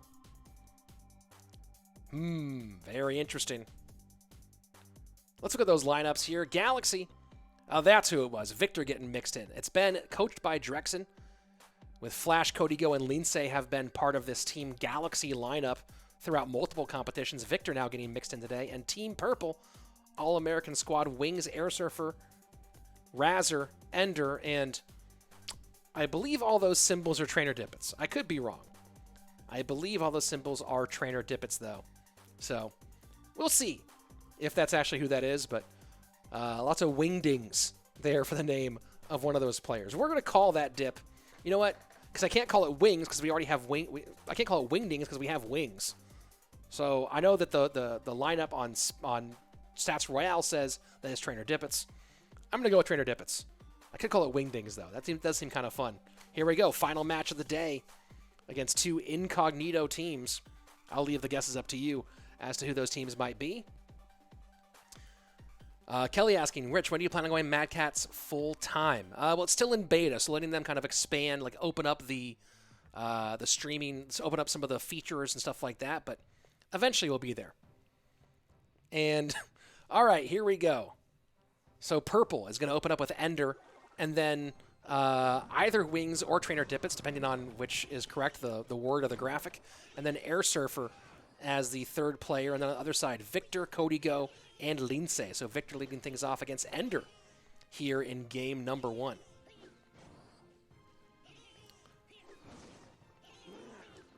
Lots of purple. A lot of people going out for purple in the chat here. Booksinger just rejoined over on the Mad Cat side. I don't know about the portrait mode question.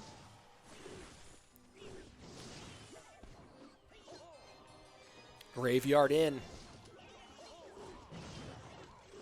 So Ender getting aggressive early with the GYs.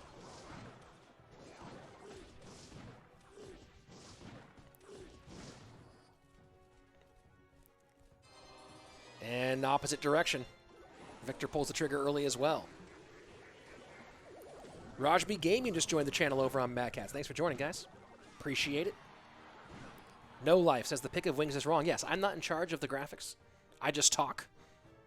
But I am aware that either that's a picture of Trainer Dippets or Wings bulked up a lot during the offseason. One of those two.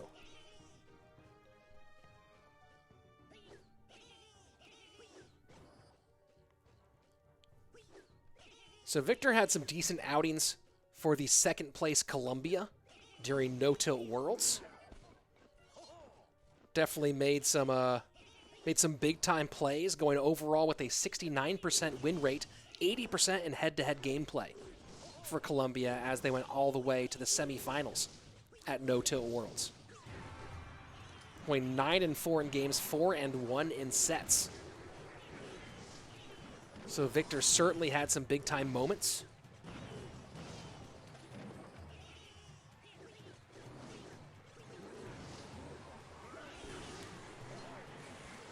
And this is going to be a slow bridge battle-y game, it feels like.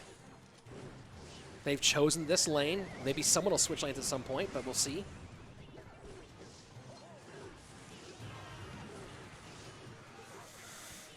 But it's a graveyard meta. It's a great, like, graveyard is everywhere. Goblin Hut is everywhere.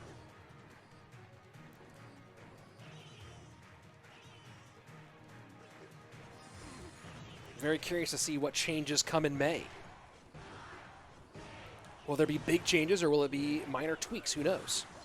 And here you go. It's going to be Victor threatening the right-hand side. Does eventually go. Ice Whiz down in response to defend from Ender. So there's the answer to your question. Who will try to go opposite lane first? It is Victor. And that Musketeer will play good defense on the left-hand side. So opens up the game a little bit, does the Colombian player.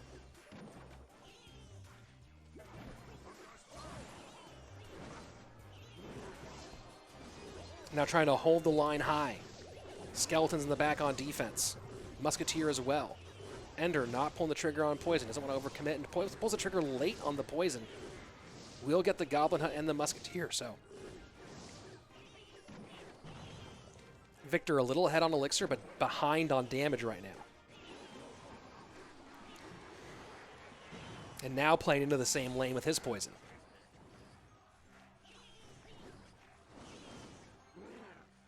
Final minute, triple Elixir. Pretty even. Will this be a single lane battle, or will Victor again try to go to the right? Probably going to stay here on this left-hand side. Has to play defense, then try to counter push. High poison from Ender on the Goblin Hut and on the tower. Gets some decent damage. And now Victor gets his graveyard down. Troops unable to cross really in time to make any real support. Very well defended by Ender, now with a decent chance for a counter push. Has to deal with that Musketeer, so the bar barrel goes to the back. Picked up by the Skeletons. Nice timing there by Victor. And people talking about how Victor might have the matchup. Well, he might have the game here as well. Keeping it close, though, is Ender. Might he just go naked graveyard poison on tower right now? Doesn't go naked. Throws the barbarian, the bar barrel down. Throws the poison down, but without the graveyard, can't get it done.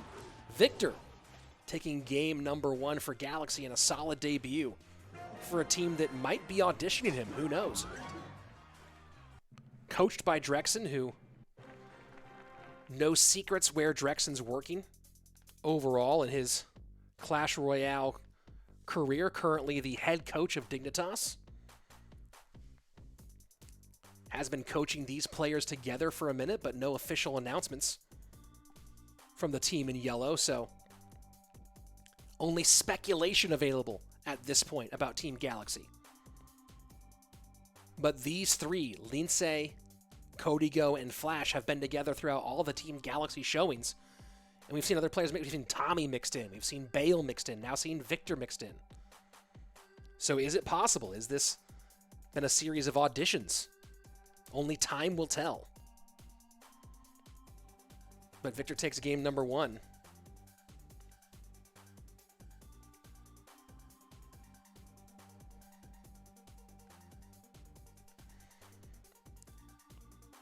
And we'll see what Purple has coming up. Will it be Wings? Will it be Trainer Dippets? My guess is it'll be Wings. But, you know, as people mentioned in chat, the name did not match the picture.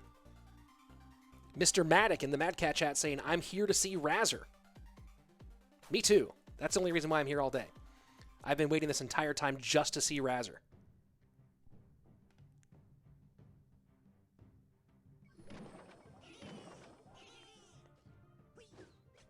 And it's Goblin Hut for Goblin Hut. Lots of Goblin Huts.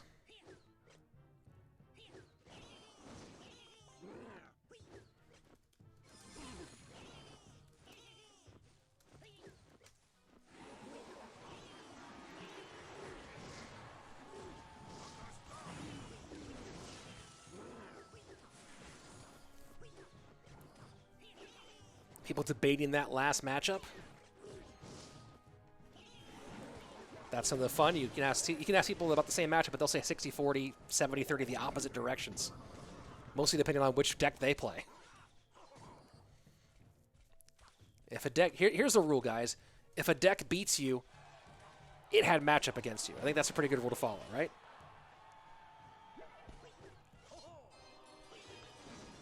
Graveyard again. Looks like it might be just running it back here.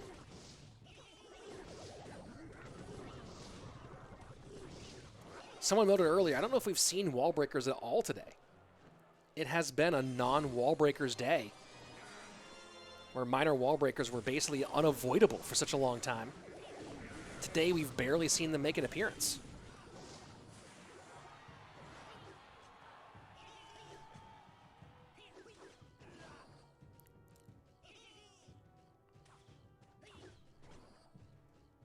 Oh, Igor played wall breakers, says Max.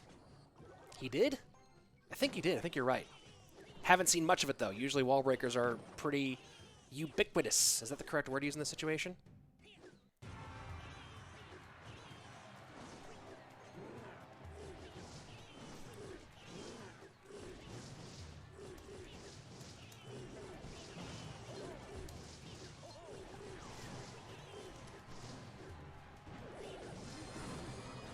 Graveyard in for Victor. You know, if you don't play Graveyard Musketeer, one of the main thoughts behind it is it does give you kind of a versatility in the way that you create your pushes, right? The general idea is that your troops tank for your graveyard, but with GY Muskie, it gives you a flexibility where sometimes it's your troops tanking for the graveyard, but you can also play it where the graveyard tanks for the Musketeer. And that's one of the really cool things about Graveyard Musketeer overall as a, not just as an archetype within the graveyard world. So you see some of that here from Victor.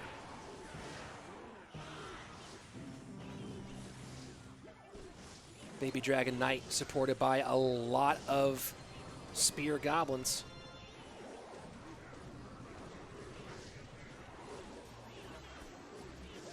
And that poison not defending a lot of those goblins, of those skeletons. Down to under 600 HP with these ticks.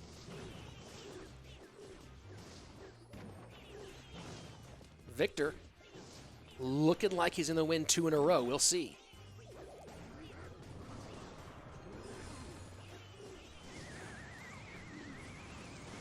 And look at that Musketeer taking the Ice Whiz off the board. Goblin Hut pops.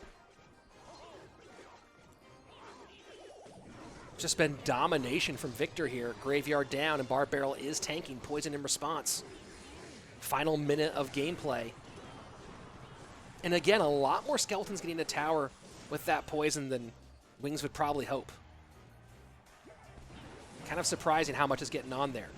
This time poison just to get the Ice Whiz off the board. Do a little bit extra damage. Victor knows he's got this one probably in hand. Bar Barrel on the GY, poison down. That's going to be GG, well played. Victor taking 2 in a row. Ender down, Wings down, Air Surfer up next.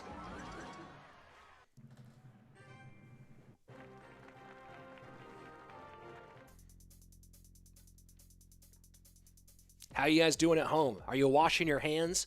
Are you wearing masks when you go outside? Are you overeating?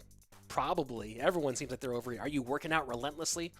What are you doing in your time? Well, what I'm doing is casting Clash Royale and occasionally taking my son for walks. That's pretty much my life right now. Here we go. Stats view, courtesy of Stats Royale. Victor taking his second win. Just a little bit faster around the horn. Wings couldn't keep up with it.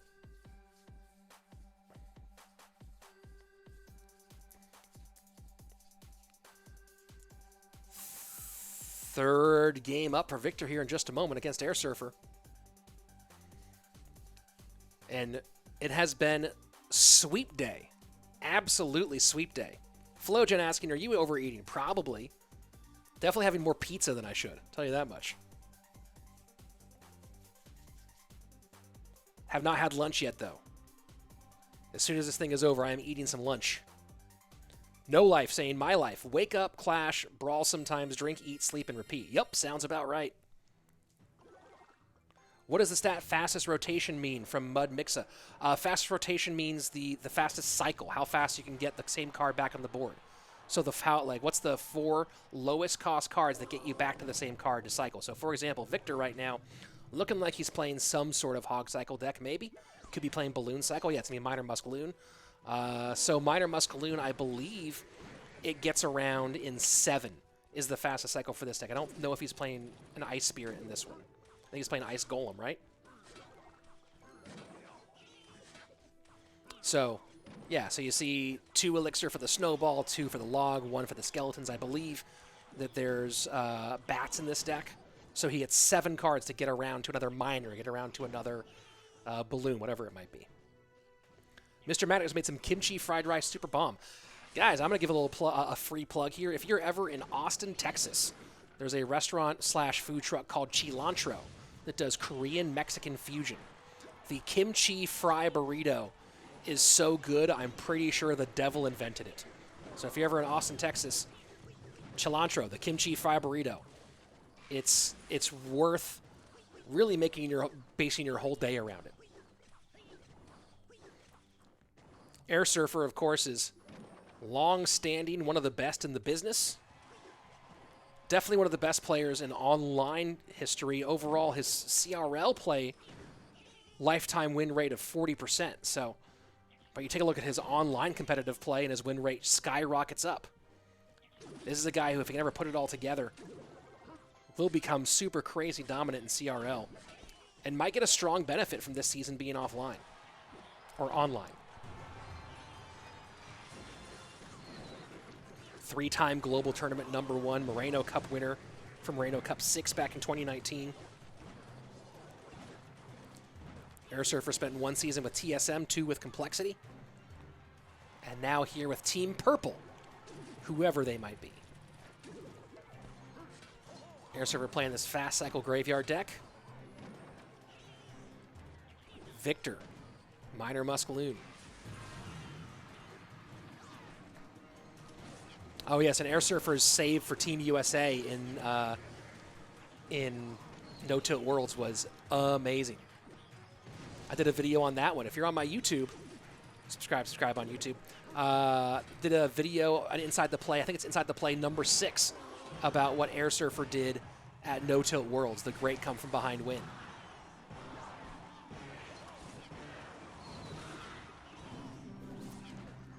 Balloon trying to sneak past the Mega Minion, not going to get it done.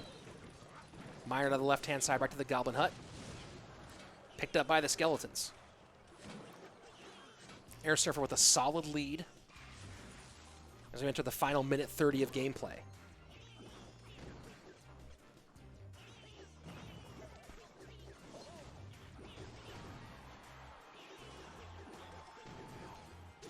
Victor cycles his Skeletons. Goes Miner to the outside. Bomb Tower, second Bomb Tower to defend against this graveyard. Poison on 2 Bomb Towers and King Tower. Quite a bit of damage there on the right-hand side. And now Air Surfer going to put pressure on the left-hand lane as well. Might even GY here. Yes, he does. Happy to switch lanes back and forth. Musketeer behind the balloon. That balloon might get a connection here on the right-hand lane. No, it's not. Archers take care of business. And one little skeleton. Look at Doot there on the bottom left-hand side. Somebody stop Doot. Took that long. 420 left-hand side. One little lone skeleton just sitting there clapping that left-hand tower. I don't even know if Victor, like, what do I do about one skeleton? It's like a third of an elixir I have to spend to stop. Poison comes in. Air Surfer derails the Victor train. Oh, Corona Clash Royale just linked that inside the play. Thank you very much, man. Thank you very much for modding as well. And there we go. One little silly skeleton just sitting there being obnoxious. Here we go. Stats view courtesy of who? Of Stats Royale. Stats Royale also has a bunch of excellent guides partnered with CWA, your friend Clash with Ash. Both written guides and, of course, links to some of those videos if you're looking to brush up on certain decks. So Stats Royale guide section, very helpful for that. Air Surfer needs to win 2 in a row if he's going to go ahead and do this thing for his Team Purple, but it has been Sweep Saturday. We'll see if he can add to the run of sweeps we've been seeing all day today. It has been absolutely nuts.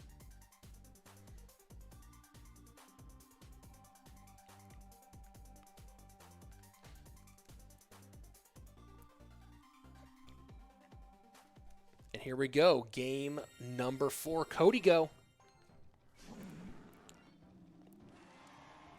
And Cody Go, of course, also another Colombian player. Came late, just like Luke Dubs, the CRL West, and never really got in rhythm. But, of course, a big time of that No Tilt World campaign. 64% win rate in No Tilt Worlds.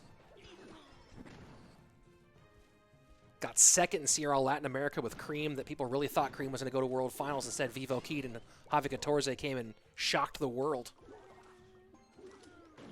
Able to sort of steal that one back.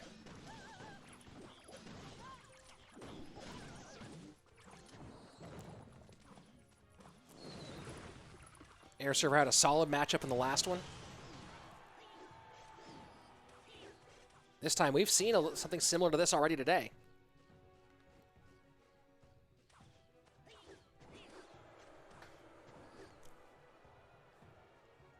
And over on the Mad Cat side, Callaway asking, how often do I play Clash? Pretty much every day. Very rare goes a day by where I don't at least play a little bit.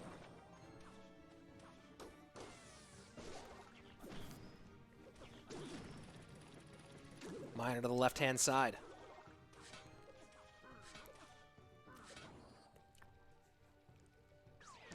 Yeah, Larry, Barry, Gary, Terry, all the skeletons creating some trouble today. People on both sides of the chat talking about Larry.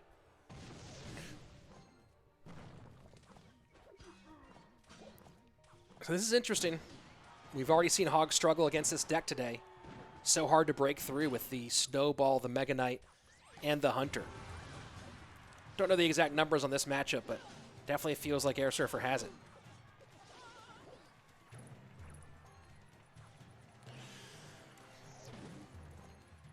Hog behind the Valk, EQ trying to slow things down, but Snowball Hunter going to go nope, and a Mega Knight on top of that. That's a lot spent by Air Surfer.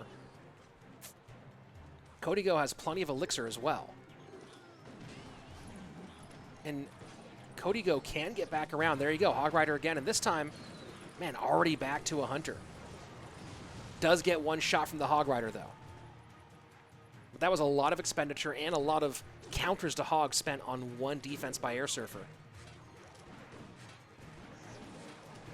Mega Knight should be back in cycle. There we go, but plays it early. An early Mega Knight from Air Surfer. Oh no, 2 Hog shots come in. Will there be a 3rd Hog shot comes in? And just like that, you see Air Surfer head and hands. I'm doing the same thing. You can't see me not on camera, but I'm doing the exact same thing right now. Unbelievable, just a little early with that Mega Knight. And suddenly Codigo, a good chance of taking this one away from Air Surfer. Not quite in just cycle EQ range, but well, maybe he will. There you go. The Hog comes down. Bomb Tower trying to play some defense. And yeah, in EQ cycle range. Boom, gets back around. Earthquake's next. Bingo, bango, Codigo finishing this one off for Team Galaxy. Air Surfer just a little early. Just a little early with that Mega Knight. And that's a rough one. That's a rough one indeed. It's one of those things where when Air Surfer is on point, he's really hard to beat, but little mistakes like that certainly have plagued him over his career.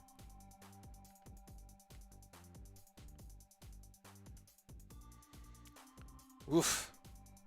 There's your stats courtesy of Stats Royale. And Codigo closing out set number 1. We have not had a 2-set sweep yet. It has been 100% purely just what? Just 3-set matches. Sam asking, am I enjoying this meta? I don't know yet. Everyone has an opinion on what the worst meta is. I really did not like the Witch Executioner meta. I kind of hated that one. This one has some interesting elements to it, but I still think the Goblin Hut's just a little bit too strong. But this matchup, this is interesting. This is compelling. This is certainly a compelling matchup. Kelly has to go. Kelly, thank you so much for your support as a mod. Really appreciate it. Kelly, big GG's to everyone to Kelly in the chat. She's been super great and supportive, helping get things done here. So, waiting on our next King of the Hill set. Remember, as a reminder, it's King of the Hill. If you're just joining us right now, maybe you're just joining us, who knows? It's King of the Hill, 1v1. So if you're just logging in right now and joining us for this one, King of the Hill set number 1 goes to Team Galaxy. And then we'll see if set number 2, if Purple can get back in it with this all head-to-head format. We're gonna see Razor mixed into our next set, so excited to see Razor the King Killer. He's definitely one of those guys who can pull off a King of the Hill sweep at any point. He's done it plenty of times. Johnny's saying Witch Exy was nice. Probably because you had Max Witch and Max Executioner, huh? That's my guess. And here we go. Razor kicking things off against Flash, so I'm pumped to see this one. Victor taking a seat for set number 2.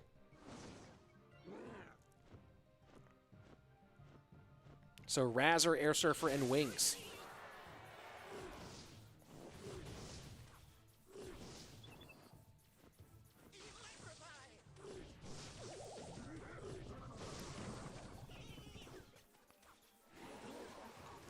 Poison down on the Goblin Hut, left-hand lane.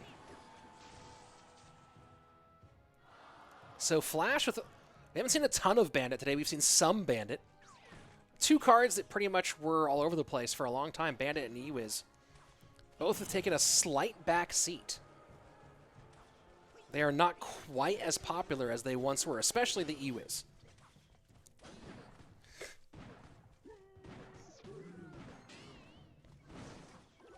Mr. Maddox saying I liked the long-range P.E.K.K.A meta. Oh boy. Oh boy.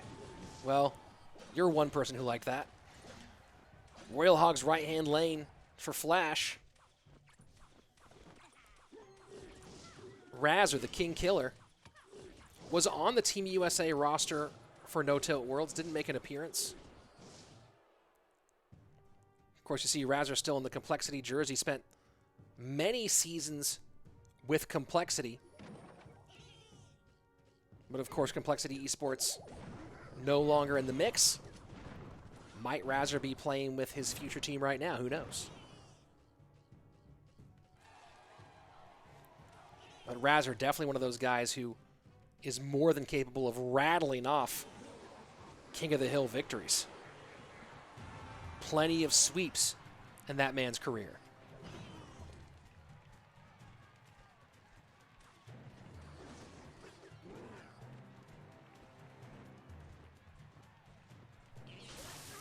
Mega Knight for Mega Knight, Graveyard in for Razor on the right-hand lane. And pushing the pace here on the right-hand side is Razor, getting that tower down to under 1,000 HP. Mega Knight in front. Ewiz behind the pigs, a nice place for the poison. Bandit comes in as well, keeping that Ewiz protected a little bit longer. And that's going to be within poison range, so suddenly, just like that, Flash in the lead. Razor needs to make something happen right now. Bats go high on the Mega Knight. Snowball in, trying to make some room. Skeletons on the tower. Will they be enough? And they are. So here we're going to go into sudden death overtime. Wait, the timing. Oh, just by half a step second. Flash nearly missed that by 2 HP. That would have been a heartbreaker.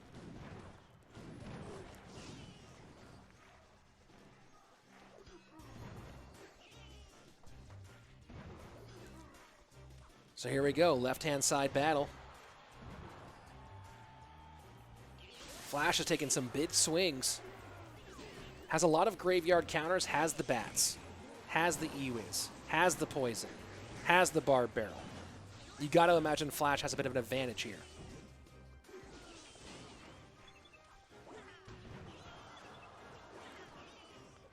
One thing that makes Graveyard really frustrating right now is that the Goblin Hut typically demands a spell response.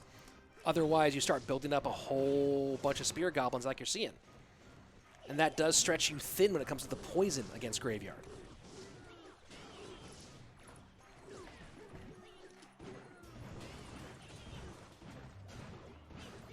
Final minute.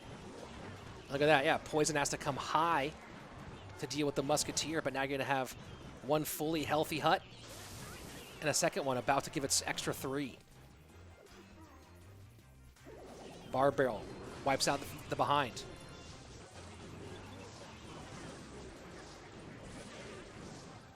King Tower Bandit working on this Graveyard. And that makes things doubly hard here for Razor. Is GY in a single tower situation, unless you're against GY, it can be really annoying.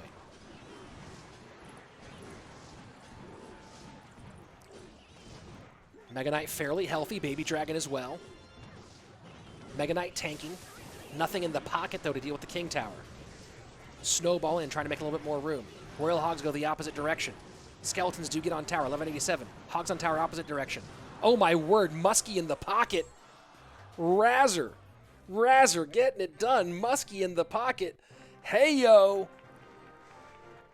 And that's a little bit of thievery there from the King Killer. Flash goes down. Razor taking game number 1. for purple. Nice indeed. Ben plays. And you're looking. I'm sitting here looking at those timings, trying to do the countdown. Am I going to be? It's going to be a last second. Which way does it go? Last second, which way does it go? And Razor goes, no. This is not going to be a lowest tower situation. No tiebreakers here. Kaboom! Tower down. Team Purple getting a big one. Stepping out to a lead in set number 2. Can somebody sweep today, please? Not the King of the Hill. We've had plenty of those, but sweep the entire match, because this stream, I've been talking by myself for quite a long time. You know what I want for my birthday, which isn't until May, is tomorrow for all the matches to be 2-0s. Yay. Princess, have not seen her much today. Miner, left-hand side, picked up by the Skeletons. And Razor poisons off the Princess. Kodyo just cycling the log for a little chip damage left-hand lane, and we're going to see bait. We're going to see log bait of some sort. Will it be the double bait? Will it be barrel, or will it be... It is. It's barrel. Part of the log bait resurgence.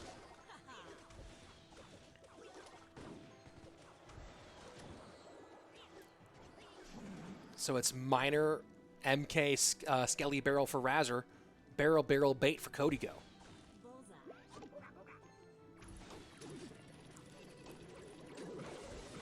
And Miner goes right to the Dart Goblin. Log takes care of business.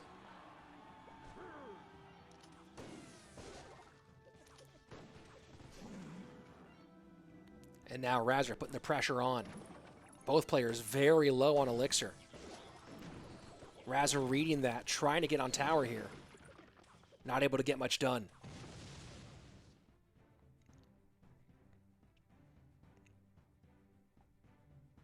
So both players taking a moment to reset, even on Elixir.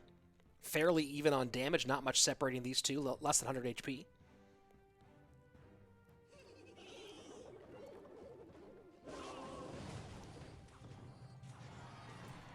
Little chip there for Kodyo on the left-hand side. Logs high to take care of those spear goblins. Miner goes to the inside front spot.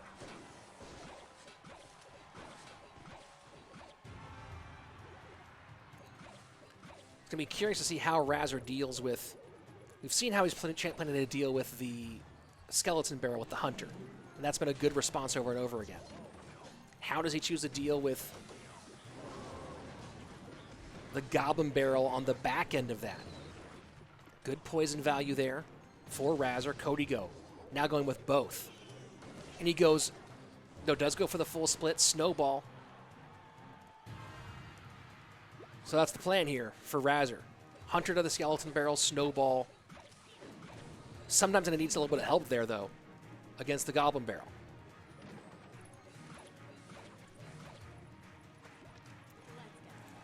Kodyo sets up Princess opposite lane. Skeleton barrel drops. Princess does not time her shot very well. And this time, you see Kodyo going with the front rather than going with the surround. That's what I thought he was going to do last time, but getting a lot of value out of it. Knight goes to that right-hand side. And good job from Kodyo for the kiting and distractions. Mega Knight does not get on tower. This Miner, though, tanking for the Spear Goblin on the right-hand side, does a ton for Razor.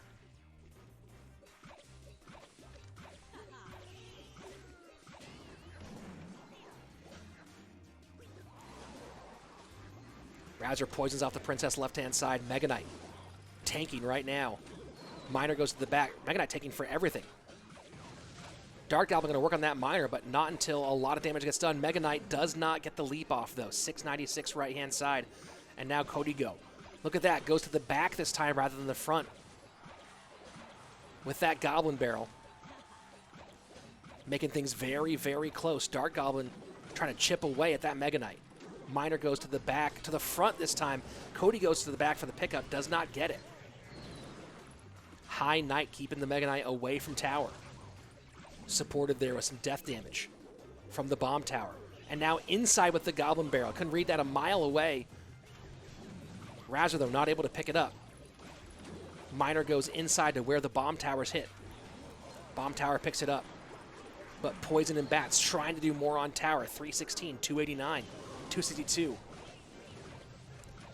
Little chip damage on the right-hand side. Princess doing her work on the left-hand side as well. Final 25 seconds. Knight does connect, 45 HP. A log will take care of it, but Poison in. Can the log beat the Poison? It cannot. Razor, the King Killer, survives by 45 HP. 2 in a row for Razor in our second set.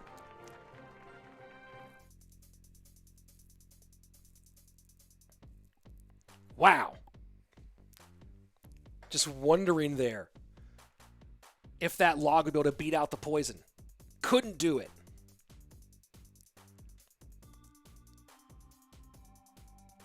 Coach Try saying, well, then you should get a co-caster over in the Mad Cat chat. Yes. Yes, I meant to have a co-caster today. He wasn't able to arrange it. Razor, 2 up, 2 down. The King Killer looking to add yet another sweep to his record. Somewhere I thought I had I have it somewhere. Razor's full records of how many sweeps he's had in King of the Hill. It's been a lot. Let's put it that way. I don't know where I have that stored, though. But he did it a bunch. He opened up his CRL career with 2 sweeps in King of the Hill, if I remember correctly, back in CRL North America. Pro Clasher Jorge saying, where's my boy Andrew at? Doing Andrew stuff. We'll be together, don't worry. Very, very soon.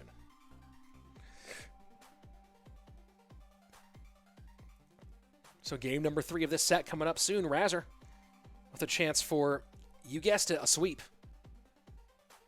Basically, if you don't sweep at some point during this tournament, are you even playing Clash Royale? Here we go, game number 3. Lindsay also has done his work when it comes to sweeps, if we're talking about players who can get it done in the King of the Hill set.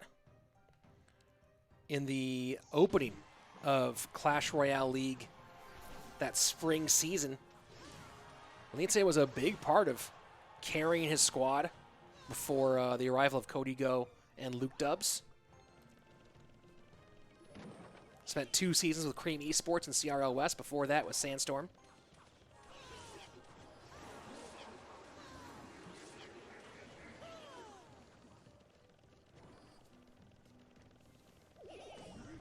And looking like it's going to be E-Golem for Razor. Or maybe it's Bowler Balloon Freeze, as we've already seen once today. Hog Rider with Poison for Lindsay. And Razor goes with the easy King Tower activation.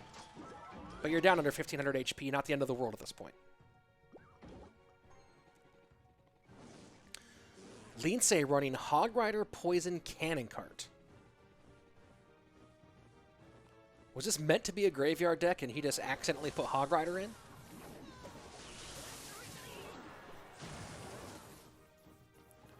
Here we go, first big Elixir Golem push.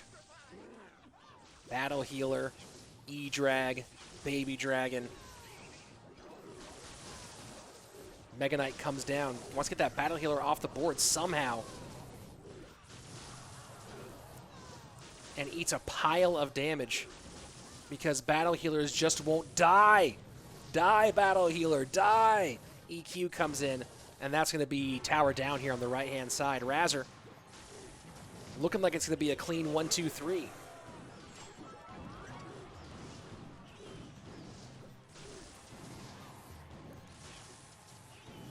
Final 45 seconds.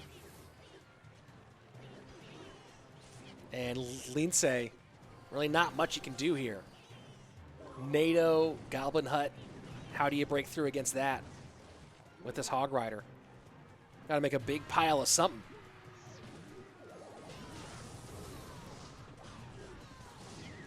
Cannon Cart, Mega Knight, just trying to get the Battle Healer off the board. Hog Rider to the right-hand lane gets 1 shot because of the NATO. And now Lindsay loading up Mega Knight. Can he get to 1 more Hog Rider on that right-hand side? Maybe make a go of it. Gonna try, but this is matchup hell. Short stuffs. This is Team Purple and Team Galaxy, to answer your question of who these teams are. And that's all I have to say about that. Razzer, going 1, 2, 3 with the sweep. Guys, do you like King of the Hill sweeps? Well then, No Tilt League Special Edition has got something special for you, because it seems like it's Sweep City here. Gonna have to get someone to keep a record of how many sweeps people are getting in King of the Hill. I think that's the only stat. Forget having win-loss stats. Just only keeps stats of sweeps for this event. 2 King of the Hill sets each match. Plenty of opportunities. And Razzer goes a quick 1, 2, 3. Here we go. Heading to the third and final set, 1v1. If you haven't yet, go ahead and check this out on MadCat, and of course, go ahead and throw me a sub here on YouTube. Click the notification bell so you don't miss the action tomorrow and next weekend or the weekend after that. We'll be here quite a bit with Clash Royale.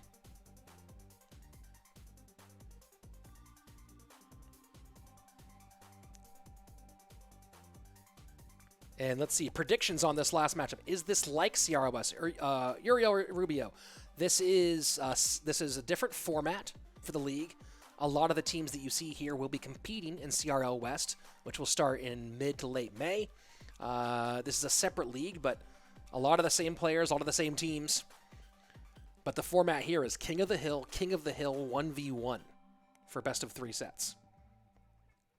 But a little extra esports action for you in the interim before CRL West kicks off in late May. So let's talk. What do you think the matchups are going to be for the final match, guys? For this final set. Coach Try in the MadCat chat saying Cody Go versus Air Surfer. Mr. Maddox saying, if I was the coach, I'd throw Razzer back in it for one last game. What do you guys think is going to be the matchup here? If you're the coaches, who do you throw in? What do you do? Do you throw Cody Go back in there? Who are your choices on both sides of the board? We're going to find out fairly soon, I believe. A lot of people saying Razzer versus Lindsay. Callaway over in MadCat chat saying Victor versus Razzer.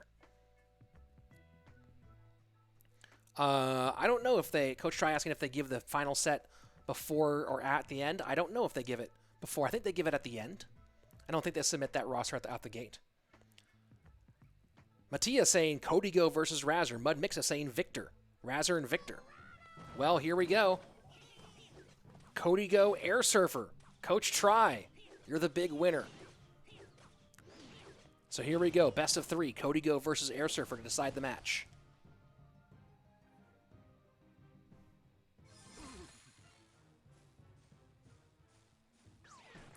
Ice Whiz to the right-hand lane.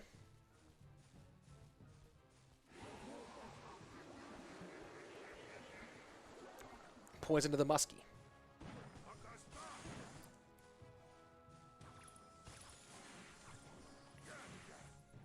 Maximilian, I believe Hunter beats Mini P.E.K.K.A head-to-head.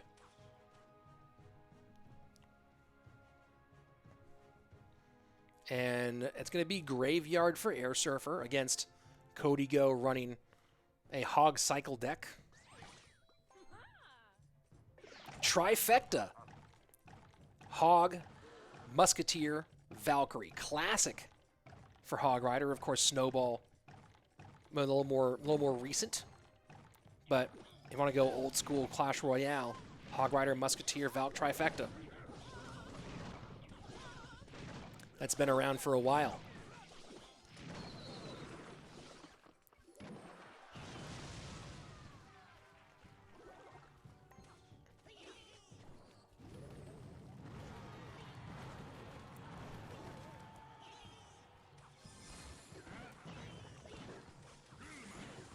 So here we go. Hog EQ with Valk and Bomb Tower for Cody Go. Looking like GY Giant Skeleton.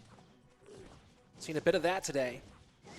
And NATO does get the King Tower activation, but the Valkyrie pulls back, does not get a second shot on tower.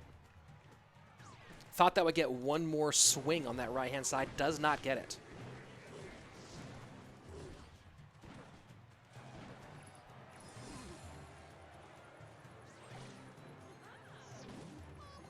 Hog Rider left-hand side. EQ in on the Goblin Hut. Codigo doing some back and forth lane action.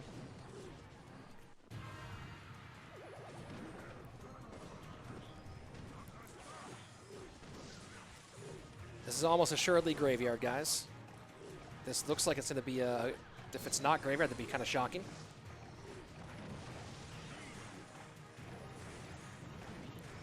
EQ onto the Goblin Hut. Hog Rider going to get one swing in. Bomb Tower to pick up the Giant Skeleton going the opposite direction. Baby Dragon this time. Air Surfer doesn't pull the trigger here. Playing this one real slow is Air Surfer. Really not trying to overextend early. Knows that that Hog can punish.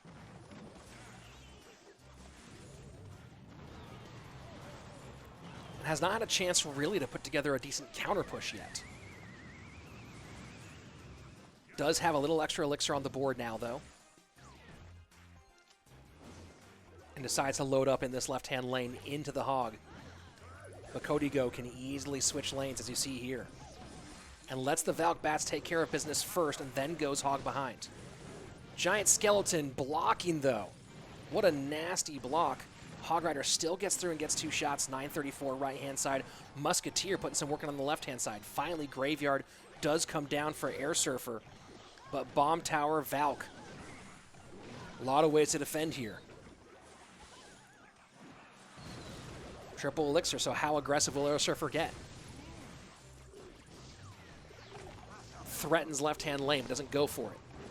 Poisons on the Musketeer and the Valkyrie. Hog Rider to the left-hand side.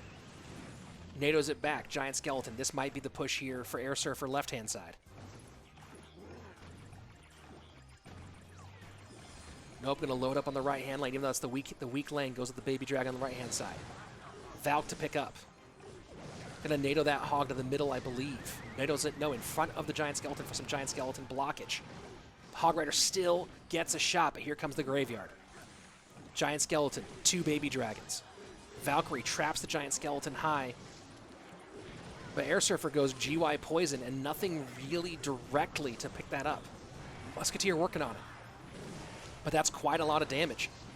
Can he get a second Graveyard down in time? Trying to get as much damage in. Poison in on there as well. Air Surfer making a run for it, but not able to fight back. Codigo takes game number 1.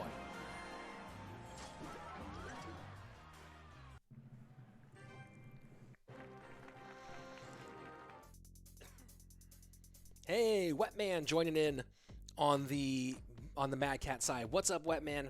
We are at the final 1 or 2 games of this No Tilt League special edition. Mr. Maddox saying Air Surfer played that way too passively. Yeah, I mean, he did play it very passively, but the hard part was you have Valkyrie, Snowball, Bomb Tower, Bats, and Skeletons, all cards that can make it annoying for you to counter, and they can counter that Graveyard fairly efficiently. Right, they make you have to spend that extra 4 for the poison. So it's kind of frustrating because you like any time to really pull off a Graveyard push, you kind of have to overspend. So Air Surfer drops game number 1. Codigo 1 away, but we've seen a lot of reverse sweeps here in this final 1v1 set. Codigo certainly capable of closing this thing out, but Air Surfer could fire back.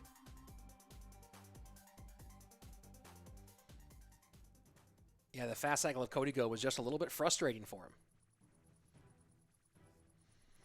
So here we go, game number 2. Codigo with a chance to close things out and win the final match of the day.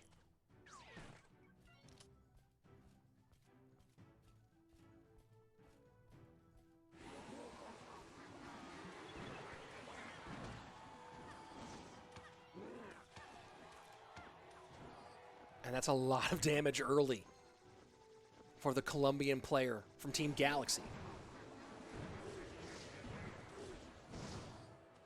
Mark Littlewood, who are G2? G2 is another esports organization that used to be in CRL, back in the CRL EU days of 2018.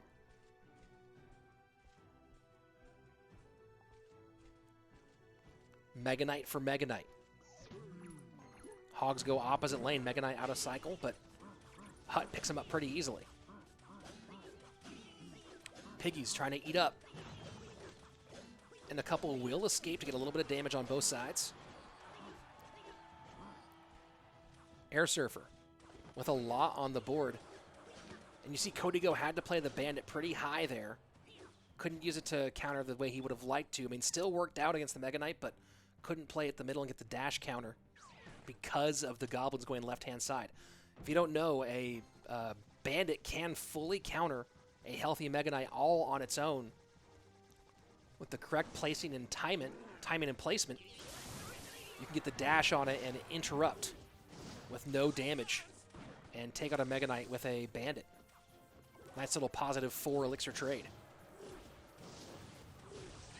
Snowball cycle, right-hand side, 1664. Going full Cronenberg as Cody goes so far. Getting aggressive, Bandit at the bridge. Mega Knight comes down in response.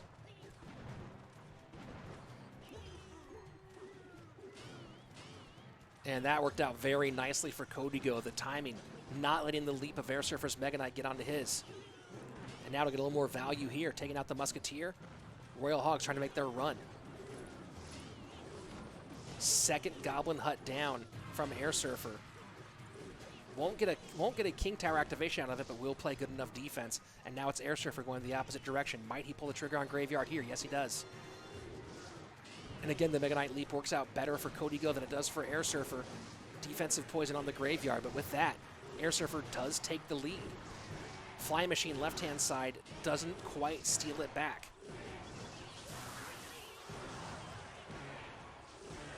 Look at that. These Spear Goblins in the left-hand lane starting to make a little bit of trouble here for Codigo. Sudden death overtime. 2 minutes left.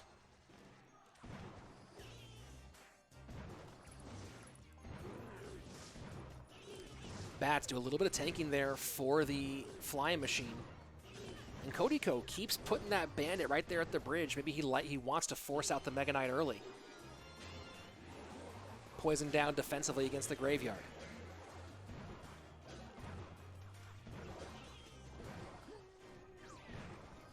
Air Surfer still with the lead. Minute 20 left. And this time it's all the Hog to the right-hand side. Mega Knight not in cycle. And those piggies going to town. Mega Knight finally does get down, but that's a lot of damage on both lanes now. So suddenly Codigo in control, but a lot of elixir on the board right now for Air Surfer. And this Graveyard going to do a fair bit of damage. E-Wiz and Bandit trying to stop it. Poison in offensively from Air Surfer.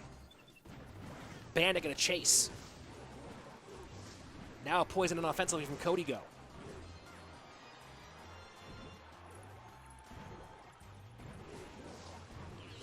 Bats and E-Wiz trying to stop the Graveyard here on this side.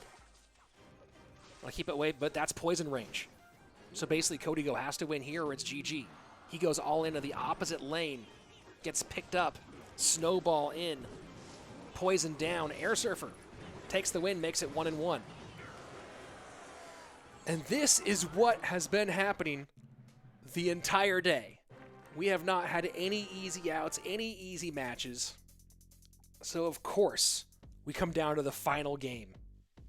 One game for everything in our final match. Cash with Matt just joined and followed on the Mad Cat side. Thank you, Cash with Matt. Really appreciate it. Happy to have your support. And happy to reach our final game of the day. If only to give my voice a little rest and drink some tea. Some hot tea with lemon. Yes, the players are killing my voice. This is a conspiracy put together. Coach Try giving us a little love on the Mad Cat side. Conspiracy put together to destroy my voice before CRL happens. Mark Littlewood, Rich, is this your longest ever CR broadcast? Absolutely not. CRL World Finals 2018. We went 8 hours. CRL World Finals from Japan 2018. This might be my longest solo broadcast without a partner. At the World Finals, had, of course, my partner Andrew Guy there with me. And CWA was in Japan with us and jumped in to give us a couple breaks here and there during the downtime. So not my longest broadcast ever, but currently coming up on 5.5 hours. Been here a minute. Just me talking. That's Air Surfer's favorite emote, by the way. He loves that piggy gold. So Air Surfer going Skeleton Barrel. Probably the Mega Knight minor version. And Cody Go, most likely Graveyard.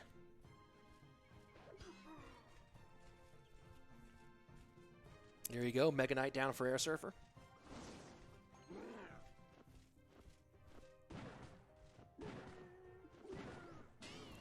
Hey, Akib, don't worry. You'll be hearing Andrew plenty. We'll be getting back in the booth together very soon. Don't you worry at all. My boy Andrew's going nowhere. 1 HP Baby Dragon survives, so Cody Go decides to go ahead and pull the trigger on the Graveyard. Defensive Miner has to come out, and that's going to be tower real close to down. Well, not quite, but still, a lot of damage. 1261 left-hand side.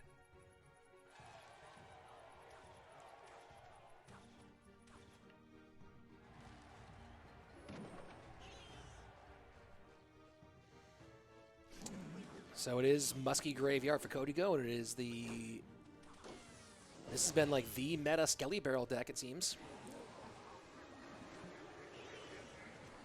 A little variation on the one that was around for a while, the Minor Skeleton with... Or Minor Skelly Barrel Mega Knight, but the Hunter's been a big part of this one lately.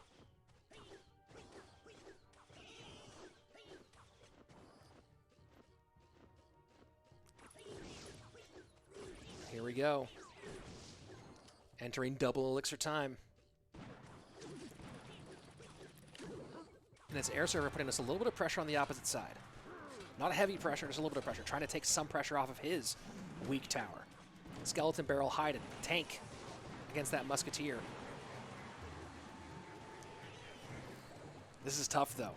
This is a bad spot for Air Surfer. Real bad spot for Air Surfer. Really wants to switch lanes and stop all the pressure on that left-hand tower. 710. I think that's one of the 3 San Diego area codes. As long as we're having random trivia pop out of my head.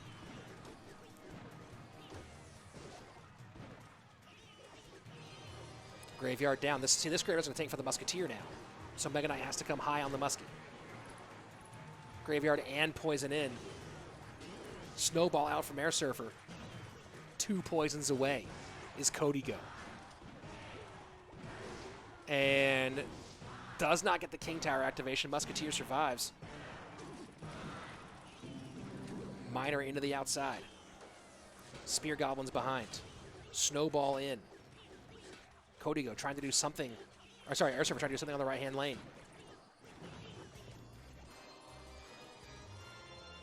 So Poison comes down on defense. Poison on offense as well. Cody Go has to defend one more push. Might be enough left-hand lane. No. 77 HP. So Air Surfer just going to sell out here on the right-hand side. Hope he can steal this one away. Snowball will not be enough. It has to be Poison for Cody Go. Snowball comes in on defense. And that's going to be it. GG, well played. Poison comes down for Cody Go. And there you have it. Galaxy winning in the final game. What a back-and-forth battle. That's it for Sweep Saturday. Whoo, boy. Someone get me some lunch. Someone get me some hot tea with lemon, maybe a bit of honey. I got to refresh, rest up, and be back for tomorrow. That is one hell of a game.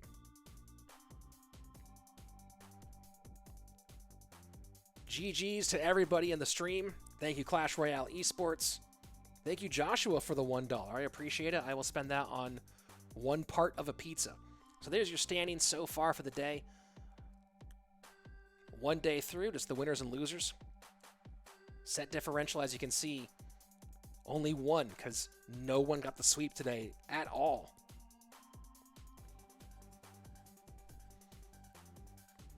Of course, we'll get into all the tiebreaker stuff on the back end if we have to. 6 out of these 9 teams, or 6 out of these 10 teams, will be making it into the playoffs. So everyone's live for a very, very long time. Ron Swallow, thanks for joining in for the part that you did. And again, if you haven't yet, give a sub to my channel, guys. I just killed my voice for you for 5.5 hours. And of course, for all your news and stuff like that, go ahead and check it out on Twitter. You can find all the information there.